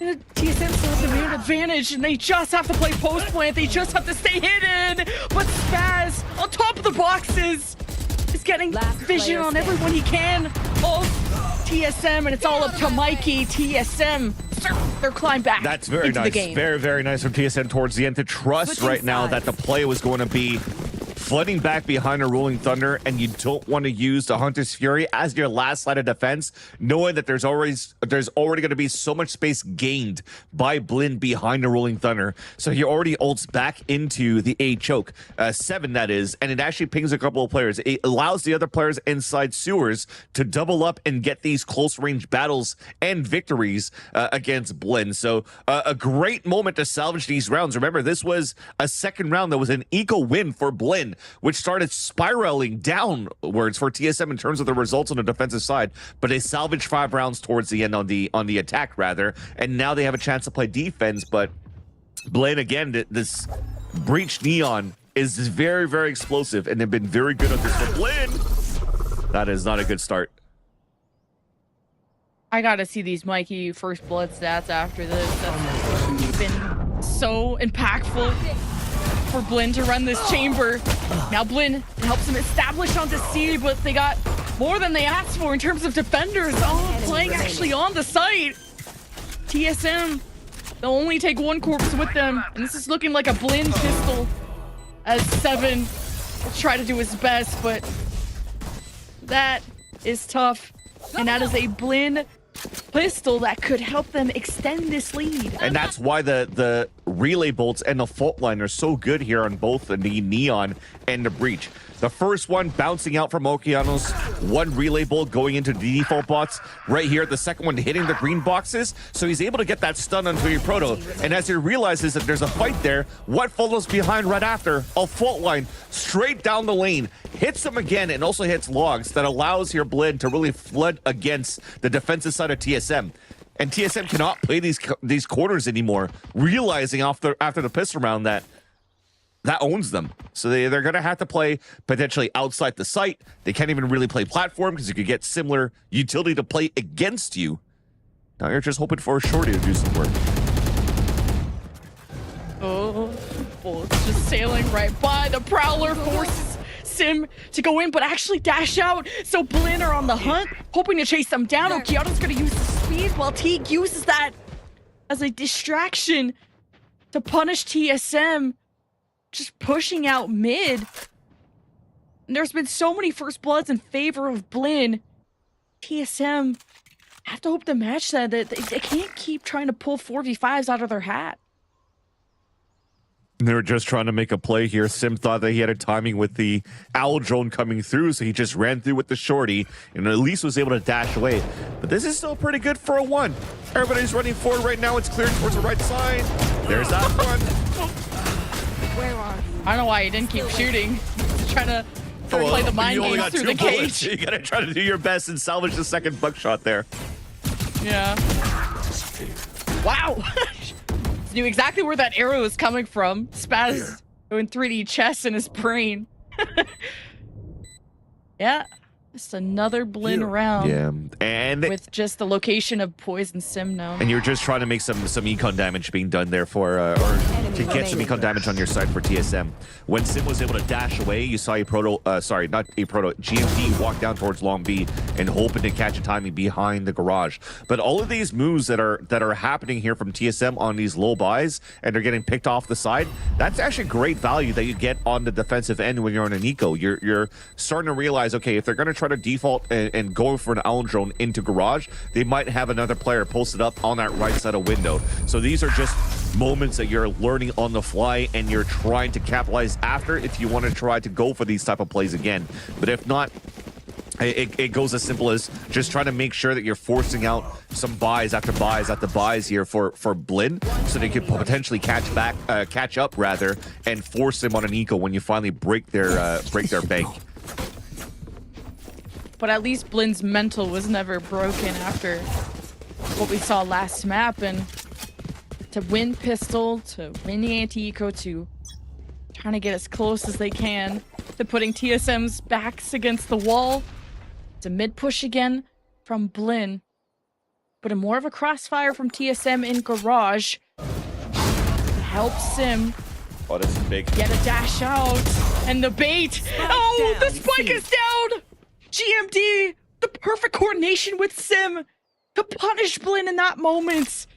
It's an important round for TSM. And how do Mikey Spaz get the spike back? You just don't. You don't know what's on the other side. That is a clean hold in the end, and keeping your Jet out in the open to break that Owl Drone. So again, the same value. They realize the type of plays that you're trying to do behind the Owl Drone on Garage. You're trying to have your duelists follow behind, or just players follow behind the Owl Drone. So as Sims breaks this, and the Prowler doesn't get the clear on the right side of the boxes, for the side of BLIN, they didn't know that it was actually two players setting up a crossfire there. And GMD continues to add so much value right now as this controller, as a fragger for the team, and allowing TSM to start the round very early in their gun round on a flawless on top of that. And that's going to give you a fighting chance here on your second half. BLIN just fire through Garage, not wanting to let GMD and Sim sit in there if they were. But here's the plan. Sim is actually at a long with 7. Recon's already been used, but Sim has everything and a headshot onto Mikey. Can't teleport out of that one. And and TSM Cage triggered. are happy they cleared A. It took all 3 though, and this leaves the middle of the map open. 2-stack from TSM, hopes to hold down C, and here's the wave of util, the paranoia from GMD to delay them, allowing a Proto to get that double kill, but Okeanos will chomp down on 2 right back. And BLIN don't feel safe enough to get the play down, not with Okeanos calling out the top site, not being smoked, and being pushed by TSM. Spaz feels like there's a moment after now hearing the drone come out and the smokes being in place. Spaz teleports to C main. Full-in Aftershock. There's no smokes. Yeah. Aftershock gets the teleport out. Spaz. There's no smokes that could stop him from tagging up the spike. The Poise and 7 work well together to get another round for TSM. Great utility by Poise, but what's most important at the beginning of the round that really allowed TSM to salvage this fight is a Protoss position. That pistol round that we mentioned before on playing against the Okeanos and Teague, where they fault line and stun on the right side, could be detrimental to your positioning. Look at where a Proto plays it, right here on the left side, where relay boats usually don't really bounce out from platform to clear the left because nobody really plays it there. Then he pulls up a perfect trip and then also a cage to play around that so he could fight into the Garage. That was huge. That was great repositioning for a Proto, but that's now a spot that's been discovered, and he's going to have to rethink how he's going to have to play the defense once again. But at least that was a great 2K on his side that allowed for TSM to come back and use initiator utility that didn't have to use it at the beginning of the round and to win this one for TSM to put 2 in a row. And even with that pistol win from BLIN, you thought this was going to put so much wind in their sails to carry through with a stronger lead, but TSM, they clutch and they really catch you off guard. They have these hot and cold days, and when you saw GMD and how fired up he looks on cams, TSM are putting it all on the line, especially in this lower bracket, especially against a team like BLIN who look that good in scrims. It's how you perform on the day that matters. Now with only 2 rounds that separate these 2 teams, but with TSM winning map 1, it's all lies on BLIN and how they can still salvage this map. And remember, this is definitely, as you mentioned here, an elimination game for BLIN and for TSM. And TSM having such a comfortable start on the first map. They have some cushion, but they're realizing here that BLIN is not out of the fight. They have what it takes to be able to fight back. They have grit. So TSM has to pull out all stops without having putting any real mistakes. And I agree with chat, what they were seeing before. This is going to be a battle of whoever makes the most mistakes is definitely going to get heavily punished on. And you're starting to see these open areas here that are being taken advantage of on both of these sides, which renders to a game that's so close between these 2 teams so far. TSM have the full stack on this side with, of course, Sim at B with an op. So BLIN keep committing to this. This could be real scary. We'll have to wait for the smoke to go down for their own util to come back. just have to run and gun it, but with TSM at a distance, their rifles may be what rings true. Here's BLIN stepping forward. It's still an overdrive available for Okeanos. He's just gonna use the fast lane, but he got hit by a Paranoia, so he kind of stopped in his tracks, and now BLIN have to scrap through this too for Mikey. And BLIN pulling off a semi-thrifty, and Sim is nowhere to be found because he had the op and he was at B. My ult's ready. And BLIN pull out the round after just going through all the chaos, really creating and thriving in that chaos. At least the op will be saved by Sim. And then you look at the ult economy. Mikey went away from his, Rolling Thunder, Spaz went away from the shadows. Not sure if Okeanos used the overdrive, he died so fast, but BLIN will get up to 10 with this, and this is a dangerous situation for TSM to be in.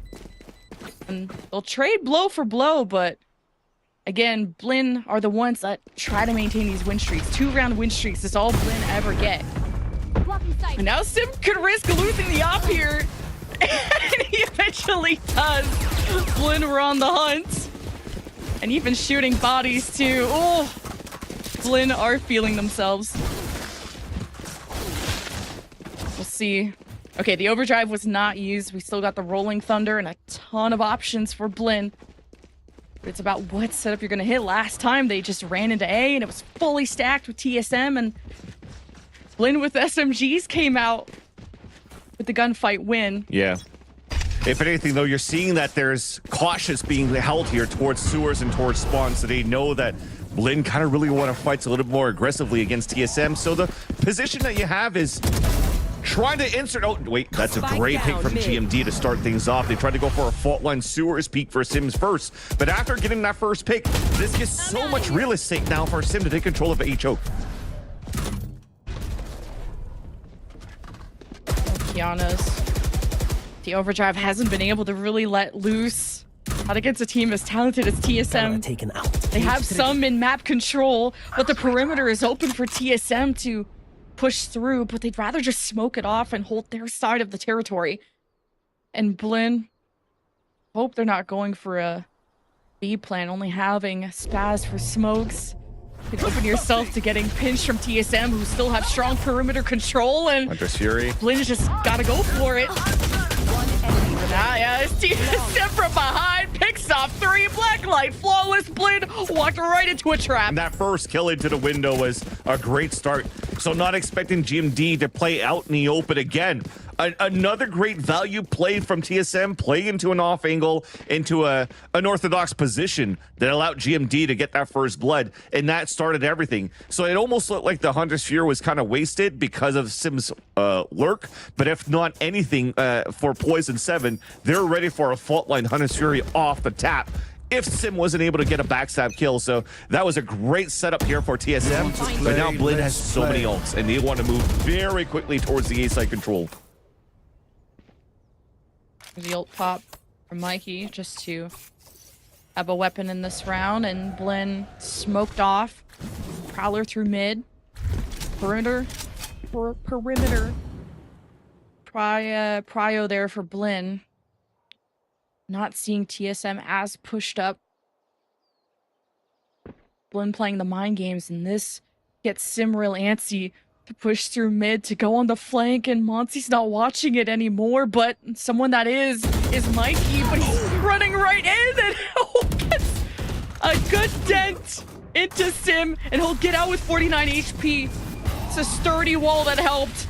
And TSM will still have to do this a man down, and without breach util, that is tough as 7 from up high, evens up the numbers, and dwindles BLIN down.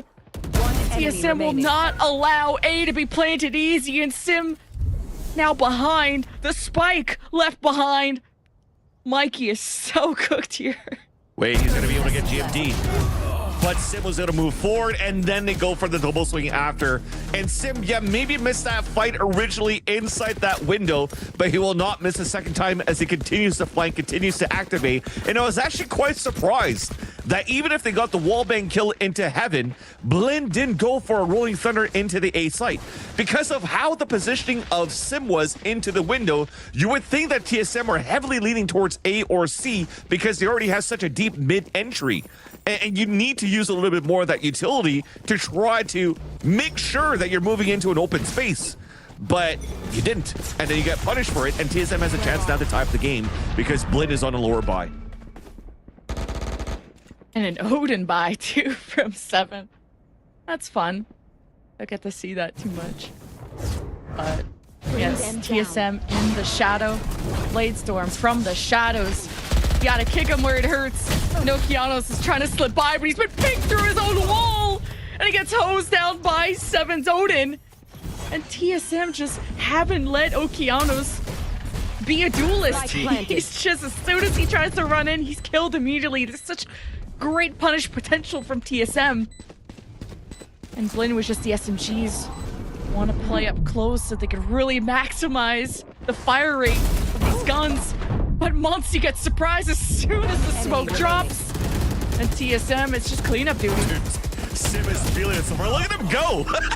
he actually makes it through while he's hit by the paranoia of his own teammate, still chases the kill under health, gets that kill, dashes through the smoke, and then gets that pick right there. He's been activated the last few rounds, and TSM's been starting to climb back on the defensive side. But I'm loving these different takes that you're seeing on the positioning from TSM. You had a Proto set these 2 trap kills over on the A side, but he's still playing C. He's playing C with a camera, but he's not playing it alone. He has an angle to watch Garage into long C aggressively, so that if they actually do get contacted by a walk contact, then at least GMD's there to support. They double up on that side, so they could flash, he could smoke, and they could delay on that side. So TSM is showing a lot of look right now on their defensive side. It's just a Proto solo on C with the trips. Okeanos could jump over them, but that's sort of the disadvantage of running a Neon against a Cypher, but a Nightfall is the advantage BLIN wants to work with. Monty forces TSM to panic and take a step back as BLIN can have cleaner swings, but expected TSM to be fully disengaged, but GMD stays on site, finds Okeanos, who's had so many first deaths, and BLIN start to fall back or fall behind. And this is going to be 4 rounds in a row for TSM. That's a lead. That's starting to falter for BLIN because that was a perfect Nightfall being thrown out by Monty. And you saw that when Okeanos made it through the smoke, he actually didn't even follow the tethers on the ground. That actually showed that there was actually GMD holding behind the A site default. And GMD sees him, gets the crosshair placement, and as soon as he's not stunned anymore by the fault line, boom, easy kill. And that, you're starting to see it under the chaos scene, that their backs are against the wall, that they are about to lose or potentially lose this map, and then the series. Some mistakes are starting to happen, and TSM's taking full advantage of it. The Odin through the wall, really, bro? Low state again. This is buying all over again. Now that TSM's starting to feel themselves. It's a confidence-based team. And Sim, the jet pick, has allowed him to be so flexible and an absolute terror as now he crosses and hopes to escape. Usually GMD plays with him here, but Sim is solo and hides in the shadows for his moment with the shorty to do something, but BLIN will have to move forward. They'll get the plant down on C. They have hesitated in the past, and maybe they should have. The Rolling Thunder catches a ton of TSM, or flying above and beyond physically, metaphorically. Mikey, the last one, the lone wolf, but not in a good way. TSM, match point, series point. Observers, let's just stay on Sim so far, because he's maybe called Sim Rifle, but he's Sim Opping, he's Sim Shorty, he's Sim Cloudburst, he's Sim everything. We live in a simulation, get it?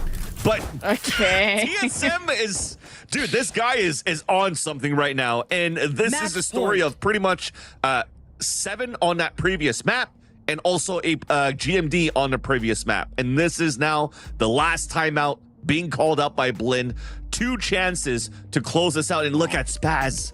Look at him right now. Yeah. He's trying to recollect anything that he could here and praying to the Valorant gods or hoping to the one piece that the Buccaneers could do something here and tie up this game, because TSM, I mean, look, I mean, they're having a good time on their end. So cute. Seven is like an emotional support plushie. That's so cute. Spaz could use that. Can we throw that over to Spaz? He's looking to God. He's looking to Christ. And just give him the answer. What is it? Something they're not replicating in scrims? Is it the scrim strats being not working out in MASH? Is it BLIN, the tape that was on them for this map?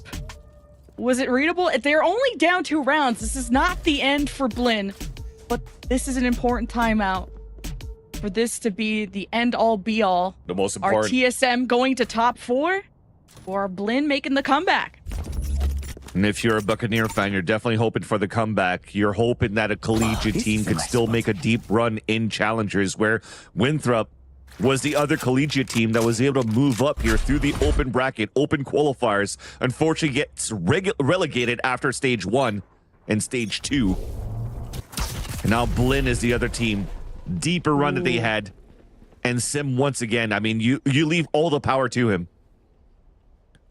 So much map control. Okeanos is going to test this. Is he going to wait for the smoke to drop? Are they going to cross? The Prowler could force a reposition out of Sim. He gets blinded and gets inside his smoke in time. No way. But Sim gets away with a shorty kill. And Seven will back him up with the Hunter's Fury to pave down the bodies of BLIN. 4 versus 3 for the defense of TSM. A method behind the madness. The op moving forward and the contact to play the fault line Hunter's Fury and give it a chance for TSM to move forward. How do BLIN move forward from here? Lurk from Spaz. As from the Shadows too, if he wanted to try and get into heaven again. Even just check it. Any information is crucial here for BLIN. Their next move could be their last. And this Owl Drone is going to discover them. And 2 at that. The 7 could even throw a recon just to confirm, just to really make it known. And yeah. 30 seconds left. Okay. He thought there was nobody inserted towards long A, I guess, and 2 players are able to move back, get the kill, and now you have 1 player moving inside B site. This is a plat now available, but Proto wins that fight at least. Spike planted. TSM bring it back in their favor. Okeanos barely has a leg to stand on. Seven is just whipping the Odin around. And it's just a matter of time. TSM advance to top 4 and knock out our best collegiate team out of the running.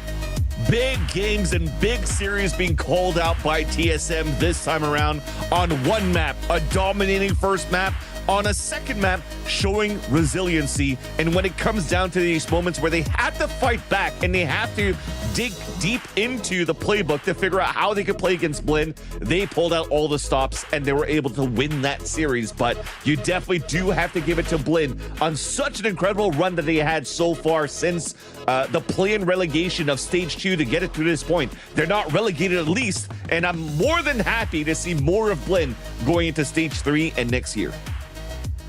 Just the underdogs that were almost top dogs at the end.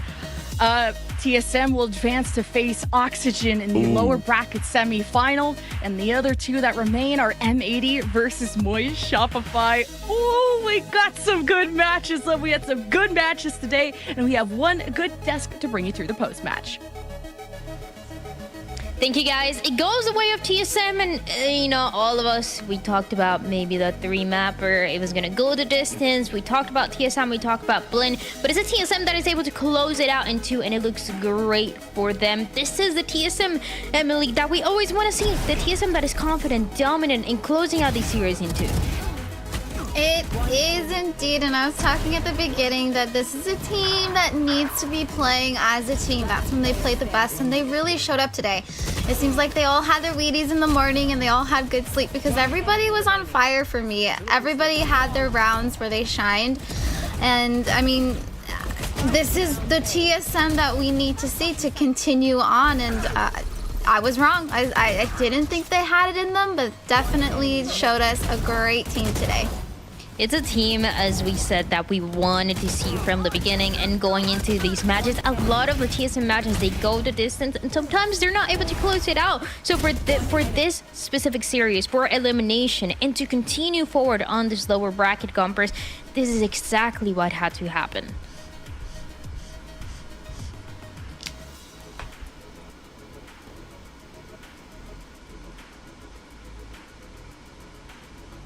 Gompers? Oh, sorry about that. Hello. All right, I'm terrible. I left my mic muted, and I pulled a bad one. But anyway, I'm here. Hello. I take accountability. Yeah, for TSM, this is definitely very, very well needed. I think they were very eager to just get out of, the possibility of losing against BLIN. They know they're better. With that being said, I guess it does suck, But for being a collegiate team coming into Challengers, if you're BLIN, this is such a good run, I would say, especially not even being here in stage 1 and being able to pull yourself out back into stage 2 is crazy.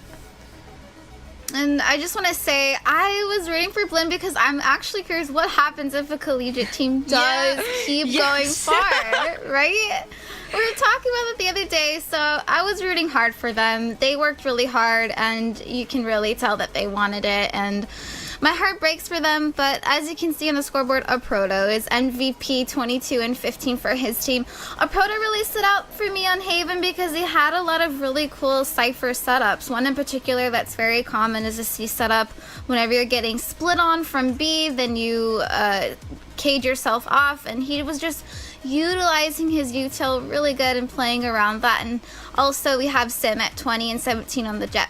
But let's highlight Poise because he's down there at 7 and 16, but he had 16 assists, okay? So he was really supporting Sim and making him being successful. My heart breaks for BLIN, but congrats to TSM. I like they highlighted the supports, this assist, because a lot of times we know they go unnoticed, but the support, especially for a breach, to set up Sim for success, to go in and hit those entries and to go for those retakes, that's not something that's easy to do, and Poise was doing constantly throughout today. And like you were saying, for BLIN, it's sad that we have to say goodbye to them, but that's just the way that the playoffs and the finals work for what is this Challenger season. So we've seen a little bit of back and forth between the two, and now we get to talk about another one that is always assisting, and that is Aproto. He's always been such a good player, and today it was his moment. Emily. It was, and this is just one of the many rounds where Proto is just pulling through for his team where they need him the most. He's just clutching, he's winning his fights. This is the round that I was talking about where he's playing around the cage, utilizing the util, and just doing such a great job on Cypher. It's not easy to do, especially when you're getting pressured from both Long C and Garage Gompers. Yeah, I also saw like a lot of instances where I felt Aproto, too, being that Cypher player, like you said, playing around trips and the cams, he also wasn't very eager to peek angles. He knew that there were occasions where, hey, this could be a fake, this could be this. He was very calculated in the way he played with his util, and most of the time, was it used for information? Yes, but he also used it in a way where, at the end of the day, he just always had information, and I don't know, timing and everything for him, I think was perfect.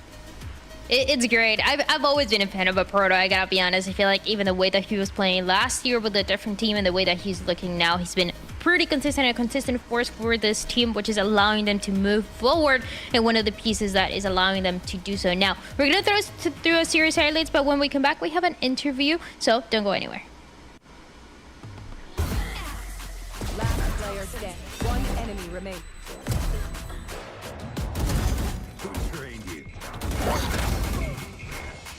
One enemy remaining.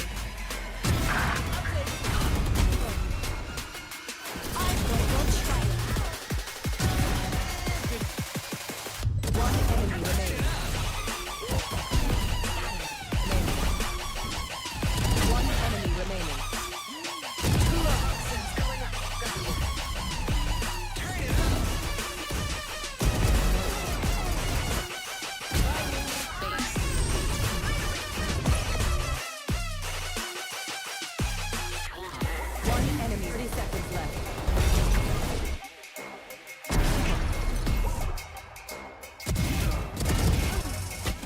One enemy remaining.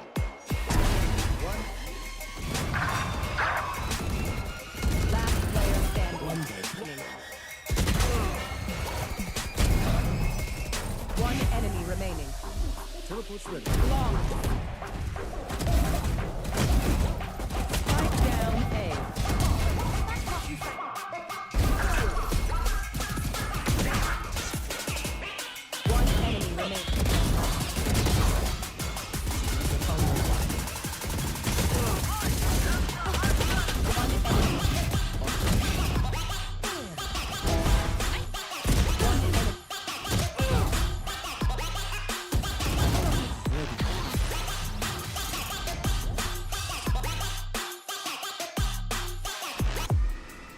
The series closes out 2-0 in the side of TSM, and we have to say goodbye to BLIN. But for this post-match interview, this time around we get the chance to talk to Sim after this win. And Sim, first of all, congratulations on this win. My first question for you is a little bit of that composition that we've seen on Haven. Now, 2 times you've played with the Jet, but before you were playing a little bit of the Neon. What is the decision-making behind going into these different compositions and you specifically playing different duelists? Thank you. And we mostly switched to the Jet on Haven instead of Neon, mostly for the op factor. Like the verticality you get with Jet, being able to op like top B, top C, top short boxes, and just like the dash to like go for some like crazy op kills, like early picks. It just really helps a lot with like opening up sites and everything. And something that we've talked about throughout the season is that you'll have some great moments, some great matches, great maps, but sometimes it'll be a little bit of the opposite. So for this match, how do you find that consistency to be able to close it out into, especially because you had to make a comeback for a couple of rounds to close it out into, and you know, this is what we're expecting for the team, looking dominant and continuing to look dominant for what is going to be the lower bracket. Yeah, we started off rough on Haven. It was really just like a matter of like us not really playing together or like doing the right protocols we have, like playing on site or like re-clearing short or long when they're about to hit. So if we can like really get that drilled into our heads, like when we should be doing those things, it's gonna be like really unstoppable for us. Just be able to stomp everyone early and start off on the right foot. Also, something that we've been wanting to know is that throughout the year, we've heard a little bit of back and forth between who is IGLing. It was GMD, then it was Poise, then it was back to GMD, then it's Poise. So why do you make these changes throughout the year, and who's the IGL, or is it just still kind of switching up depending on the match? So right now the IGL is Poised. He started off our year IGLing too. In the middle of the year, we gave GMD the chance to like, we thought it would be better for the team and just like how our play styles work and how we mesh as a team. But we tried it out, but Poised has really been doing a lot of good for us with calling. He's putting us in the right spot, setting us up perfectly with the util. Just letting him, like, his role is really meant for IGLing, so it just works out better with him IGLing. Yeah. Something that seems to come natural, especially with the way they look today. It seems like coming back from those rounds, it's all about what the ideas are before. Now, I want to ask you for that next match. You're 2 wins away from making it to Ascension. You're pretty close, but that next match is going to be against Oxygen, a team that is pretty strong, one of the favorites for sure that we have to make it to Ascension. So what is it going to take for TSM to win against them? It's going to take us just playing together and all of us just starting off on a good foot each map. We usually start slow. But if we all come together that day and we're all just in form, we're playing together, we're peeking off each other, we're swinging together, we're doing our protocols, everything we drilled in practice, and I think we can definitely take them down. It's something that we can definitely expect, and something that we saw today, you guys playing together, working as a team, winning as a team as well. So we're going to see how that match is going to play out. Sim, this is everything that I have for the post-match interview. Thank you, and congratulations once again on this win. And now I get to bring back my analyst desk to close out today. Another day that, we gotta be honest, it was hard. When we have to say goodbye to teams is never easy, especially teams that we followed throughout this year. We followed since the first split, but Gumpers, it's just the way the competition has to go, and I'm happy to see a side of Oxygen and TSM continuing here. Oh yeah, and that's where things get scary, because again, there's always an opportunity, I believe, in the future for one of those teams to drop out, correct? So it's a little scary. I mean, to kind of be in that position. I feel like they definitely pulled through. It takes a lot of resolve, though, to know that this could be your last chance to kind of push yourself up to the top. So for them to be able to just play the game that they did today, I mean, and start off with a banger on the first map is really, really good. And Emily, I want to ask you, we had our doubts about TSM. We didn't know how they were going to be playing today. Are you, now that you see the lower bracket, you see that it's Oxygen, are we believers now, or are we still Oxygen fans? Because we were talking about it, we like Redux, we like Oxygen, so it's a little hard here. Oh, it's gonna be so hard, because I mean, I like so many players on these different teams. Everybody is just like so experienced and puts in the work, so it's gonna break somebody. That's part of being a player. Your heart's gonna somebody's heart is gonna get broken from not making it through, unfortunately.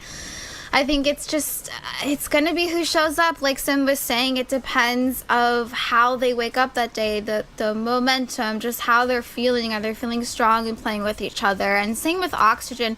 I don't want to see them overselling too much, or just playing true to their game and not getting sloppy, because I think that's what's going to work for them too. And then if we're looking at the uppers, I mean, this match of M80 versus Mersic Shopify is going to be so exciting to watch next week, because the M80 game was a nail-biter. It was so intense. They showed that they have resilience. They were down 9-3 multiple times, so I just cannot wait to see who moves forward from Oxygen Esports and TSM. That winner between Moist Shopify and M80, just guaranteeing that win means that you're booking your ticket to Ascension all the way Monterrey in Mexico. So that's something to be very excited about for what is going to be that match for the 29th. And for Oxygen and TSM, it's another match where we're going to have to say goodbye to one of them. So Gompers, the action keeps going, but what I like is that the players, they have 2-3 days of a break, reset, check out what the others are doing, and then going to find out who's going to be the top 3 and then top 2. I think especially with that matchup, the TSM and Oxygen, it's like, that's a rough one, right, to decide who's going to win that. I think TSM overall, they're a really, really strong team that has developed so much strength over the time, but it's the same thing with Oxygen. Like, and knowing that your competition is going to be so much harder to beat, I feel like that should, you really got to get in the VODs. You really have to think about what your next move is going to be and what that unpredictability is going to look like. Because if you're predictable and you're not set for something that you have not studied, then you are out of the ranks pretty much. So yeah, that break is going to mean everything for these players, everything for these teams who are trying to book their ticket to Ascension. They are trying to go to Mexico and eventually make it to that tier 1. So you guys need to keep watching all those matches. Thank you everybody for watching today, for supporting our teams that continue in this tournament, and for the teams that we had to say goodbye to today, that being Derek Zero and BLIN. We'll be here on the 29th at the same time, same place. We'll see you guys then.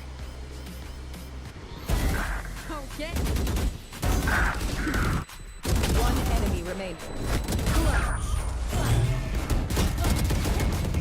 One enemy remains.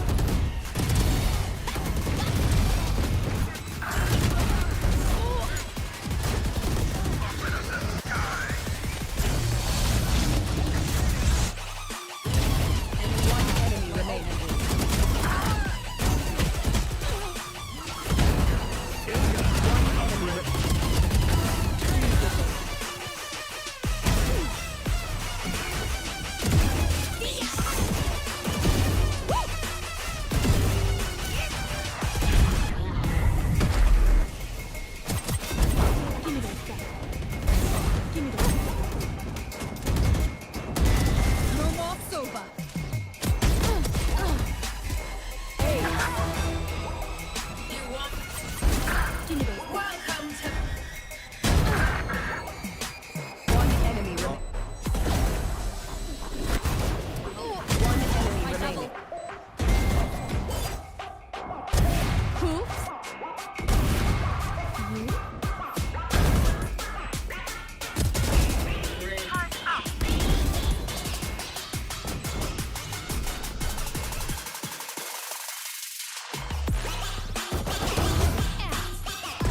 remains.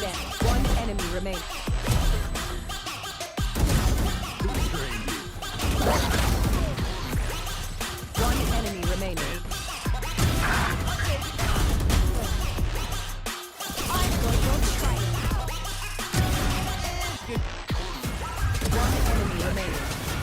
enemy remaining.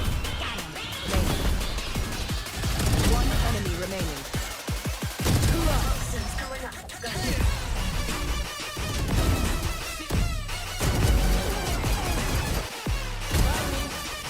One enemy. 30 seconds left.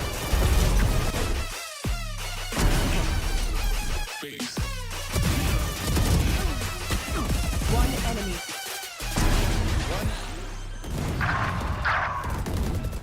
Last player standing. One dead. One enemy remaining. Teleport's ready. Long. Spike down A.